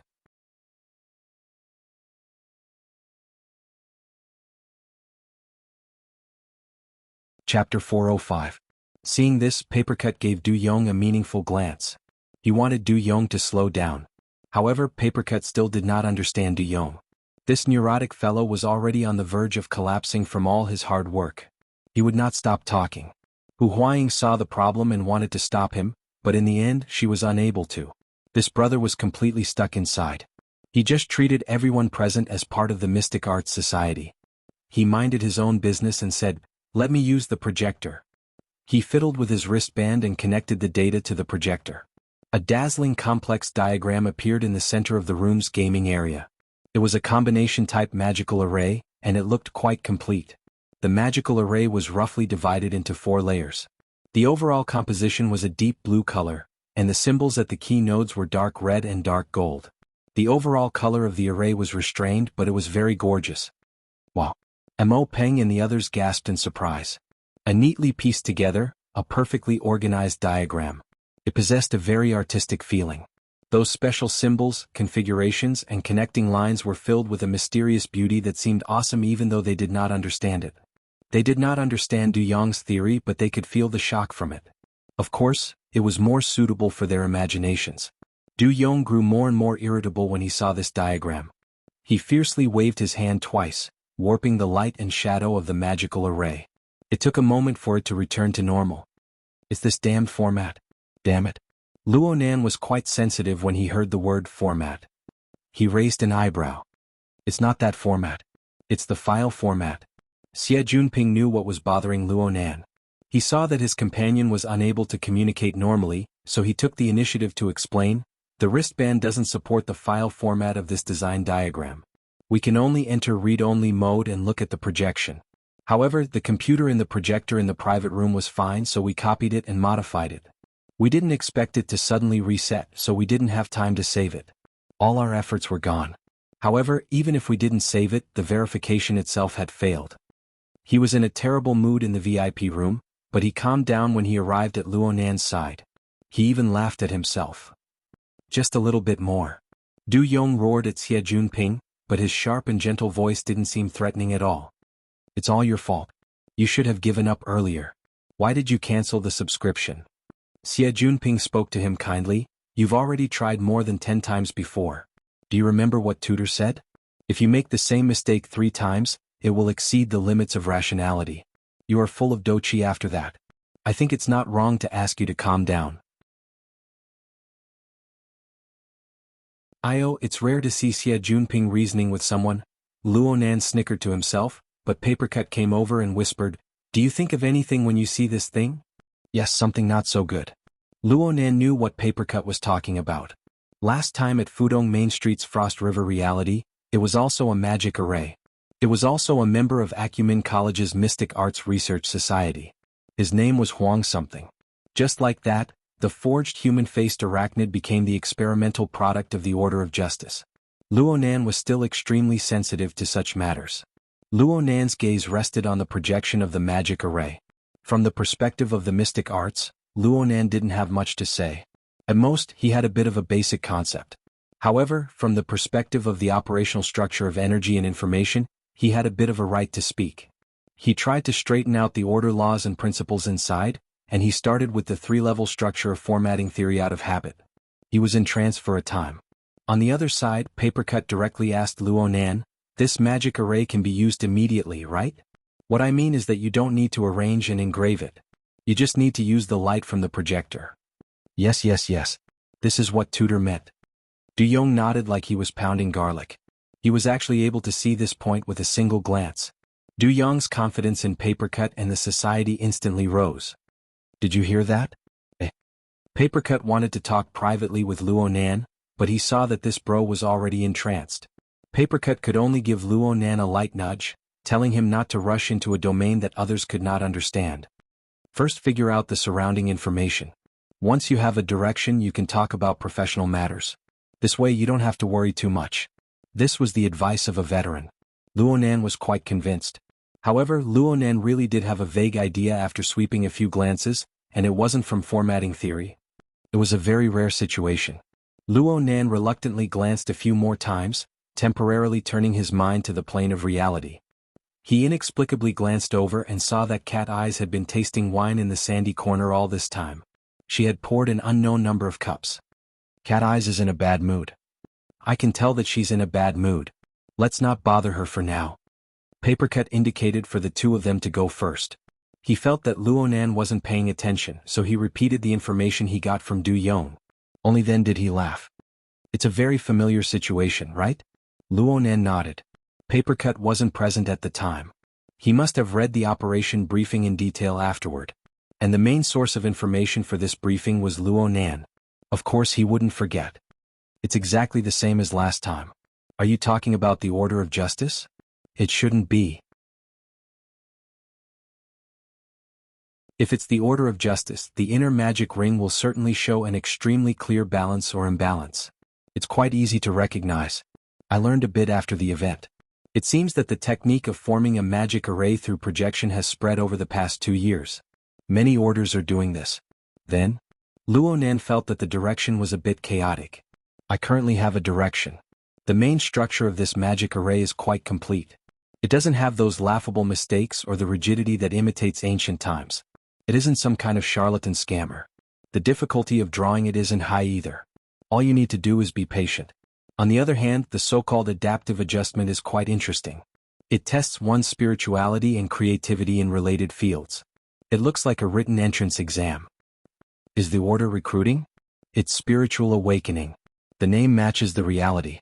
However, no order has ever done this before. They place more emphasis on the pious faith of their believers.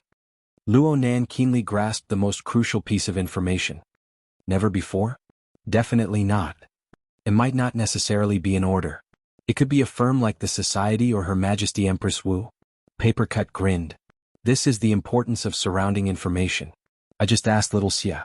Their teacher taught them spiritual awakening techniques. There are very clear religious rituals and directions.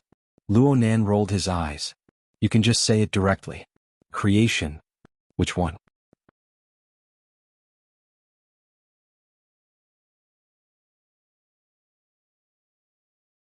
Chapter 406.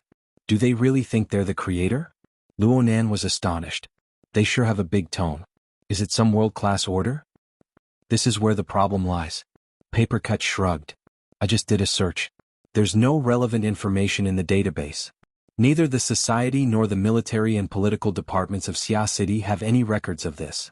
In other words, it's very likely that this is a new order, a new power that hasn't entered everyone's line of sight. Aren't you going to consult the secretary about this new information? Luonan blinked. Sister Yuan? Trouble her? Is this a rare situation?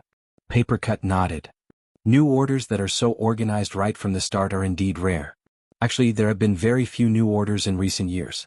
After all, the area covered by the inner world is growing larger and larger. You know what I mean? Luonan really did understand. As the influence of the inner world on the society of the modern world grew stronger and stronger, their ability to unearth and nurture talents was enough to minimize the existence of undiscovered pearls. Under these circumstances, an extremely mature new order suddenly popped out from a crack in the rock. Everyone couldn't help but think in a more conservative direction. Luonan was about to contact He Yuan, but he had second thoughts.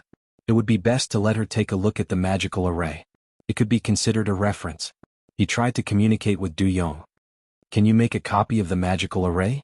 No problem. Du Yong was so straightforward that it was suspicious. Xie Junping gave an additional explanation. According to what the instructor said, the matter of spiritual awakening should be done by gathering the wisdom of all parties. There should also be the help of friends to obtain the best plan. There's no need to be so secretive and secretive. It looked like a very open-minded order. Luonan and Papercut glanced at each other. Papercut asked in a seemingly casual manner, "Is it convenient for you to introduce the instructor who led you in? Perhaps you know him." Xie Junping was truly magnanimous to a certain extent. He didn't even stumble. His last name is Wan. We all call him Dean Wan. He works in a welfare home in the Forest Wall district. He's truly capable.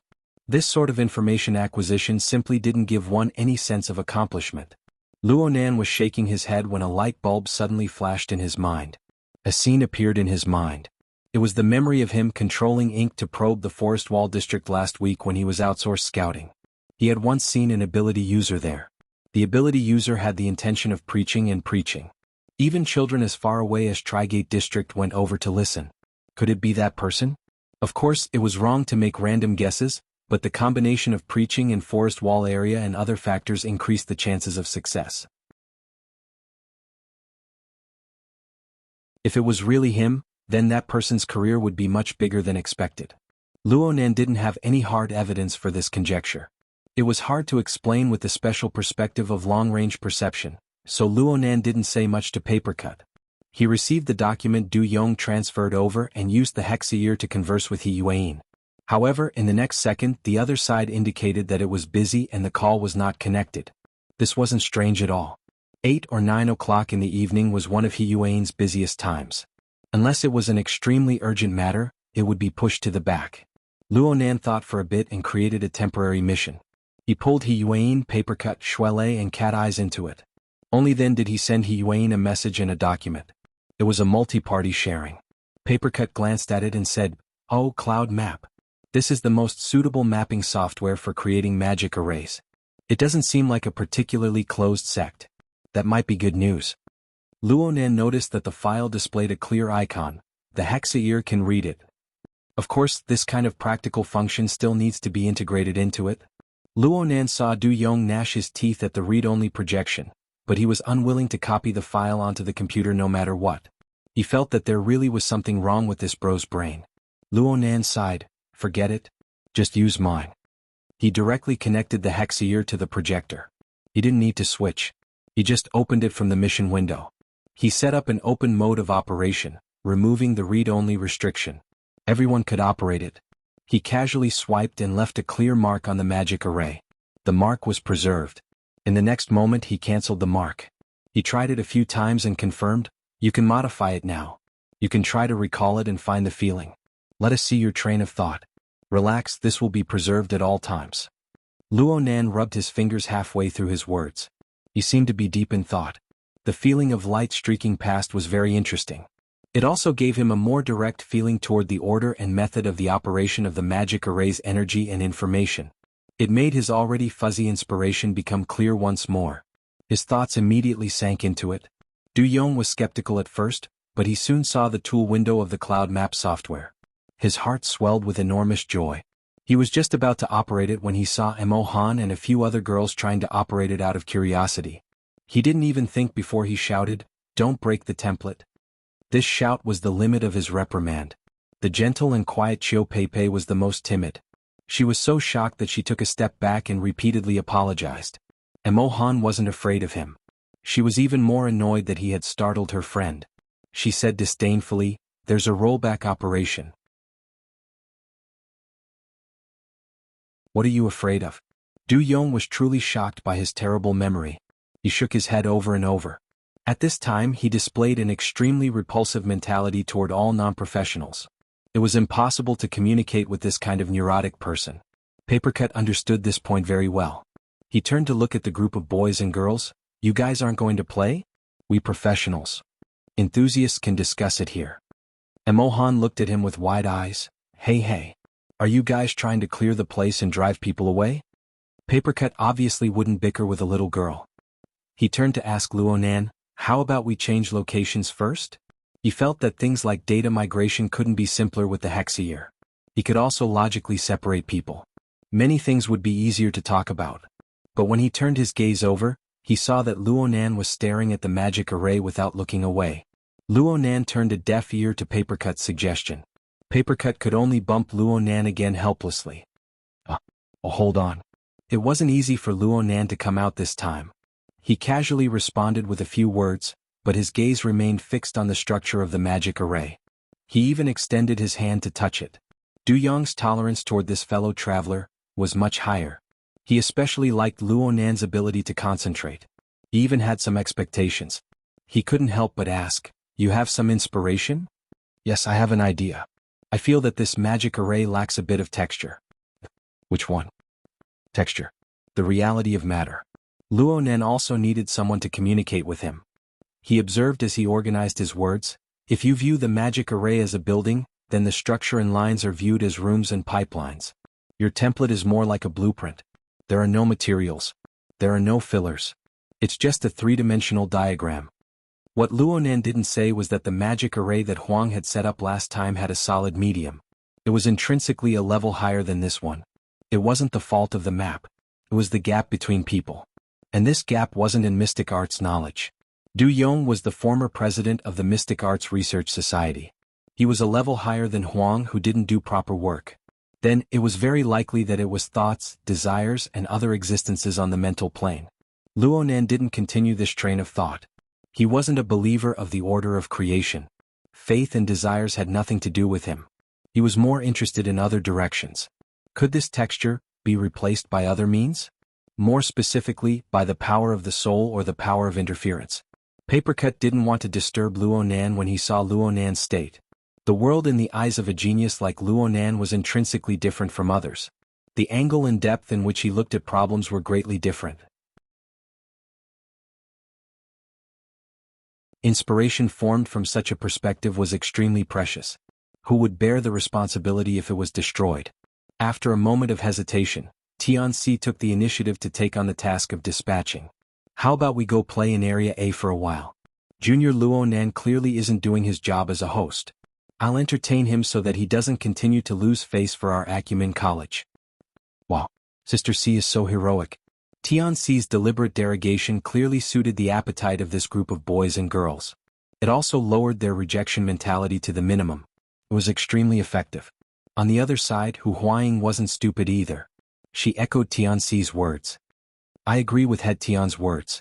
The brains of this group of people who study the mystic arts aren't normal. The juniors of 6th High might think that our Acumen College is suffering from hysteria. It just so happens that there's a VIP room above us. We can't leave it if we want to. Let's move our position and leave this place for them to play with." The allure of the VIP room exceeded that of the luxury room. It was even stronger than the public area of Area A. Quite a few people's eyes lit up as soon as these words were spoken. Hu Huaying gave Tianxi a meaningful glance, telling her to look after them first. She turned her head to ask Xie Junping for permission. The VIP room was reserved by Xie Junping. The group of people couldn't enter the VIP floor without the appropriate permission. The group of boys and girls walked out the door. Luo Biao whistled. "Normal room, luxury room, VIP room. So we're here to play and level up today." Mo Ping nodded fiercely with a drooling face. I've been looking forward to the beautiful girls' dance battle for a long time. The lighting effects of the VIP room will certainly be better. I'll design the lighting costumes later. Dance costumes, sailor costumes, flight attendant costumes, and so on.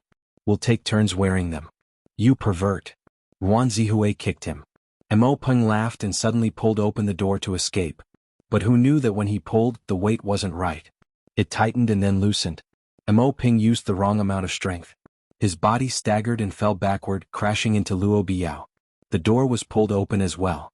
Someone from outside fell head first into the room and fell face first into the mud. Who's? Yu Zheng.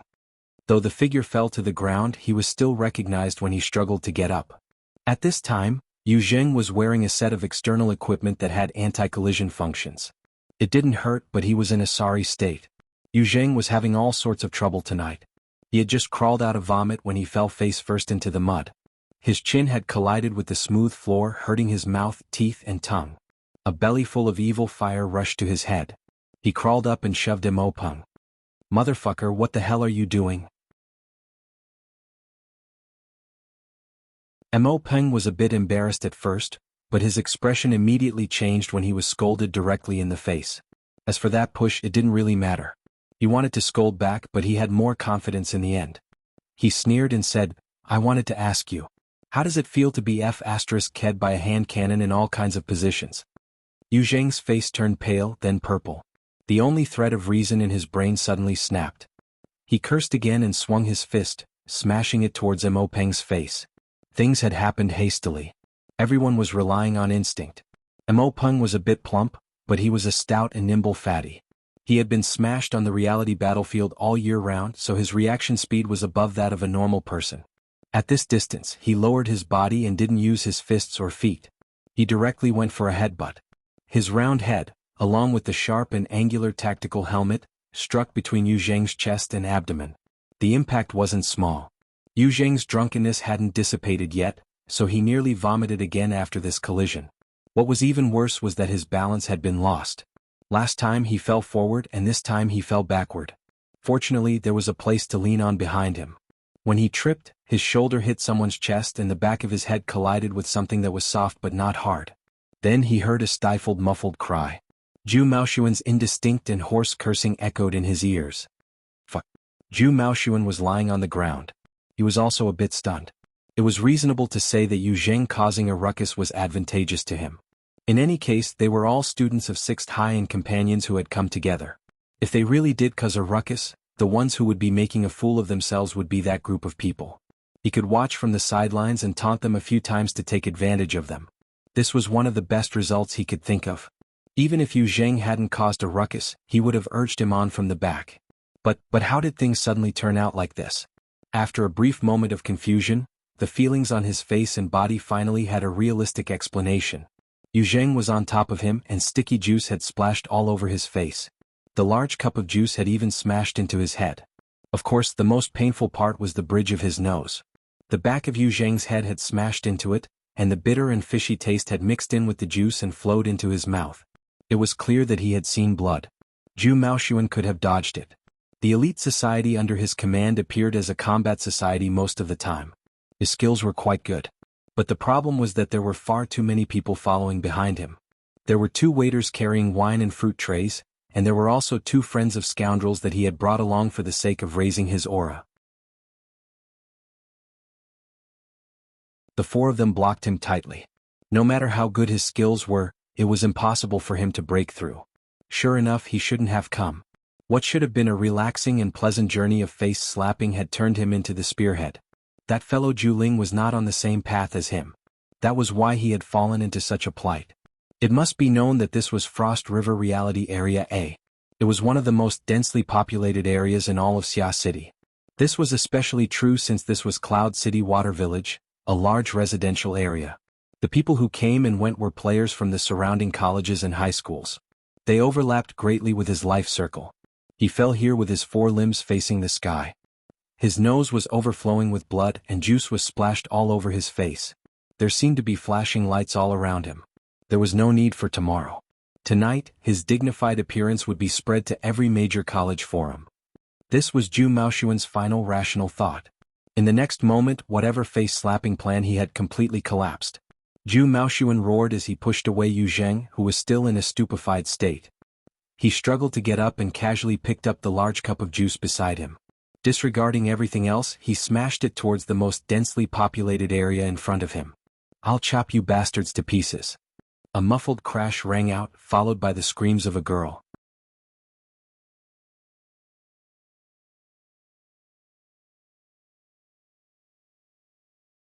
Chapter 407. The matter had undoubtedly blown up. In a short few minutes, the parties involved, waiters, police, doctors, and a large number of onlookers filled Area A of Frost River reality to the point that not even a drop of water could trickle through. Qiu Peipei had already been sent to the hospital for treatment. Mo Han and Ruan Zihue had also gone to the hospital to take care of her. The remaining people continued to confront each other in the luxury room. It had to be said that the police were not slow. After the incident at Frost River reality, the government's level of control over public occasions had risen by at least 2 levels. Fortunately, if they had been a bit slower, Zhu Maoxuan would have probably been sent to the hospital on a stretcher assembled by multifunctional robots. After confirming who the main culprit was, Shuelei punched him to the ground. He still couldn't straighten his back. The terrifying spasms of his internal organs transmitted the negative effects to his brain through his nervous system. It made Zhu Maoxuan want to vomit and feel dizzy. However, no injuries could be seen on the surface. Because there were too many onlookers and quite a few people involved, the dispatched police did not take the group away from the scene. Instead, they rushed to the room to understand the situation. The police's inquiry was very simple. They were not interested in complicated grudges. After all, this was just a relatively ordinary public security dispute. The surveillance was very complete, so it was not difficult to make a judgment. Because the hospital's injury examination results had not yet come out, the dispatched police routinely left the social authority numbers of the parties involved. They informed both sides of the process of mediation and civil prosecution. Then, they informed them of the location and time limit for the injury examination. The dispatched police process was completed. Next, Mo Peng, Shuelei, Yu Zheng, and Zhu Maoxuan had to go to the police station to make statements. Zhu Maoxuan was fine. He was already an adult and had the ability to act. As for the other 3, they had to notify their guardians according to the rules. All of a sudden, the faces of the 3 turned ugly. Mo Peng and Shuelei were simply worried about being reprimanded by their parents. Yu Zheng's feelings were much more complicated. In fact, when he recovered from his stupor and entered the room and saw the people inside, he hated that he could not immediately kill himself on the floor. Did the heavens specifically come to torment him tonight? We give up the prosecution and request mediation. The one who spoke was Yu Qin. She and Turner hurriedly entered and immediately expressed their stance. At the same time, they took out their guardian's electronic authorization. "I am the younger sister of the party involved, Yu Zheng. My father already knows of this matter. This is our stance." Yu Zheng blankly looked over. There was no effective response. Seeing her brother in a daze, Yu Qin was both angry and annoyed. But in terms of cool-headedness, she was 10 times stronger than her brother. She could already see Xie Junping and Hu Huaying standing by Luo Nan's side with dark faces. In fact, the majority of her stated attitude was directed at these 2 masters. Wuxia Pharmaceutical Company could not afford to offend the Xie family and the Hu family. They were even more unwilling to give their peers a reason to talk about them and expose their flaws. Yu Qin had done her best to understand the situation, inform her father, and obtain the relevant authorization in just a few minutes. Unfortunately, from the looks of the current situation, the effects were minimal. Yu Qin didn't take the initiative to talk nonsense. After making her stand clear, she stood with her brother and helped him tidy up his appearance. She took the opportunity to observe the situation in the room. She had seen Xie Junping before. She knew that he was a playboy, a first-class hedonist. But the way he was dressed right now, the way he stood by Luo Nan's side, the way he unconsciously whispered into Luo Nan's ear. No matter how she looked at it, he didn't look like the main character. She seemed to have misjudged the direction from the beginning. In fact, what Yu Zheng did, what the Yu family or Wuxia Pharmaceutical Company didn't really matter. Yu Qin's declaration was just a small interlude. Not many people heard it. At most, she earned a fierce glare from Zhu Maoxuan. Zhu Maoxuan was certainly the most restless person in the room. He saw that his gang of scoundrels from the VIP room had all come down. They couldn't be of much help, but they could support themselves. They could reason with the police. They weren't afraid at all. They had an imposing aura. However, the most crucial person was missing from the list. Zhu Maoshuan turned his head left and right, but he still didn't see anything. He could only ask his friends, "Where's Zhu Ling?" He seems to have gone back upstairs. Zhu Maoshuan only knew now that he and Yu Zheng had gone downstairs to act as gunmen. Zhu Ling, who had made this request, had disappeared without a trace. Zhu Maoshuan's mind immediately exploded. At this time, the police were still carrying out legal education. Zhu Maoshuan's anger rose to his head when he heard this. He suddenly kicked over the high-back chair beside him. "Give this nonsense to a fucking lawyer. I want to examine my injuries right now." Zhu Maoshuan's movements were large, and his already spasming internal organs gave him an even worse experience. His body bent like a prawn. Gastric acid sprayed out, burning his throat painfully. His tears and snot also choked out. Shuelei, the one who had done this, didn't even bother to glance at him. He obediently accepted the police's questioning. His attitude was more than 10 times stronger. At most, he was a bit worried because he had invited his parents. Xie Junping and Hu Huaying stood up at this time. They were Acumen College's student council officials. They didn't lack connections and they were experienced in negotiating with the police. They could be considered good doctors after a long illness. They were the best candidates to handle this kind of matter. In addition, there was Tianxi, an expert in communication. She checked for any gaps and filled in any gaps. It seemed that everything was developing in their favor. As for the ability users in the room, they exchanged glances with each other. It was quite awkward. Indeed, they were all gathered inside the room. They studied the magical array, drank and so on. There was a certain distance between them and the conflict zone at the entrance. But to let a delicate little girl get hurt right under their noses was still a very shameful thing. Even Luonan was no longer in the mood to study the magical array. He sized Zhu Maoshuan up and down. He recalled the old events at Ocean Sky Cloud City. He could more or less determine the cause and he felt more and more displeased. He really wanted to find a way to fix things. And it was because of this concern that he heard the name Zhu Ling through his mental senses. Judging from Zhu Maoshuan's intense emotions, it seemed that the situation was more complicated than it seemed. Actually, Luonan didn't need to think about the current situation. However, he hadn't been of any use at all in the beginning, and it seemed that there wasn't much use for him in the future. It made him feel uncomfortable. Luonan's mind spun a few times, and he seized the opportunity to pull Xie Junping over. He asked, "Who's Zhu Ling?" "Zhu Ling?" Xie Junping shook his head. "I've never heard of him. He's not in this circle. Is he a relative of Zhu Maoshuan? Why don't you ask and see?" Luonan activated his living starry sky senses as he spoke, bringing the entire aurora cloud into the range of his senses. At this time, there should be about 10,000 people stationed in Aurora Cloud Capital. Sorting out the tracks of thousands of people would have been a painful process in the past. But right now, Luonan had an initial grasp of the warning senses of a closed system. It was much easier for him to divide them according to the level of threat. What he sensed was rather subtle. The strongest reaction of malice came from Zhu Maoshuan not too far away. Luonan should have discovered this a long time ago. It was just that although this person's evil intent was strong, his body didn't possess any extraordinary strength. The stimulation was very weak. Plus, Luonan had been immersed in the study of magical arrays, so he had unconsciously overlooked this. From this, it could be seen that the alertness of a closed system in a passive state could very likely ignore a considerable amount of information. He had to pay attention to this in the future. Luonan continued to comb through the information. It didn't take much effort before he found 2 targets. However, it was not a malicious reaction. It was not even from Frost River reality, but from a higher level. What attracted Luonan was undoubtedly the special reflection of these 2 in the living starry sky. Ability user. And one of the ability users was quite extraordinary. There was a clear distortion to the surrounding starry sky. It was as if it was being burned by incorporeal smoke. If Luonan had observed it 2 days earlier, he would have only been able to see a gloomy and blurry nebula without the aid of the telescope.